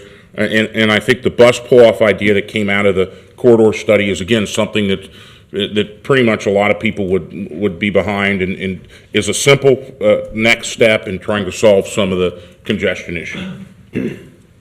I would motion to direct administration to initiate discussions with SORTA, ODOT, and others to consolidate bus stops on Coleraine Avenue, construct bus pull-offs on Coleraine Avenue, and provide better facilities. So the motion is just to make sure our administration is in communication and set up meetings and talk to them. Is there a second? I second it. It's been motioned and seconded. Is there any discussion?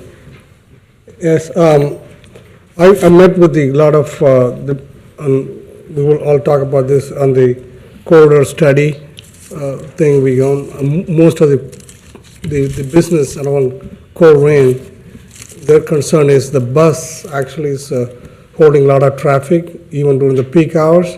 It's causing a chaotic flow of traffic in Colerain. And having this, the bus pull off would be a great idea, but I don't know how much it's going to cost. It's a great amount of money to build this pull off. We can explore that, but something you got to work with that KZF study.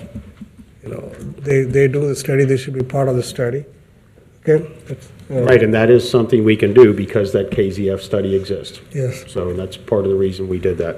Is there any other discussion? Hearing none, Heather, please call for a vote. Mr. Moshikopound? Aye. Mr. Unger? Aye. Mr. Waller? Aye.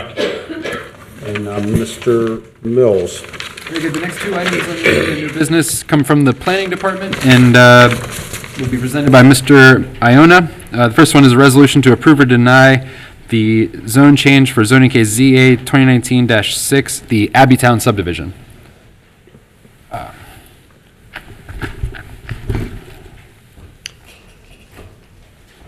Thank you, Mr. Mills.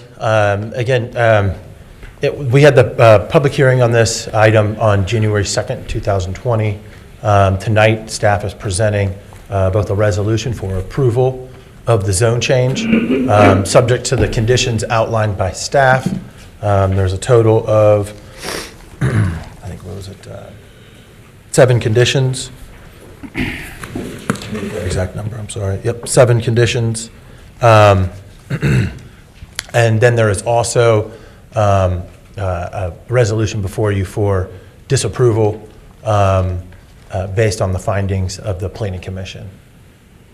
And I do have a presentation that I'll go over in a second. I don't know. Did you? It's on the slide. It's a slide.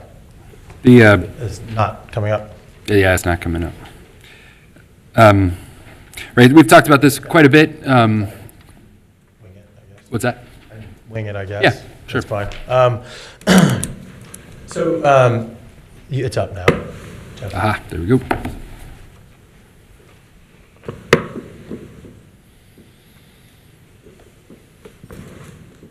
It's the last 4 slides.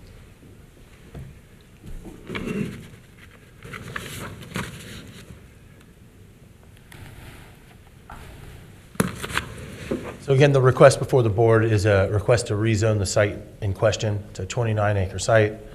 And the request would be to rezone it from an existing residential district. It's R4 and R6, which is a moderate density and a moderate to a little bit higher density as it pertains to the zoning districts in our code, to a planned development residential district. The applicant is MI Homes on behalf per Brad Austin. Go to the next slide.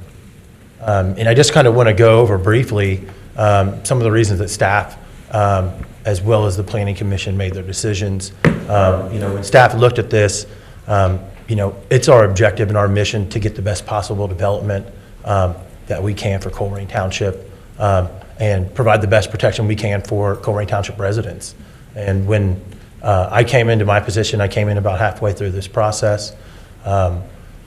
When we looked at the requirements of the zoning ordinance in our review, we looked at those 5 pieces about what the intent and purpose of a PD is, and we found it to be consistent with those. And I'll talk a little bit more about that later.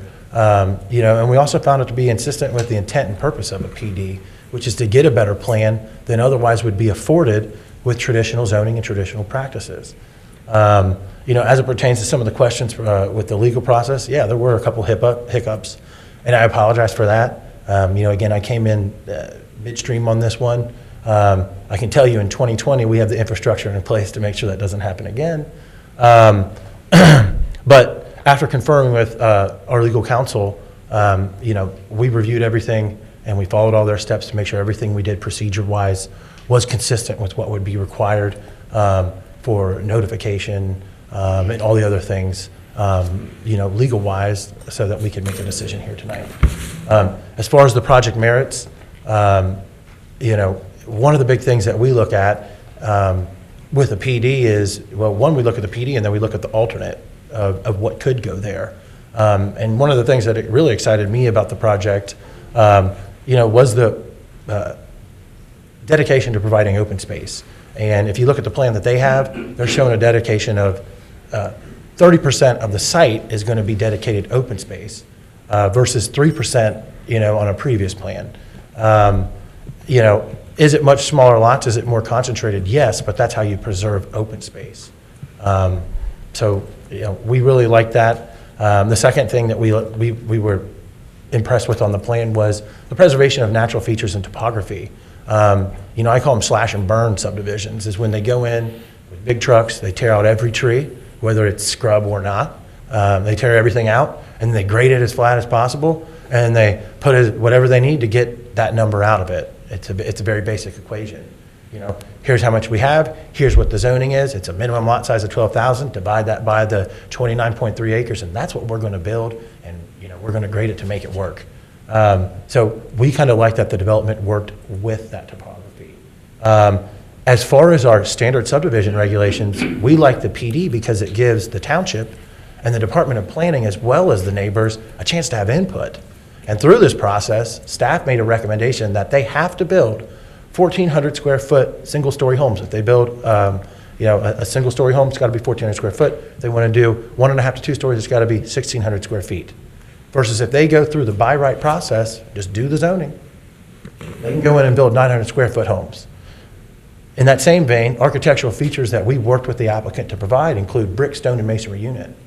That's not required. They can go in and build 900 square foot vinyl subdivision, tear every natural feature out, flatten the land without coming to anybody for approval or having any input. So that's one of the reasons that we really advocated and liked the plan and wanted to go with the plan. And again, in my role, I'm trying to do the best for the residents, and I hope I didn't get wrong for everybody here. And if I did, I do apologize. But when I look at the project, I look at what my role is, and my role is to advocate for the best given a scenario. The other thing that really struck me from the development and in our staff was the screening from adjacent areas. Again, that slash and burn subdivision, there's no requirement for screening when you're residential to residential. Buffer yards are intended for screening from high-intensity uses like commercial and industrial from residential uses. When you're going residential to residential, there's no requirements through the county. And what we have here is actually consideration from the applicant to provide screening, to create a plan that really screens the rear portion of those buildings from adjacent property owners. So that's one thing we liked. If you can hit the next slide, please, Jeff, Mr. Mills. In addition, one of the other things we liked was the lighting district. The applicant was willing to put in a lighting district. That's not required. Street trees. The applicant was willing to put in street trees and other landscapes surrounding the site in question. Again, not required through Hamilton County. Or the standard subdivision process. One of the other things that we talk about being fiscally responsible with the slash and burn footprint. Again, it's a number, and they're going to go in and put those homes in, and they're going to build whatever roads they need to connect it. With this one, we have more of a concentrated area. We preserve this open space and natural space. We get a smaller roadway footprint, which means less maintenance, in the long run for township taxpayers. As it pertains to the comprehensive plan, there have been arguments that it doesn't completely adhere to the comprehensive plan. I'm not going to disagree, it doesn't. Could there be more connections to surrounding areas? Yes, there is one connection. Maybe other cul-de-sacs could have been connected to other areas.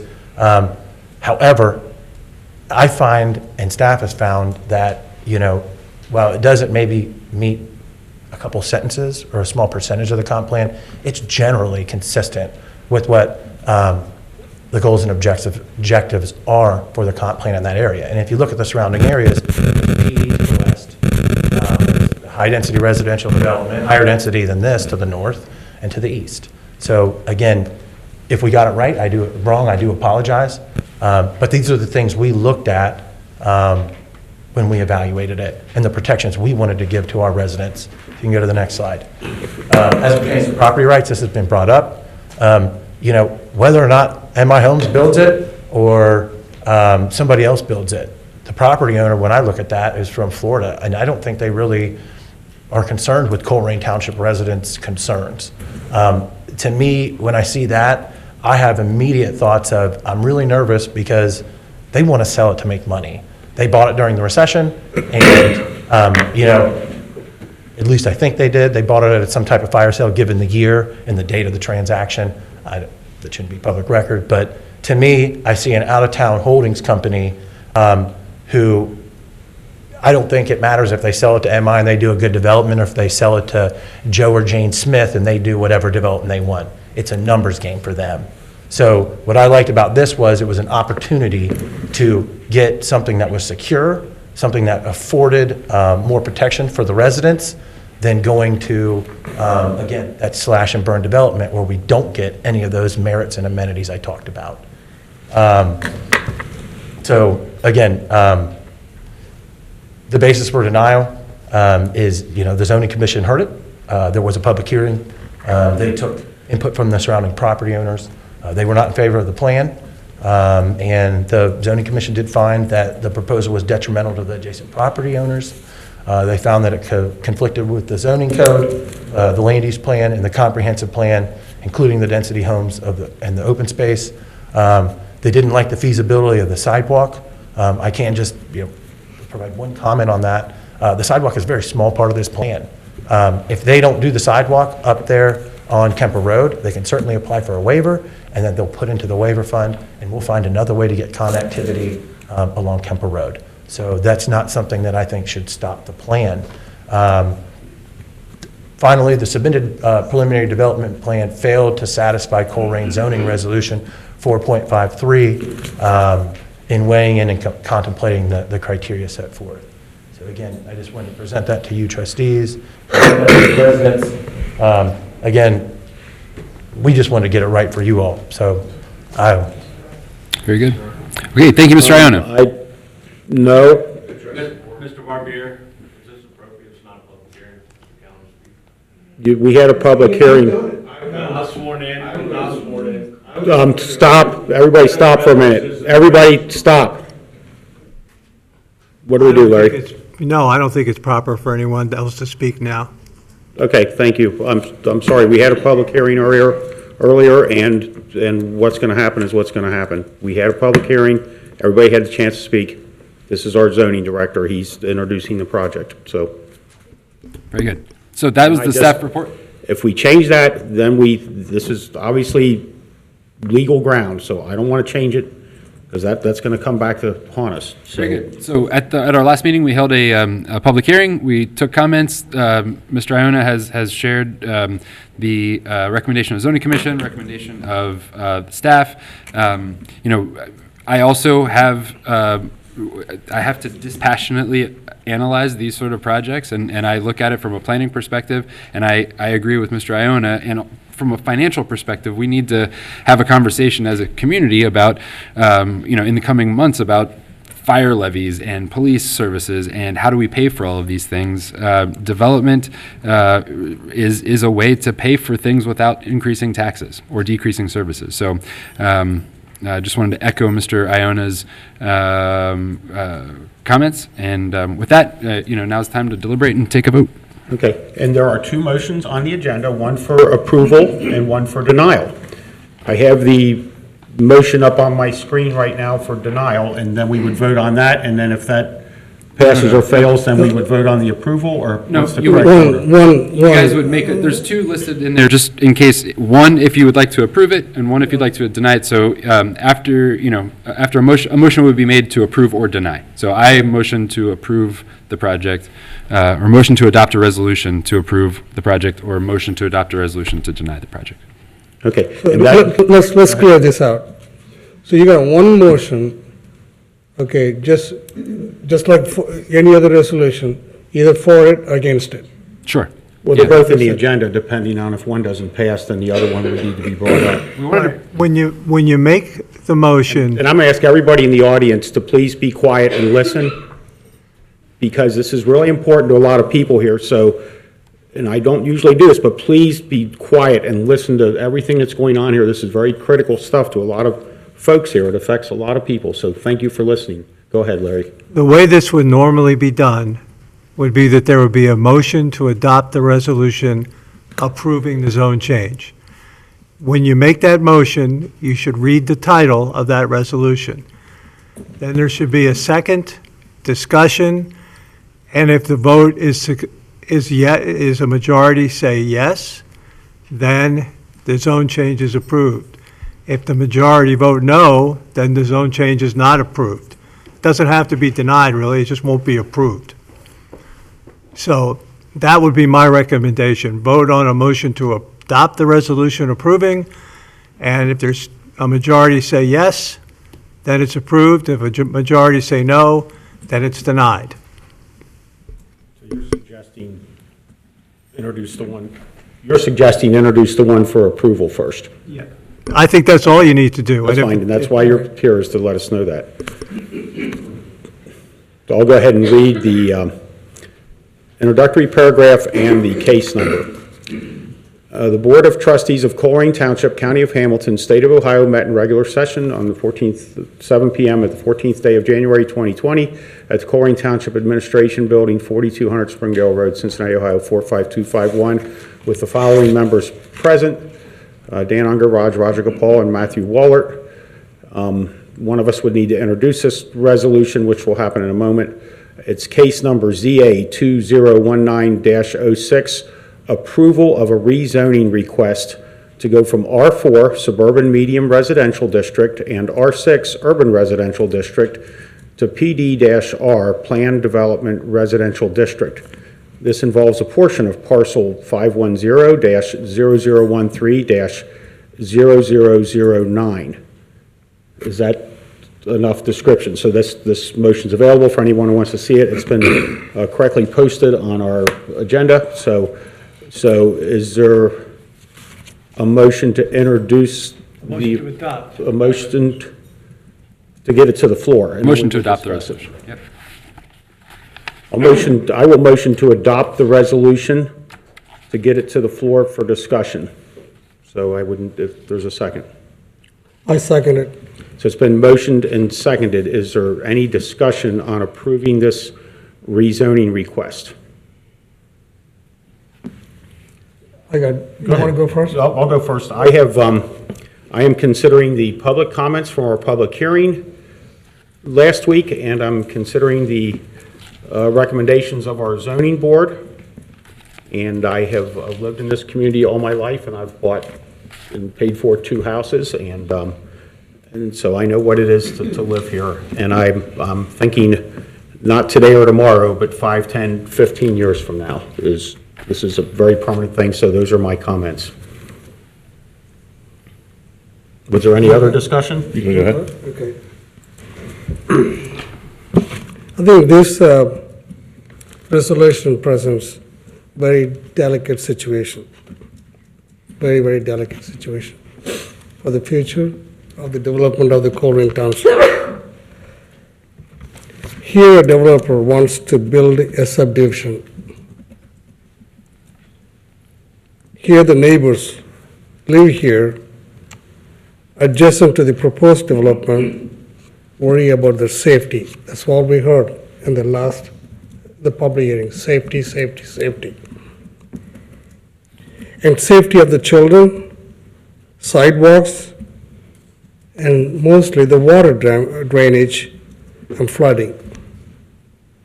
These people have been living for many, many years. Some of them are 13, 14 years. Want to live in a rural environment. They care about the safety. That's mostly we heard on the last public hearing. Now, we see Jeff Mills work hard to build the Coleraine Township. Like he said earlier, he want to bring the revenue for the township.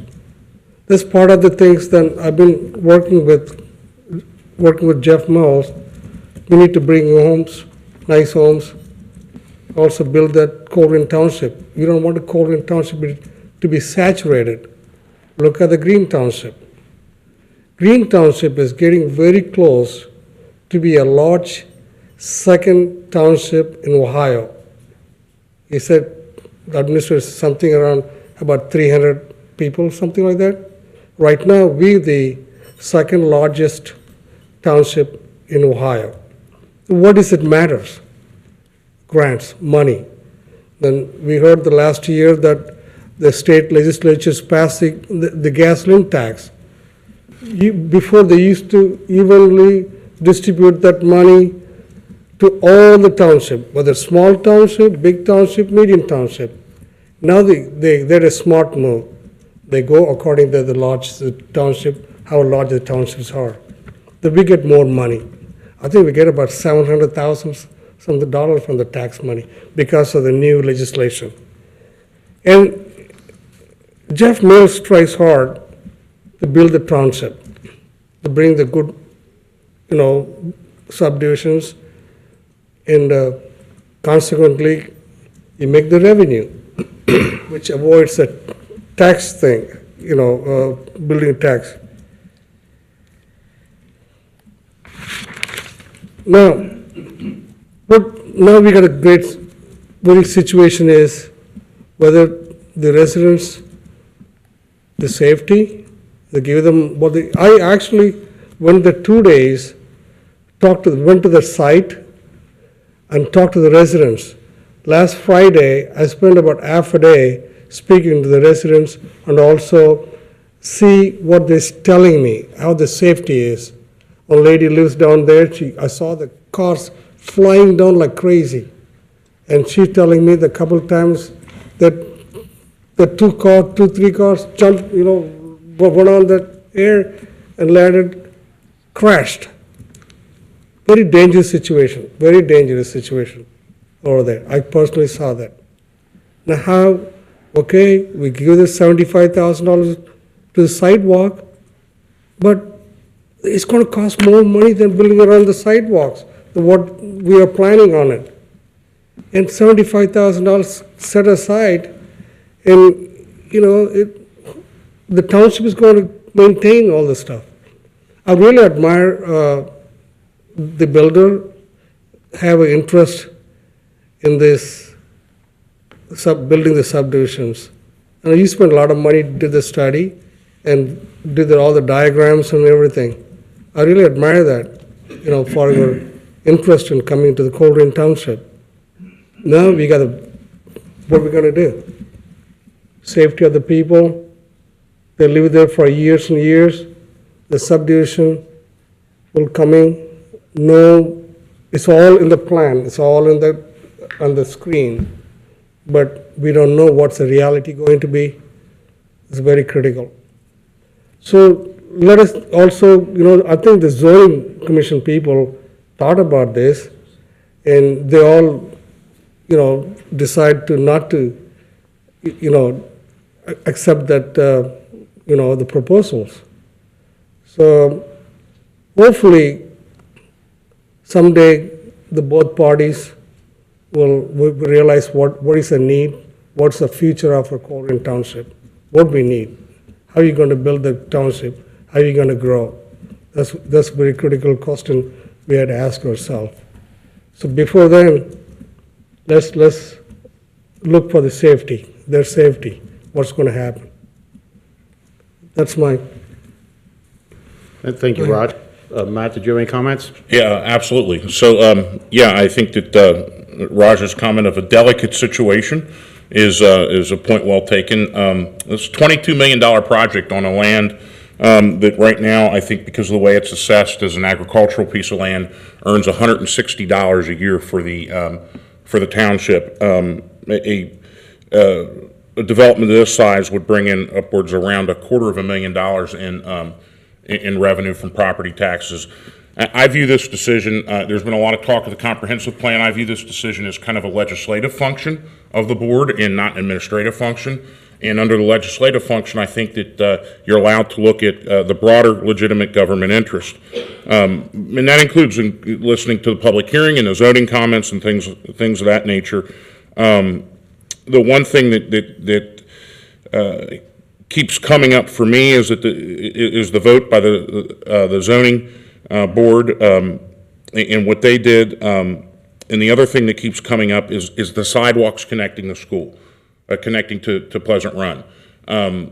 My suggestion, we want MI homes, we want this development. This is the kind of house we want built in this area. I mean, it would be, I think, the second most expensive development in the township, but but it's, as Raj said, safety is an important issue, and we've opened up the newspaper any day and you see more and more pedestrians being hit by cars because, honestly, because people are on their phones, people are speeding, people are doing a million other things besides driving, and I think it's only going to get worse.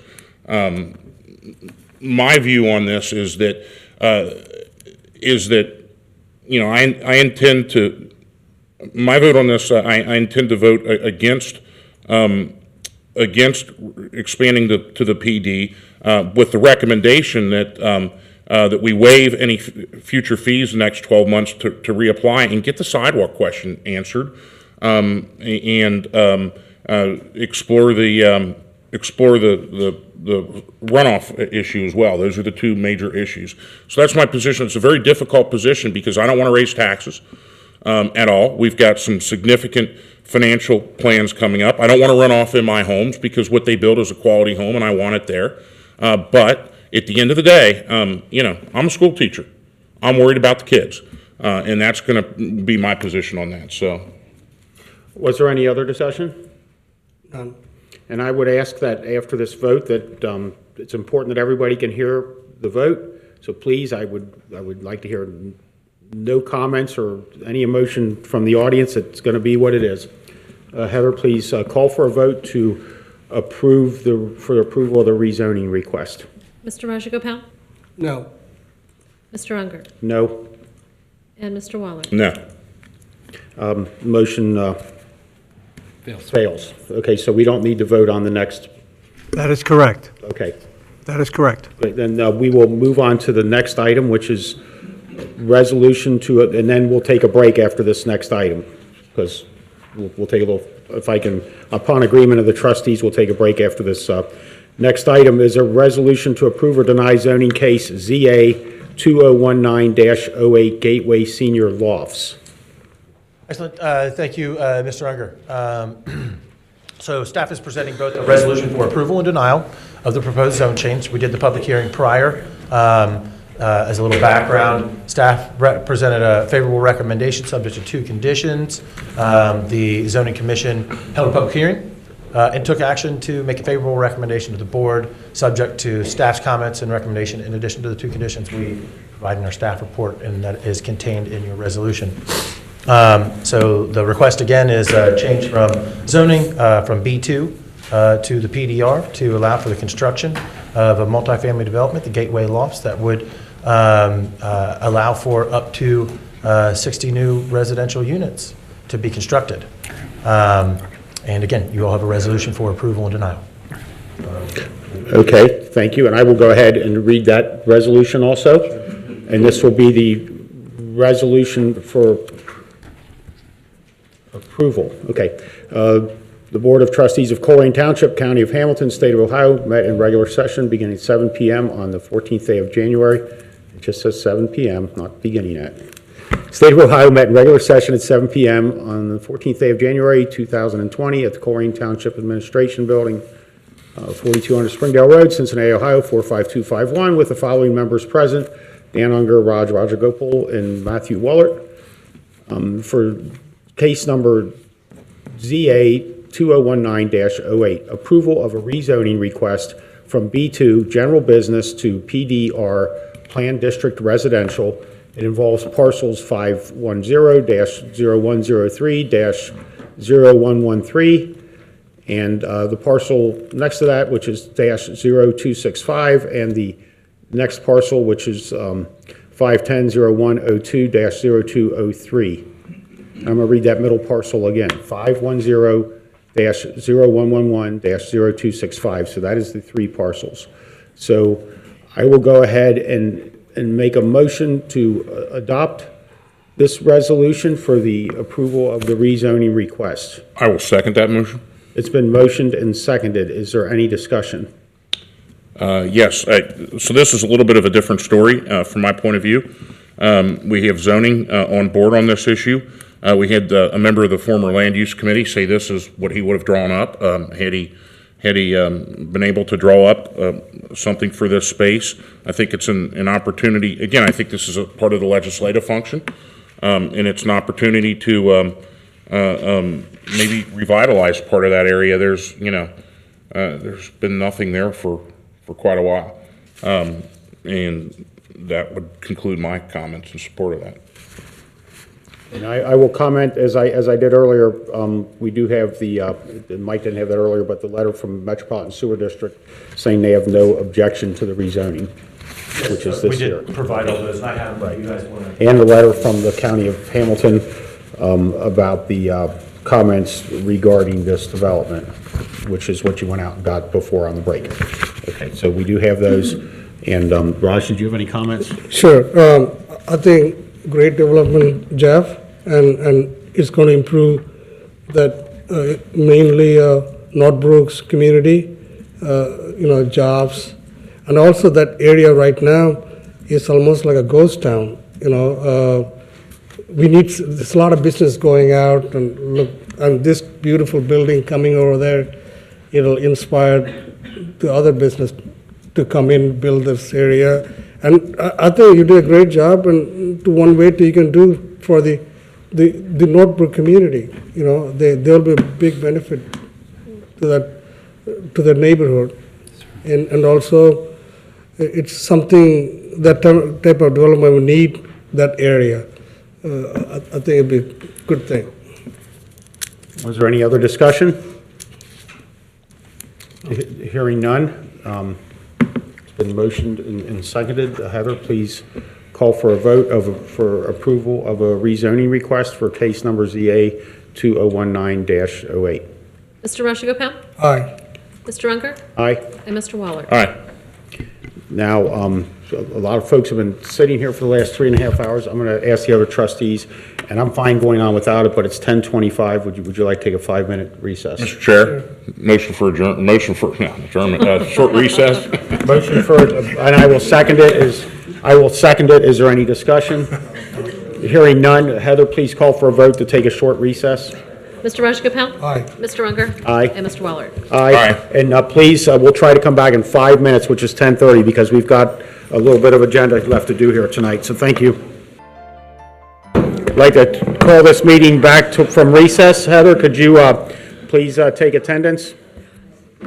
Mr. Roshagopail? Here. Mr. Unger? Here. Mr. Waller? Here. Public safety, Mr. Mills, the next item, A, under public safety. Thank you, Mr. Unger. The next item under public safety will be delivered by Chief Mark Denny. It's 10:37 for when we started back up. Good evening again. I have one item. I ask that the board recommend adoption of a motion to permit Township Administrator Jeff Mills to sign a renewal of the personal services agreement with Public Information Officer Jim Love. Jim started in 2012 as a department chaplain. 2013, he became our PIO, and he worked from 2013 to 15 in that role without any compensation at all. This would be our 6th agreement with him, and there's only been a raise of $60 a month over that entire period of time. So I think he's keeping things very reasonable, and he does a great service for us. I would motion that we permit Administrator Jeff Mills to renew a personal services agreement with Jim Love. I'll second that motion. It's been motioned and seconded. Is there any discussion? I would just like to comment that in a critical situation, it's important for an organization the size of this to have one person to speak for the organization. And I know sometimes you've taken on that role, but with anything else like the big fire and that, you want to go to one person so there's clarity and message that's going out. And I think Jim does a great job with that for a extremely low. He probably works out to $3 an hour for what he's doing. So, I think it does, yeah. and he's passionate about it, and he's good at it, and he's made the media relationships, and everybody knows who he is. Mr. Unger, just to be clear, he doesn't work for less than minimum wage. FLSA is a law that we abide by. Right. No, I never. Whatever. Is there any other comments from anybody that's been invited to comment? No. Matt? I don't know what to say to that, no. Okay. Heather, please call for a vote. Mr. Roshagopail? Aye. Mr. Unger? Aye. Mr. Waller? All right. Thank you, Chief. The next couple items will be handled by Fire Chief Frank.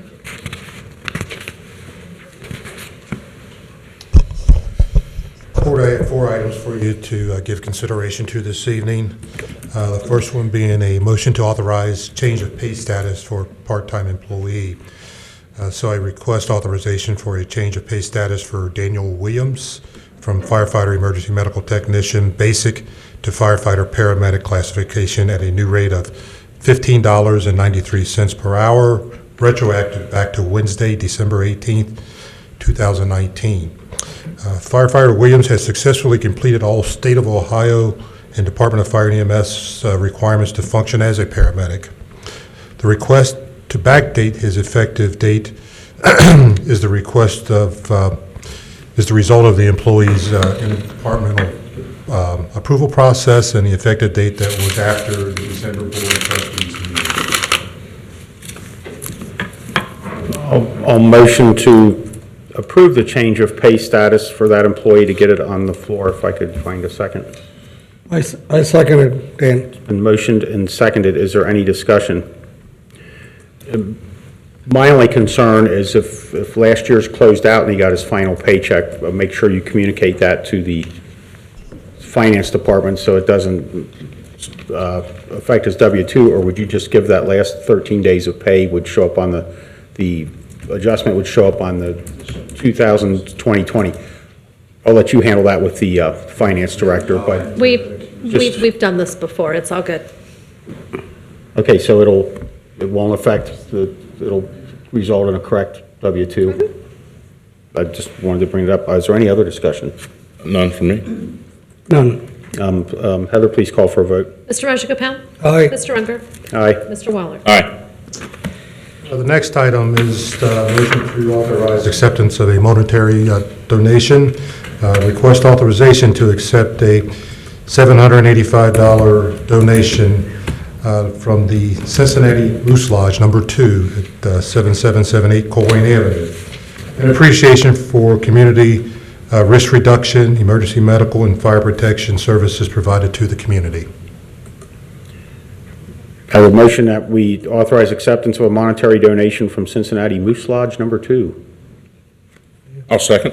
It's been motioned and seconded. Is there any discussion? Yeah, is it one in Coleraine, near the, They're located McDonald's? south of... I'm sorry? The Moose Lodge, is that what you're asking, what their location is in Coleraine? They're located this way. Yeah, it's No. down south of Galbraith Road. Yeah, right. Yeah. You were at the ribbon cutting, Rod. Right, that's the place. You were eating a sandwich there. I saw you. All right. I remember it had cheese on it, and you were eating it. All right, Dan. Sorry, Roger. No, not at all. Okay. Was there any other discussion? Thank you to the Moose Lodge. Heather, please call for a vote. Mr. Rajagopal? Aye. Mr. Unger? Aye. Mr. Waller? Thank you to the Moose Lodge. Aye. The next item is a motion to authorize acceptance of another monetary donation. Request authorization to accept $100 donation from the Hair Max Beauty Supply, Northgate, 9637 Coleraine Avenue. Again, an appreciation for the community risk reduction, emergency medical, and fire protection services provided to the community. That motion would authorize acceptance of a monetary donation from Hair Max Beauty Supply. I second it. It's been motioned and seconded. Is there any discussion? So thanks to Air Max Beauty Supply for And, supporting our fire department. I agree. I concur. Heather, please call for a vote. Mr. Rajagopal? Aye. Mr. Unger? Aye. Mr. Waller? Aye. And the last motion to authorize acceptance of another monetary donation. We request authorization to accept a $50 donation from Ismail and Pauline Tackett of 9943 Marino Drive, an appreciation for emergency services provided by the department during the evening of December the 5th, 2019. I would motion that we authorize acceptance of the monetary donation from Ishmael and Pauline Tackett. Second it. It's been motioned and seconded. Is there any discussion? Thank you to the Tacketts. I will concur. And with no other discussion, Heather, please call for a vote. Mr. Rajagopal? Aye. Mr. Unger? Aye. Mr. Waller? Aye. Well, thank you very much. Thank you, Frank. Chief. The next item is from the Public Services Department? The next item is item from the Public Services Department. It's a motion to issue a request for bids for the 2020 road program, delivered by Ms. O'Connell. Good evening again. Real quickly, I forgot to say during my admin report, I wanted to thank all of the elected officials and community members who came out for the tree lighting in December. Twana Moulter did a great job with that, throwing that together with just a few weeks' notice, so we are very appreciative for everybody who came out to that. Okay, gentlemen, I present to you the 2020 road program proposal. This feels a little bit like a parent, watching her kids open up presents on Christmas morning. If you can remember the JCPenney toy catalog, and you or your children were so excited because there were so many things you wanted. It's a little bit like the road program. There are so many roads we want to do, and we have to pick which roads we're going to do. So the way we do that, as you know, is through PCI, which is our pavement rating, the other infrastructure work that needs to go into the roads, the contiguousness of the roads. Those are the main things that go into figuring out which roads we want to do. So this year, we've outlined when the last major work was done, the PCI rating as of 2014, the estimated cost, the length of the road, and then we also put the contingency number in there. So you may be asking, this doesn't quite equal what the Rumpke number is. We have to pay for the common circle head wall out of the road fund this year as well, so some of that money is going towards that.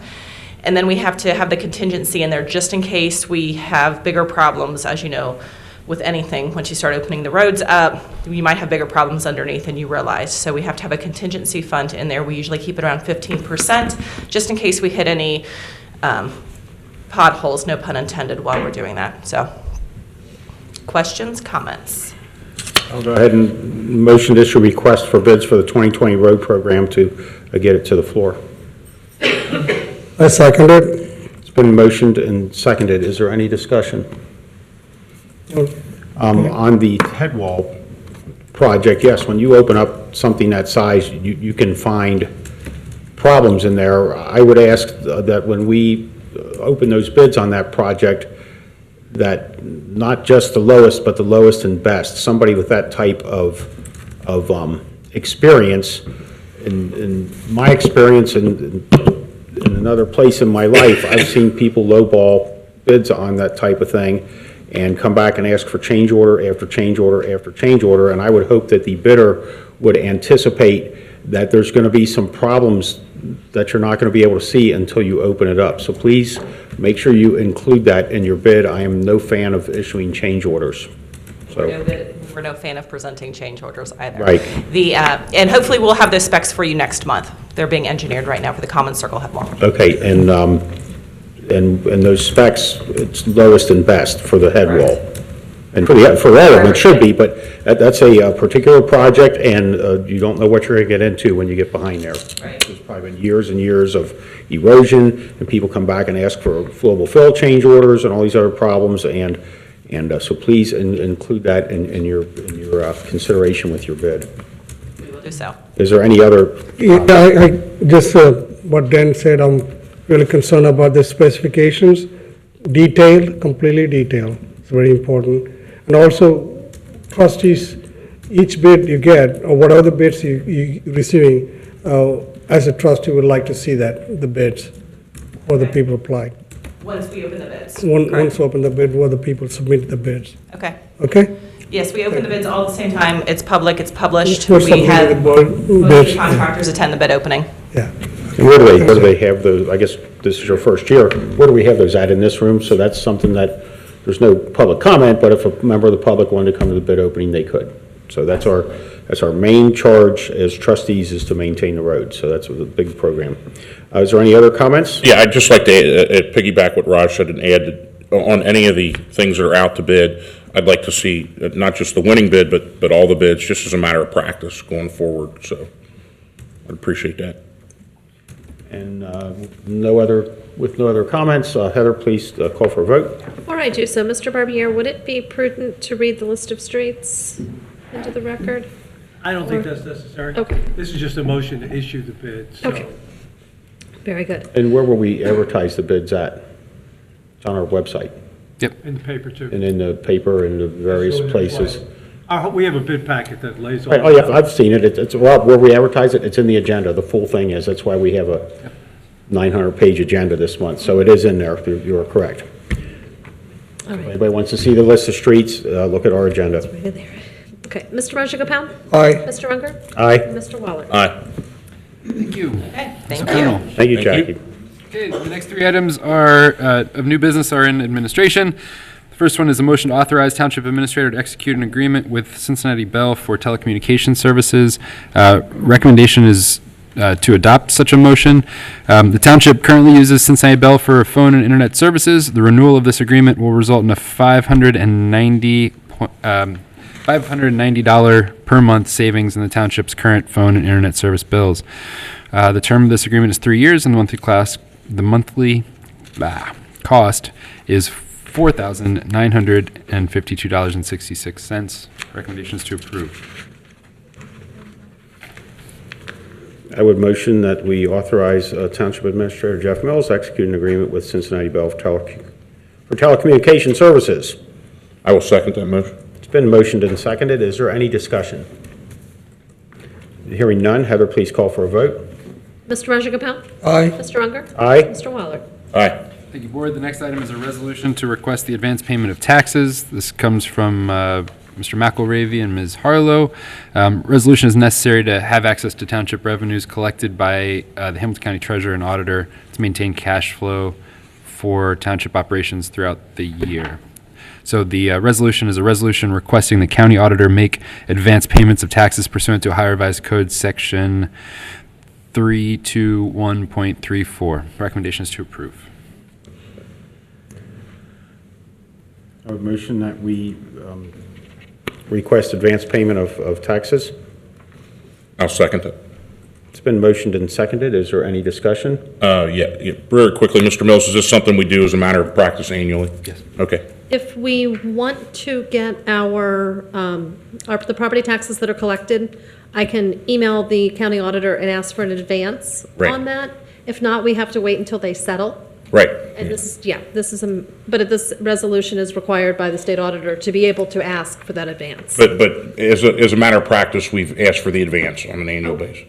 Yeah, Okay. we ask for the advance monthly. Yep, that's what I got. Is there any other discussion? Hearing none, Heather, did you have something wrong? No. Hearing none, Heather, please call for a vote. Mr. Moshika-Pound? Aye. Mr. Unger? Aye. Mr. Waller? Aye. Board, the next item is a motion to accept the Coleraine Avenue corridor study. The recommendation from staff is to accept such a study. I was excited to hear the Auto Dealers Association have even come on and said that they recommend accepting this study. So it seems like we've really turned a corner here. There are many, many, many recommendations in this study. By accepting the study, it doesn't mean that we're going to implement all of these, in the next 6 months, in the next 2 years, in the next 20 years. But it gives us a menu of options for us to consider when in our attempts to make Coleraine Avenue safer, cleaner, more beautiful, and to spur redevelopment. So, recommendation is to accept that study. Also move. So, Seconded. Okay, it's been motioned and seconded. Is there any discussion? yes, I do.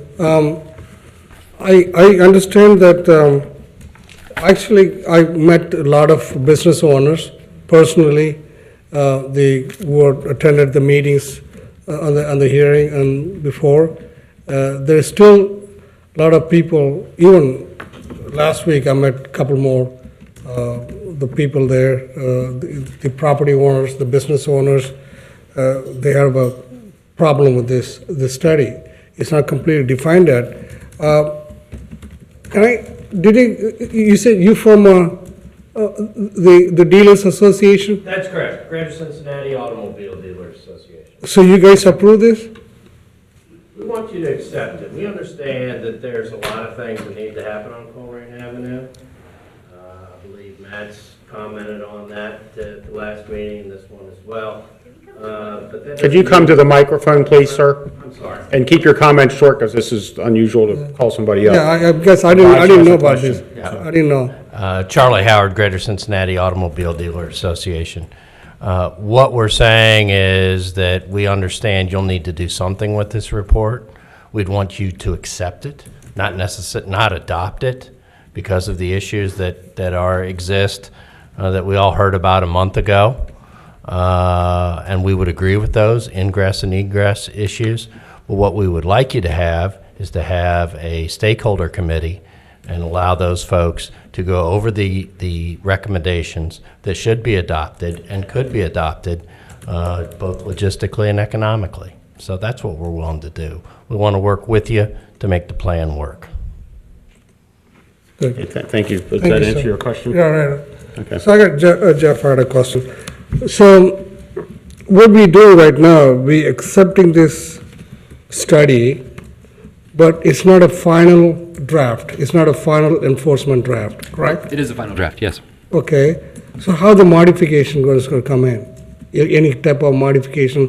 People, a lot of the business owners talking about no left turn certain area. For example, on the grid post, but I actually saw that when they make that left turn, it's impossible when they put that little island up there. There's no island in front of Grippos. You can look at the study. According to the study, Yeah, no, this island. No.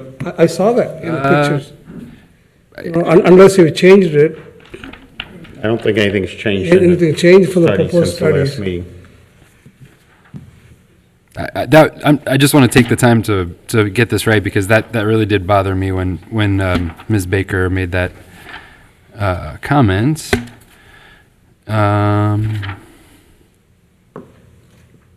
Burnside. And I would never support anything that would limit truck access to any of our businesses, because without deliveries and the ability to ship product out, there's no point in trying to locate there. You know, Okay, that's okay. I'll look through it, because I saw that. Even we sat down with the president of the group. We saw the island. That's okay, Jeff. But I think the important distinction here is that people are making is that you're just accepting this report. You're not adopting the report and saying we're going to do these things. You're just accepting the report, and I think then there's going to be a lot more work that's going to be done before any of these recommendations in the report are implemented. Sure. I think that's what we're talking about here. That's why the car dealers are making a distinction between, are you just going to accept the report, or are you going to adopt the report? And this motion is just to accept the report. So there's a lot more work to be done before any of this is implemented. Yeah, and just to be clear, the recommendation in the Gross Spec District is to median U-turns where appropriate and aesthetic medians where they do not restrict turning movements, That's on page 70 of the study. And if you go to page 79, you'll see Grippos with full access left and right. So the goal is to not restrict access in the Gross Spec area. And so as Larry just mentioned, in order to execute any of these projects, you guys need to appropriate funds to do the study and then to do and then to actually do the improvement, right? So these things don't just happen because there's a plan. Somebody has to put money to it, and that is in all likelihood the township. And so if you don't want to do the median U-turns, just don't pay for it. So the money, again, I'll follow your same argument. So what we paid about approximately $98,000 for this KCF to do the study. So when I accept this study, that finalize the payment, or Yeah, we're are all they done. still in the middle? No, we're all done. We're all done. And that You're all done? Yes. You pay them cash to the... We're all done. Yep. We're done. Yes. And to boil the whole study down to median U-turns, I think does a disservice to the entire study and the process. There are many recommendations in here. And in fact, I just got a call last week from a property owner on Coleraine Avenue who asked, he was so excited about this project because he's been wanting to do the service drives behind his property for years. And he says now that this is actually in an official document, maybe we can start to get some money for executing these kinds of things, the service drives. So there are many recommendations. This isn't median U-turns. That's not what this is about. If you don't like median U-turns, then you just wouldn't appropriate money for median U-turns. And we can work on many of the other things that the study does recommend, two of which Mr. Wallert made motions earlier today to actually implement. So that would be the bus pull-offs and the traffic study. So what are the KZF is recommending? So do they give you any numbers, how much it's going to cost to follow that?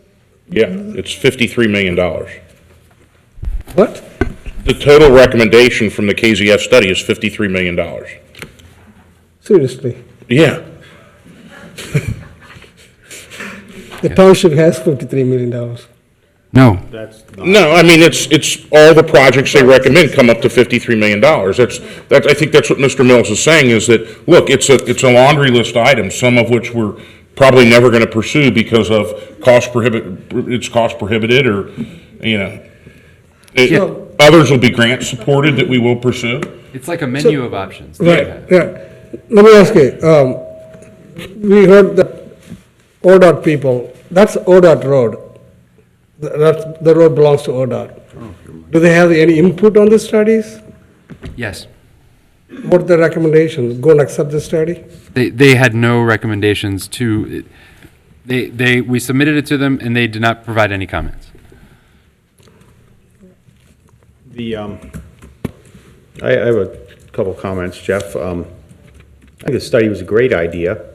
It's an outside look from an outside party, not by any particular business here. Somebody that was able to take an objective look at it, and yes, there's stuff in there that I would never support. I happen to have credentials to drive a long wheelbase vehicle with a Class A commercial driver's license. I know how much room it takes, and for those businesses that think that I would ever vote to do anything that would limit truck access that's false thinking. And I think part of that was generated by a brochure that went out to these businesses that have big scary no left turns on the front of it. And I've got a copy of it here because a business owner called me about it, and I asked him to scan it and send it to me, and the trustees never did.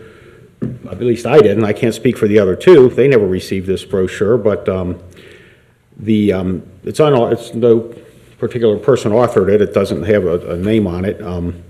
I regularly give out my personal cell phone number at these meetings, 404-3057, and this Government Strategies Limited Liability Corporation, which is a downtown organization.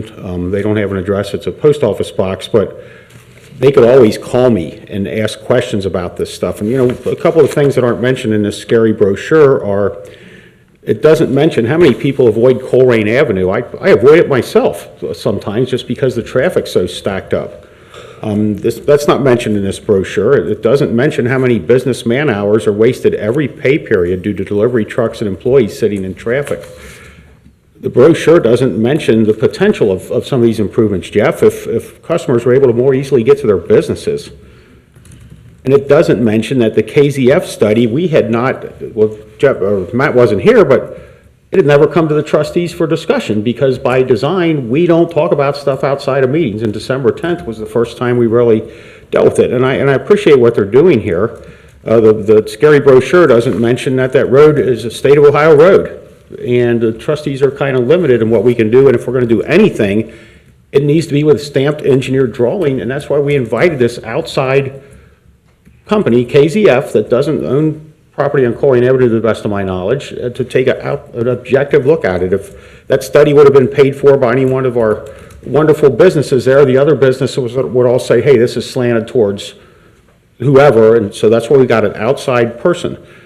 It doesn't mention that the cost of the study, that we lose that every week in lost man hours of traffic and slow deliveries and lost sales from people that avoid Coleraine Avenue because the traffic is stacked up so bad.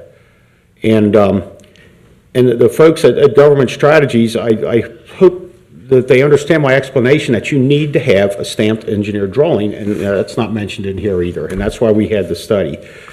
And this is politics, and it was a pretty well-designed hit piece that made its mark. And it's most notable by its omission of facts, which caused a lot of needless anxiety with our business owners, because this never mentioned that the trustees had never dealt with it. And that said, I'm prepared to accept the study, but 404-3057, if anybody has any questions, please give me a call. I'd like to think that besides the police and fire, I'm the third most accessible thing in this township, you know, and if you call during the day, I have to call you back in the evening, but I think it's a great study, and there's probably some stuff in there we can use, and there's stuff in there that I would never support. So. And Mr. Unger and Board of Trustees, just one last thing. Let's not forget that as a result of this study, we have already received $750,000 worth of grant money to implement it. Right, so one of the recommendations of the study is to improve the streetscape and the pedestrian safety in Groesbeck. While the study was being produced, we were able to, in parallel, apply for the OKI funds and cite the fact that, in all likelihood, that's going to be the plan for Groesbeck, and we were able to. So it's paid for itself 7.5 times over already. So I applaud your forethought. We need that engineering before we can ever ask to fix bus stops or do anything else. Yes. You can't scratch it out on the back of a cocktail napkin. You need to go to the grant agency or the funding agency and say, here's the plan. Here's something from a accredited designer that's got an engineer's or architect's stamp. Here's what we're going to do. So that's why we had the study. I'm pleased with it. Like I said, anything that would cut off truck access or businesses, I would never ever support that. But I think we can accept the study. Was there any other? Yeah, I'd just like to add, I think, that the appropriate thing to do is to accept the study. It's been my experience with a lot of these government grants is that they want, the granting agencies want to see that you have skin in the game, so to speak, and this puts our skin in the game a little bit with this report. It provides a baseline for moving on. I do like the idea of, however it happened, we have the stakeholders now with the businesses wanting to be at the table so that we can fix these things, and I think that's important. Without regard to what brought them here, they're here and they're ready, and I encourage that as well. As I said, the political hit piece worked quite well, and all the efforts of KZF, it did take that hit piece to get people ginned up. That's right. We'll make lemonade out of lemons. We'll make lemonade out of lemons. And I think if we put together some sort of group and try to get even more input, we'll achieve great things. Yes. So, was there any other discussion? I can support this on the condition that they continue to work with the business people in the Coleraine Avenue. Yeah, engagement is. Engagement, continue engagement, you know? Yeah, that's the name of the game. And we invited every single business owner through 2 mailings to come engage with us. And we'll continue engagement because that's a part of who we are as an organization. Okay. And so all the folks that showed up here December 10th, thank you for your input. And these other guys too, but I heard what you said, and I get it. So we got to get the traffic moving a little better. There's been a lot of businesses come and go, and stoplights come and go different places, and usage change. I mean, Northgate Mall's usage has changed tremendously for the intersections they have, and that's something that we probably need to look at. There's a lot less cars going in and out of there, and maybe 5 years from now there'll be something else there, and it'll need to be adjusted again. So I'm prepared to vote if there's no other comments. None for me. Heather, please call for the vote.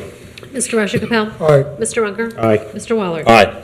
Thank you, Board. The next item is something new to our agendas this year. It says old business. This is business that was introduced at previous meetings for future consideration. The first one is a resolution to establish rules of procedure for trustee meetings, and that's an initiative of Trustee Waller.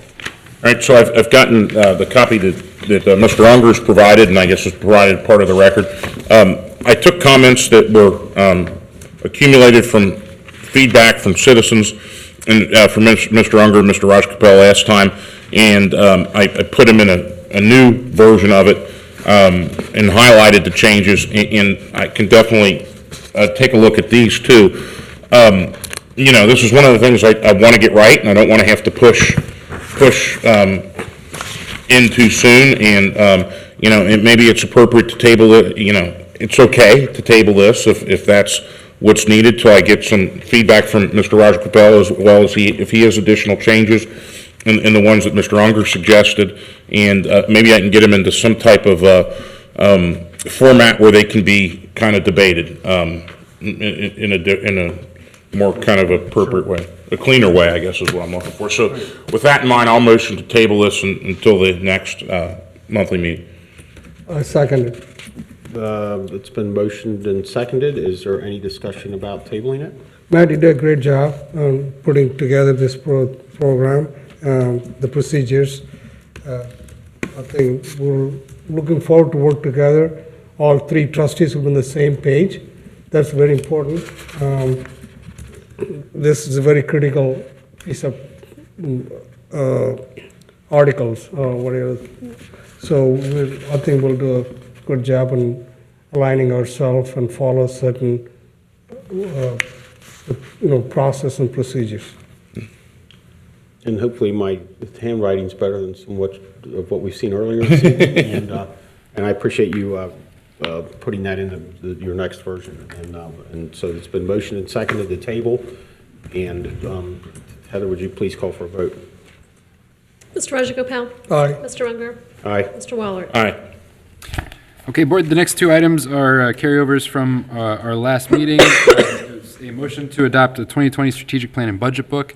It appeared to me from the conversation that the sticking point here is whether or not to have a communications person added to the org chart. That seemed to be the sticking point for both the strategic plan and the org chart amendment. I think it's completely appropriate if you don't see the value in having a communications person in our org chart. I would suggest just making a motion to amend the strategic plan and budget and the org chart at the appropriate time to remove all recommendations for that. I would hate.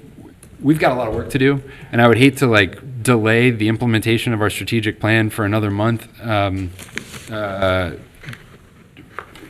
If we can resolve the issue here tonight. So the proper way to do that would be to, Larry, would be to motion and get it on the floor and then motion to amend. No, I think you make the motion to adopt the 2020 Strategic Plan and Budget Book with the amendment that we eliminate the communications position. Sounds good. If you did that, I think that would do the job. And then we'll make the changes in the document and put it up and publish it on the web. I will go ahead and motion to adopt the 2020 Strategic Plan and Budget Book with removal of the communications position. Great. Okay. I second it. It's been motioned and seconded. Is there any discussion? Yeah, I have a couple of points. There also is, and I don't know if it's appropriate to amend as well, the $150,000 that's kind of reserved for the beautification on the Coleraine corridor. It's not that I'm against it. I just kind of want to set that kind of aside until we figure out where we're going with that. I have a suggestion. Yeah. So because because the strategic plan and budget book represents the temporary appropriations that were adopted by the Board of Trustees in December, my suggestion would be as we're preparing for final appropriations in March, that's what actually counts. The appropriations are really where the rubber meets the road. This book is more of a communications tool for our residents and others to help understand the budgetary process and what we're spending money on. But really what appropriates dollars is the temporary and final appropriation. So as we get closer to that time, which is in March, we can have these dialogues and we can start to remove things or add things or whatever the will of the board is. Absolutely, I'm comfortable with that. The other thing is that there was some other expansions of the organizational chart and job descriptions. I think there was an additional, maybe we could go over that, Public Works. It was a part-time Public Works person for summertime? Or No, there was an additional parks person and an additional receptionist. And the receptionist position was, I heard you all talk about how important that is to you. And then the additional park service worker is, we currently have 4 full-time park employees. As a result, that maintain 250 acres of parks. We have seasonal help in the summer for grass cutting, but we have winnowed down the number of maintenance workers in the Parks Division to the point where it's nearly impossible to keep up. And you see things like our janitor, maintenance worker who does much of our cleaning services is oftentimes pulled into that crew to set up at the community center or to work in our parks, and as a result, it's very difficult to get the cleaning done at 4,300, 4,200, and 4,160. So there was an influx of money from the gas tax, and being able to add that extra maintenance worker was pretty critical to operations. So those were the two other full-time employee additions. Have you posted that position yet? No, because the org chart and job descriptions haven't been adopted. So as soon as you guys adopt that, then we'll be able to post both of those positions. Is there any other discussion? Yeah, I think that, I hear what Mr. Mills is saying. I would be, the parks position, I think I'd want to take a closer look at. So is that maybe something that we could revisit again in the final appropriation? We can amend the personnel, the organizational chart. That would be my feeling. I'm just one vote, but I just don't like the idea of expanding the organizational chart. At the same time, I want to give everybody the tools they need. So at this point, I would like to hold off on that. Hold off to get it into the budget appropriation, or just post that position? Well, it's been appropriated, so it's already been appropriated through temporary appropriations. Right. Okay, so the money is appropriated. With the budget book and strategic plan, we can remove that, all language related to that. And then when we get down to the next item, which is adopting the org chart, you can just amend the organizational chart to remove the positions that you want removed. Yeah. Yeah. And just to be clear, so that everybody understands, so this whole process began last August and has been an iterative process now with two different boards, right? And so, when we sat down and had these conversations with trustees individually in October of last year. And the reason why they are in the strategic plan now is because I felt like there was support, but there obviously is not. So this is your organization. And there may have been with a different trustee. I can certainly think on the Parks Board issue there probably was. Right. But sure, it's somebody different now. And I'd like to take a deeper dive on that. That would be my view. So if there's another trustee that agrees with you on that, then we can remove both of those positions. Which would be the communications person and the additional park employee. So the only new position for 2020 would be the receptionist. Well, for the sake of moving this forward, I'll concur with Matt to pull that off of so do I need to amend? I think that you should move to amend the motion to remove. Motion to adopt, I think you should amend the motion to adopt the 2020 strategic plan and budget book to remove the communications position and the additional park position. Is that the one? Yep. Yes. The maintenance worker. Move to amend it in that respect and then vote on that. And then Larry, or I guess Jeff, we could then put that back in March if we wanted to. Sure. Yes. Yeah. Anytime. Okay. Mm-hmm. Yep. All right. I will motion to amend the resolution. I will motion to amend the 2020 strategic plan and budget book. Strategic plan and budget book to remove the communications position and remove the extra park position. All right. Okay, got it. Second. I second. Been motioned and seconded. Is there any discussion? None. None. Heather? Mr. Rajagopal? Aye. Mr. Unger? Aye. Mr. Waller? Aye. Very good. Now you need a motion to adopt as amended. Yeah. I'll motion to adopt as amended the 2020 strategic plan and budget book. I will second it. It's been motioned and seconded. Is there any discussion? None. Raj? None. Heather, please call for a vote. Mr. Rajagopal? Aye. Mr. Unger? Aye. Mr. Waller? Aye. Okay, so the next item is a resolution adopting the organizational chart and job descriptions. In order to harmonize what you just did with this agenda item, you should probably move to amend the organizational chart to remove those two positions. I motion adopting the organizational chart and job descriptions and amending that to remove the communications position and the extra park worker position. Is that correct, Larry? I would do it in two separate motions. I would first move to amend the resolution adopting organizational chart and job descriptions to eliminate the communications position and the additional park position. So make that motion first, and then make a motion to adopt as amended. Okay, now I'll motion to amend the organizational chart and job description document by removing references to additional parks and the communications employee. And I will second that. It's been motioned and seconded. Is there any discussion? None. Jeff, I had talked to you about this at our last meeting, and we using not tax dollars, but cable revenues, we pay Waycross to be here and do a great job recording these meetings.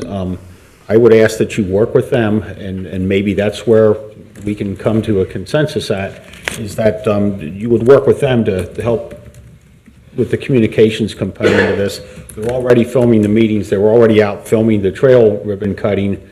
They're all over the place in the township. They already have a lot of the work done. So I would ask that you, as we discussed, that you talk to Waycross and see if there's something we can do with what we're already spending with them. I realize that when that comes up, it might need to be amended a little bit, but that is not from property tax dollars. That's from cable revenues from those of us that choose to have cable and internet at our house. So it's a voluntary, it's voluntary to the point where they're going to cut it off if I don't pay it. Right. But it's not from property taxes. So that's my discussion. Is there any other comments? None.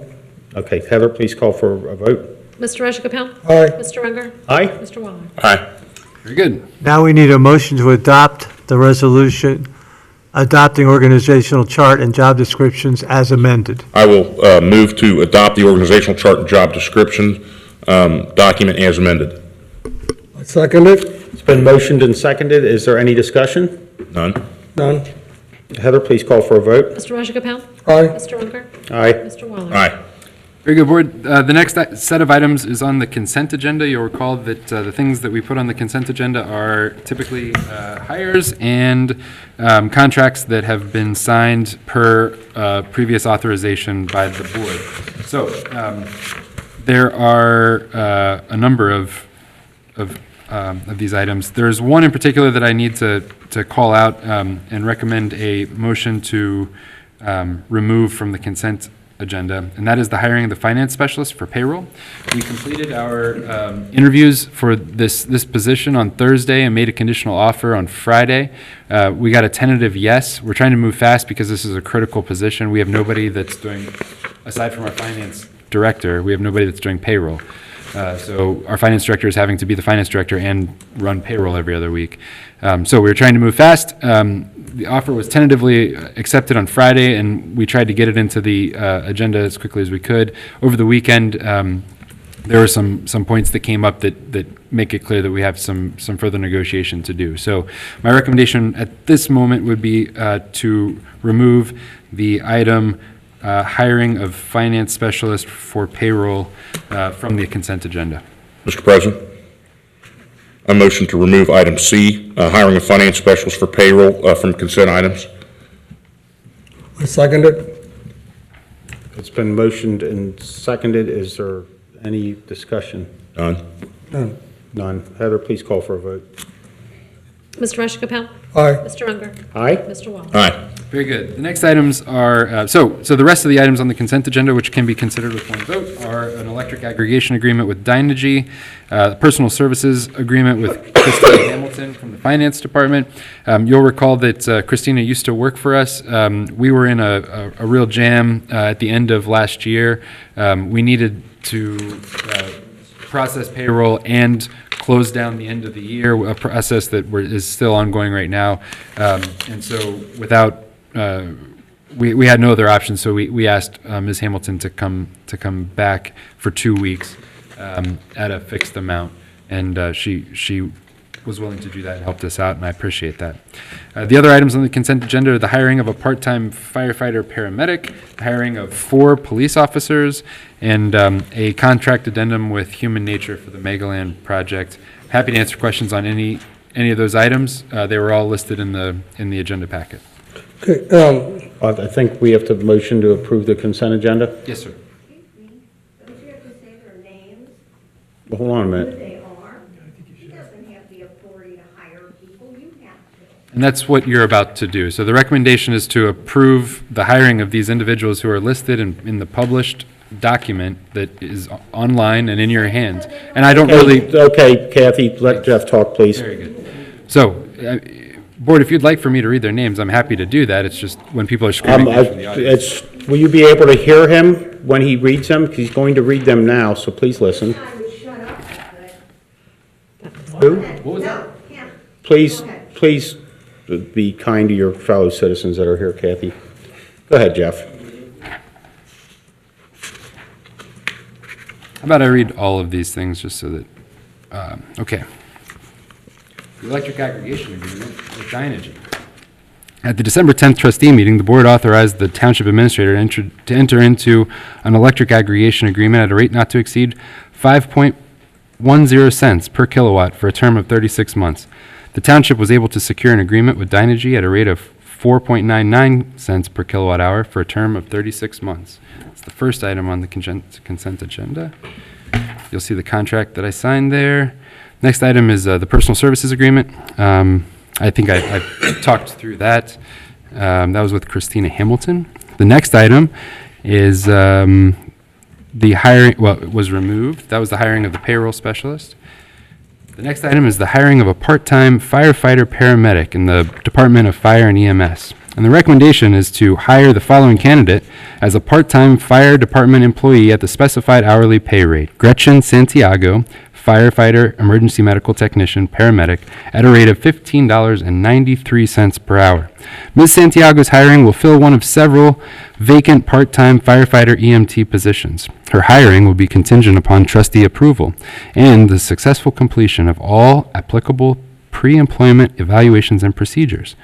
Mrs. Santiago's start date will be effective as soon as possible after Wednesday, January 15th, 2020, following the compliance of the aforementioned conditions with a 1-year probationary period. Next item is a hiring of a police officer in the police department.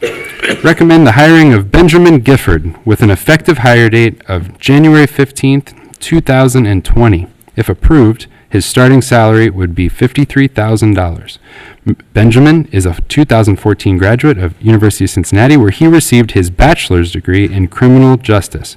He currently is employed by the Hamilton County Sheriff as a corrections officer. The hiring is contingent upon the successful completion of a medical and psychological examination. He would serve a 1-year probationary period. Next, we have an item that is the hiring of a police officer in the police department. We recommend the hiring of Jeremiah Fernbach. If approved, his effective date would be January 15th, 2020, and his rate of pay would be $65,000. Jeremiah is a United States Navy veteran, where his last assignment was to the Naval Special Warfare Department, where he was selected to join SEAL Team 8. He still serves in the Naval Reserves. Jeremiah served the city of Trotwood as a police officer and is currently employed by the United States as a naval criminal investigator. The hiring is contingent upon the successful completion of a medical and psychological examination. He would serve a 1-year probationary period. The next item is a hiring of a police officer in the police department. Recommend the hiring of Alexander Fantasi. His effective hiring date would be January 15th, 2020, and his starting salary would be $53,000.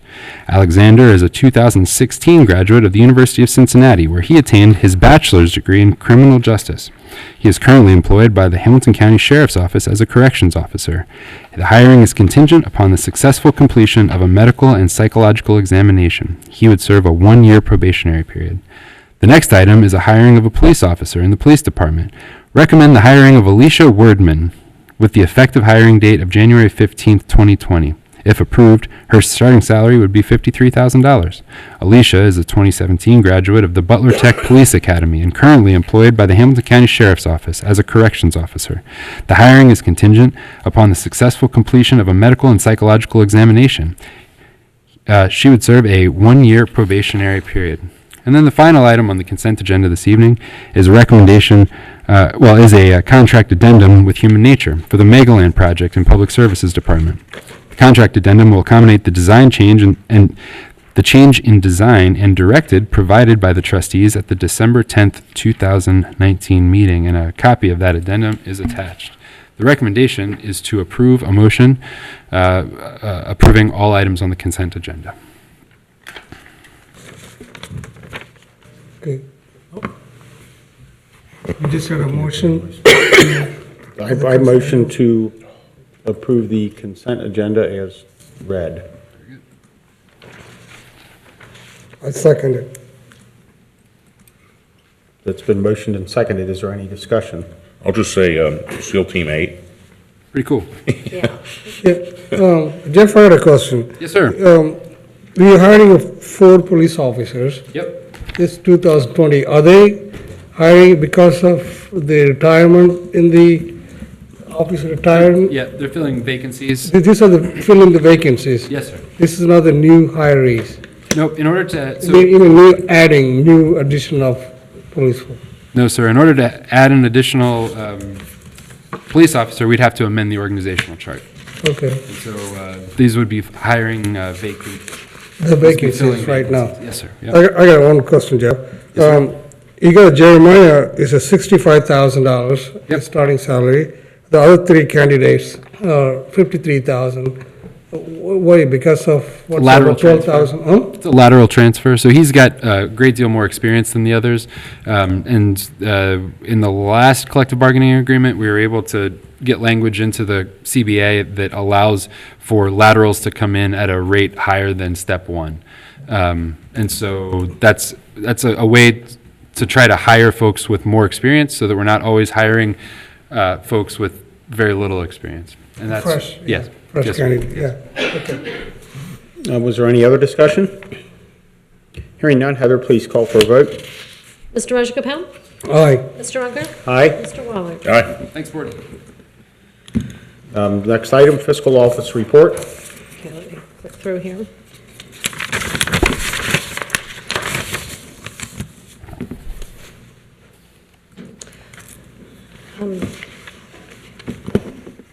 I'd like to ask for the board's usual approval of payroll, purchase orders, and receipts.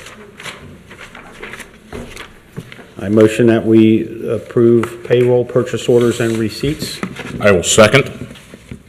It's been motioned and seconded. Is there any discussion? None. None. None from myself. Please call for a vote, Heather. Mr. Rajagopal? Aye. Mr. Unger? Aye. And Mr. Waller? Aye. And also got word from the Ohio Division of Liquor Control about a new permit for Meena Diva Nepal, DBA 11 Brothers Grocery at 3032 West Galbraith Road in zip code 45239. I did check with Chief Denny, and he did not see the need for a hearing. So if the board agrees, we'll go ahead and send that back. I have no reason to challenge that. No objection. Raj, any objections to that? No. I do have a question, Heather. One of the residents that, one of the speakers this evening asked us to complain to the liquor board about one of our establishments. I'm not familiar with the process. Is that something where they should file that directly with the Department of Liquor Control? And if you don't know the answer, that's fine. I'm not certain of all of the details. I know there is a certain time of year when all of the liquor permits need to be renewed. And that's typically when I would think we would be able to do something like that. I have no idea if it's even possible to do that in between that, before that renewal period. Okay. So that's just not something I'm aware of. And follow up with her, I guess, I don't even know what the name is on the permit. It might not be McDonald's, it might have an individual's name on it or what, and I don't even know what the process to challenge it is. So it's something we'll have to Is work on. that something that you want us to, I don't, I just want to be responsive when she comes in here and says we don't do anything. I think we do, and we patrol, and if somebody leaves a bar and they're convicted of drunk driving and damages a fire hydrant, I would think that we're following through with all that, if indeed what she says is so. And, Mr. Unger, this is a process I've been through before at North College. When I was at North College Hill, they have an administrative hearing where you provide the Ohio State Liquor Control Board. Okay. They have an administrative hearing where you have to provide evidence, just like any kind of administrative court hearing, it's very difficult to get a liquor permit taken away because the state collects the taxes, and the localities are the ones that have to enforce all the issues, and so the state doesn't have to deal with that. So they're generally pretty difficult. I have gotten them taken away before, and it involved like signatures from 300 citizens. It involved police reports from 2 jurisdictions, and these were times where there were multiple like shots fired on police and things. It has to be a pretty significant level to rise to get that taken away. I handled one of those administrative hearings on behalf of Colerain Township several years ago. We didn't have anything like shots fired, but we had we had a police officer come in and testify about drug dealing and that kind of thing, and we lost. They didn't pull the liquor permit. could you, at our next meeting, you or Scott come back, just so as far as I know, we're not doing anything with it, but I'm only one of the 3. Could you come back to us at the next meeting with just the process so that we become more knowledgeable about it? Just in case it comes up with any other liquor permit. Okay. That way we would know, and if you could get that back to us at the next meeting, that would be great. Okay. So we are doing something if you're at home watching, so. With that, do we need an executive session? No. Matt? We got a couple minutes left here. No. Okay, the next motion would be for adjournment. Is there a motion to adjourn? Yes. I will second it. It's been motioned by Raj and seconded by me. I don't think we have discussion on that, so Heather, please call for a vote. But before you leave, make sure you sign resolutions and minutes. Mr. Rajagopal? Aye. Mr. Unger? Aye. Mr. Waller? Aye. This meeting is adjourned at 11:37 PM. Thank you.